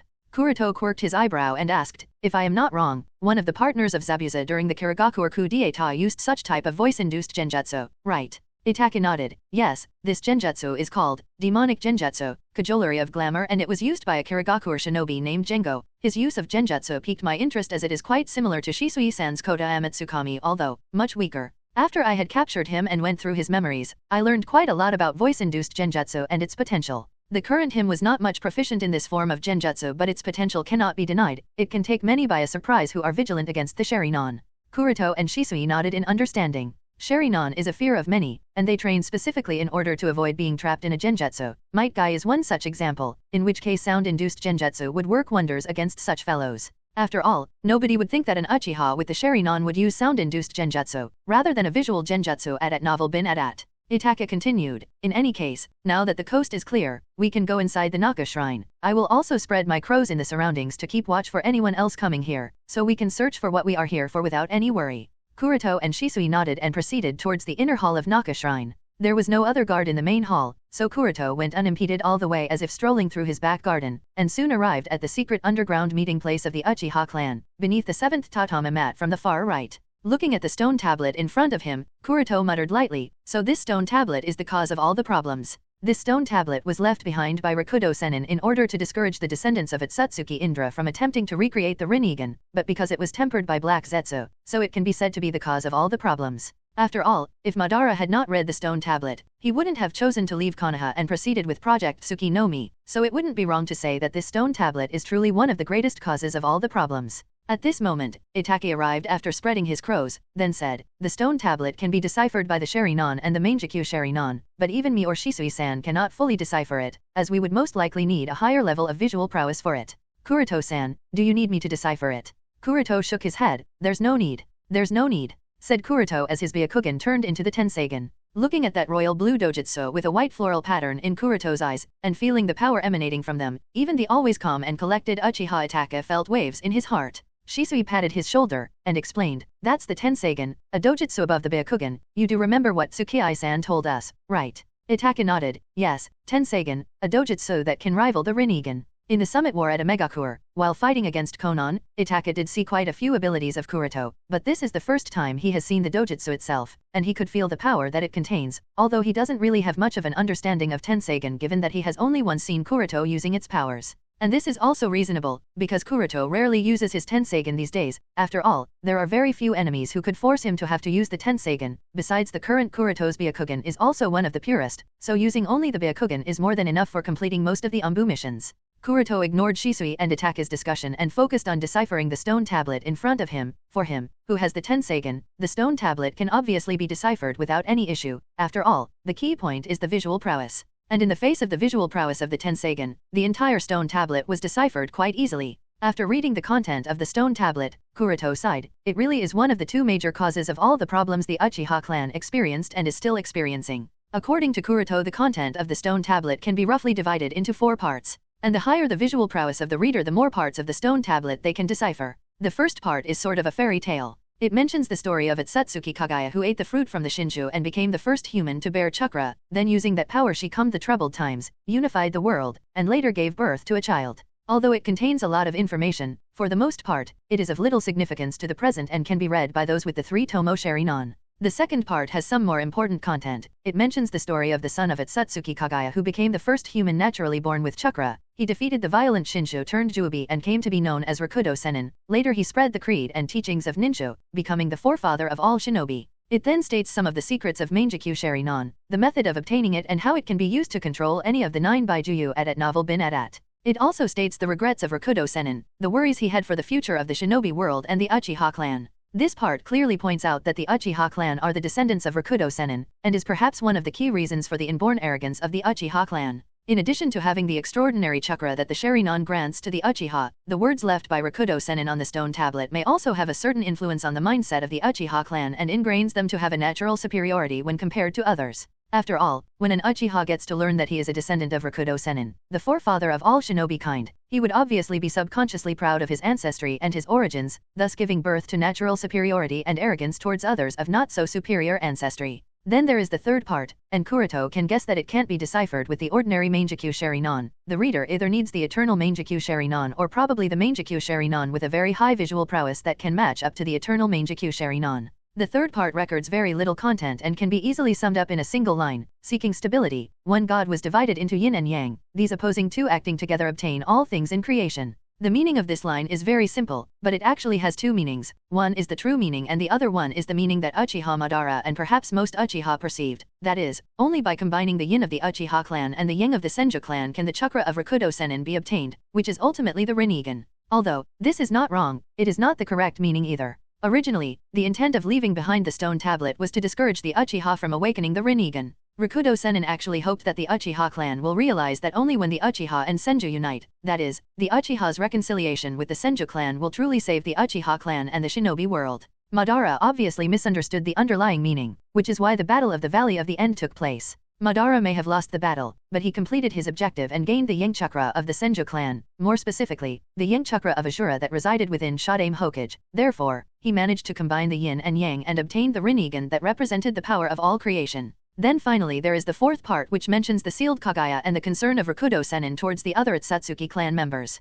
Obviously, Rakudo Sennin did not know much about the Otsutsuki clan, but he still feared the origins of his mother, the warning regarding her infinite Tsukuyomi, and the possible reasons for using it. Looking at the whole content from a bystander's point of view, Kuroto might as well regard this stone tablet as the last words or death wish of Rakudo Sennin to his son Otsutsuki Indra, and Indra's later descendants. It not only tells the origin of the Uchiha clan, but there is also mention of chakra fruit, Shinju, and Juobi. Important information about Yin and Yang, the method of awakening the Rinnegan, and finally the sealed Kagaya, warning regarding Kagaya's infinite Tsukuyomi, the misfortune that Sharingan brings, and a few other minor details. Of course, this is all the content that Kuroto has deciphered after removing and re-editing all the information related to Project Tsuki no Mi. Black Zetsu cleverly made changes to the stone tablet, and what was supposed to be a warning regarding Kagaya's infinite Tsukuyomi, has turned into the only jutsu that can save the Uchiha clan and the shinobi world. This part recorded when someone who possesses the power of samsara approaches the moon, an eye will open that is reflected on the moon to grant the eternal dream, which is basically the instructions to perform the infinite Tsukuyomi, and all of this was attributed to Rakudo Sennin's method of saving the Uchiha clan.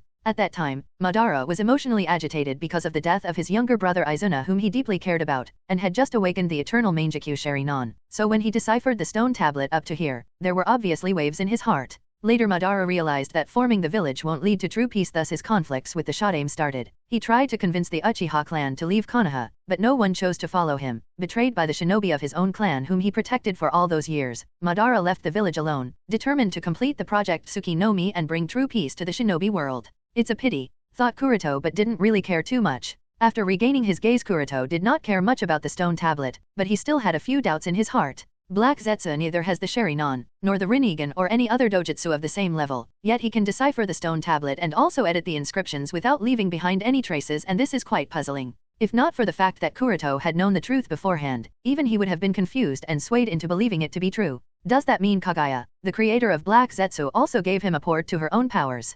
Kuroto can't help but make such a guess. The reason for this guess is also thought about a little, because even with the Tenseigan, Kuroto knows that he can't change anything in the stone tablet, but Zetsu who has no dojutsu can do it, so it can only be attributed to Kagaya's power in Black Zetsu. And it's very likely that Kuroto's guess is true, that is to say, Kagaya's chakra is indeed sealed inside Black Zetsu, although Kuroto can't be sure how much of that chakra is still left given that almost a millennium has passed, but there has to be Kagaya's chakra still present inside him, otherwise how else did he manage to succeed in his sneak attack on Madara? After becoming the Jinchuriki of Juobi, Madara with a single Rinnegan could survive against Might Guy who had opened all 8 gates. And even if injured to such an extent he still managed to recover. So, at that point, Madara was obviously invincible. But Black Zetsu was able to subdue that invincible Madara, even if we take into account the element of sneak attack. The mere fact that Black Zetsu had the power to threaten Rakudo Sennin level powerhouses means that Black Zetsu can never be underestimated. So the next thing that Kuroto has doubts about at the moment is, how much of Kagaya's chakra still remains within Black Zetsu, and how many times can he make attacks of the level he used against Madara?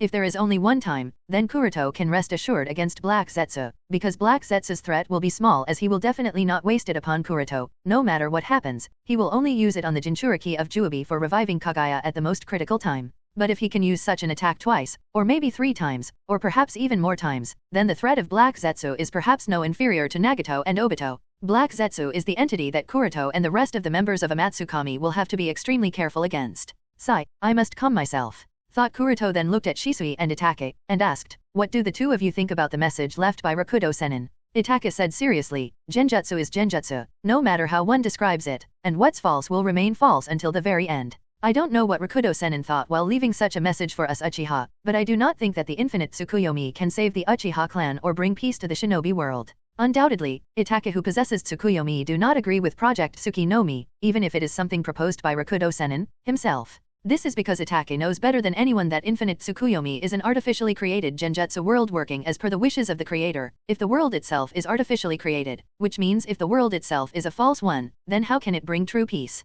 The peace brought by infinite Tsukuyomi will be false peace as well. Shisui also shook his head immediately. The peace on the stone tablet is directed by manipulating the entire humankind. Such peace which is brought forth at the cost of everyone except for the caster being manipulated cannot be true peace. It's just a genjutsu and it won't change the reality no matter how one might try to glorify this sickening truth. Shisui, who has the Koda Amatsukami as his main Jikyu Sharinon Dojutsu, understands better than anyone that manipulating others won't bring true peace. Koda Amatsukami allows Shisui to manipulate anyone, anytime, anywhere as per his own whim at the mere cost of some chakra, and precisely because of this Shisui is very resistant to the idea of infinite Tsukuyomi. After all, when one person is being manipulated by the other, then they are not even on an equal footing, nor do they understand each other, because people who really understand each other do not need to rely on a genjutsu to see through other person's reality. If both of you realize and understand this fact, then I am relieved. Kuroto was indeed relieved. Although, he believed that neither Shisui nor Itake will be confused by the idea of Project Tsuki no Mi, or Infinite Tsukuyomi, but he was indeed somewhat worried, and now that he has heard their individual opinion on Infinite Tsukuyomi, he was very much relieved.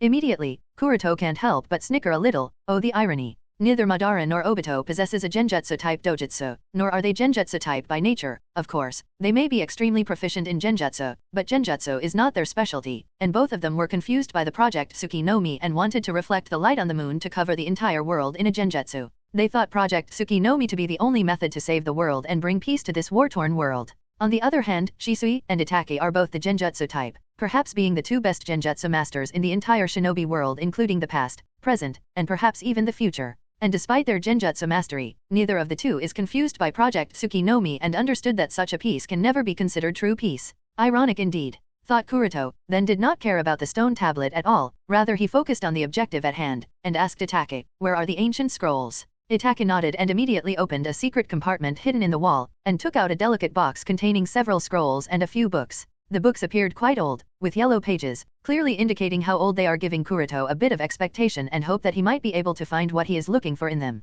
Sitting in a seiza position, Kuroto, Shisui, and Itake immediately started to go through these books and scrolls in search of information related to what Kuroto was looking for. First scroll, second scroll, third scroll, fourth scroll, fifth scroll, sixth scroll, and so on. Kuroto read and read in the hopes of finding the information he wanted, but found nothing worth attention. These scrolls and books record the history of the Uchiha clan, but what these scrolls specifically focus upon are the wars that the Uchiha clan fought. In this particular year they defeated that particular shinobi clan. These many Uchiha were sacrificed, and while these many enemies they killed, ultimately the Uchiha clan won the war. Then this happened. Then in that particular year, the Uchiha clan fought against this particular clan. These many Uchiha were sacrificed, while these many enemies were killed. The war lasted for these many months, and so on and so forth. There is hardly any useful information recorded in these scrolls, as these scrolls don't even record the situation and causes of the war and conflicts, so no matter how much Kuroto read through them, he couldn't find anything worth noting. It seems either the scrolls recording what I want are with the Uchiha Patriarch, and if that's not the case, then perhaps Madara took away that information with him when he left Konoha, thought Kuroto. Kuroto is more inclined towards the first option, because if Madara really bothered about such petty things and took away all the important information, then the Uchiha clan wouldn't have had any information or knowledge about Izanagi and Izanami. Therefore, what Kuroto is looking for has to be in the hands of the Uchiha Patriarch, but obtaining it from Uchiha Fugaku's hands is an impossible task, as that would most likely leak information about Amatsukami, or Amatsukami's intentions. Itake noted Kuroto's expression, and said, Kuroto-san, it doesn't seem that what we are looking for can be found here. Nodding slightly, Kuroto changed his mind and decided to use a different approach, and for that, he turned towards Itake and asked, Itake, if both Shisui and I were to die at the hands of Akatsuki, or for whatever reasons, and both Konoha and Uchiha clan are about to be destroyed at the hands of Akatsuki, then what will you do? Itake was startled by such a question that came out of nowhere, but after quickly calming down himself, he thought and tried to imagine it. Shisui also looked at Itake curiously, waiting for his answer. And after a while of thinking, he suddenly asked, what about Tsukii-san, Sujin, Fujin, Karen-chan, and Gaara-kun? At novel bin at. Kuroto was speechless at Itake's question, then said, of course, Uchiha Tsukii, Sujin, and Fujin are also dead. Itake immediately shook his head. Something like this will never happen. I will definitely not be the last one alive. Kuroto was again speechless. This kid. Ha ha ha. On the side, even Shisui chuckled a little at Itake's response. Kuroto sighed and said, well, imagine a situation where all the senior members of Amatsukami, except for you, have died. You, Karen, and Gaara are the only ones left in the Amatsukami, and you have to bear the responsibility of not only saving the Uchiha clan and the village but also defeating the entire Akatsuki organization as well as stopping their plans. What would you do? This time, Itake had to consider it more seriously, and said, I will think of ways to increase my personal strength because that's very important if I want to stop an organization like the Akatsuki, then search for allies with a similar mindset and high-end strength. Of course, the alliance with the 5 great shinobi villages would prove to be useful, especially when Kazekage-sama and Mizukage-sama are both members of Amatsukami too. Maybe I will try to contact Orochimaru-san and convince him to cooperate with me. In short, I would leave no stone unturned to find a method of stopping the Akatsuki. Yes, that's the intention. After a slight nod, Kuroto continued, think of all the ways you can, and will try to use in such a desperate situation in order to increase your personal strength. Jot it down somewhere, and show it to me. Kuroto found nothing that would point him towards the 2 spiritual artifacts, namely Totsuka Sword and Yata Mirror, and Kuroto has no idea where they were originally present. Not to mention he doesn't even have enough time to search them all over the continent, so Kuroto can only use this method to search for Totsuka Sword and Yata Mirror. Kuroto thinks that, since the Totsuka sword can seal its target even from a long range in a genjutsu-like world of drunken dreams for all eternity, it has a very good chance of succeeding in sealing the DMS Obito if used as a surprise attack. Although Kuroto can't guarantee it given the fact that Kamui can even be used to transfer chakra from the Pure Land to the Shinobi world or Kagaya's dimension, it is still one of the best means that has a high chance of success. And using Sword of Totsuka is much easier and without any sacrifice when compared to Izanami or the Reaper Death Seal. After all, the price of using one is permanent blindness in one eye, and death for the second option. Itake was at a loss upon hearing Kuroto's words. Has the situation arisen to such a desperate state? And he can't help but wonder. Obviously, Itake still doesn't have much of an idea of how powerful can DMS Obito be, so he is not so sure, but given how serious Kuroto is, even he felt that he needs to consider things very carefully from here on out. Hello everyone! As we wrap up this video, I want to share a quick note. I have a Patreon account. If you'd like to support me and enjoy on-demand audiobooks, you can become a Patreon member. Alternatively, you can check out my Google Drive link, which has 500+ novel audiobooks available through my Ko-fi or Patreon shop. I appreciate your support.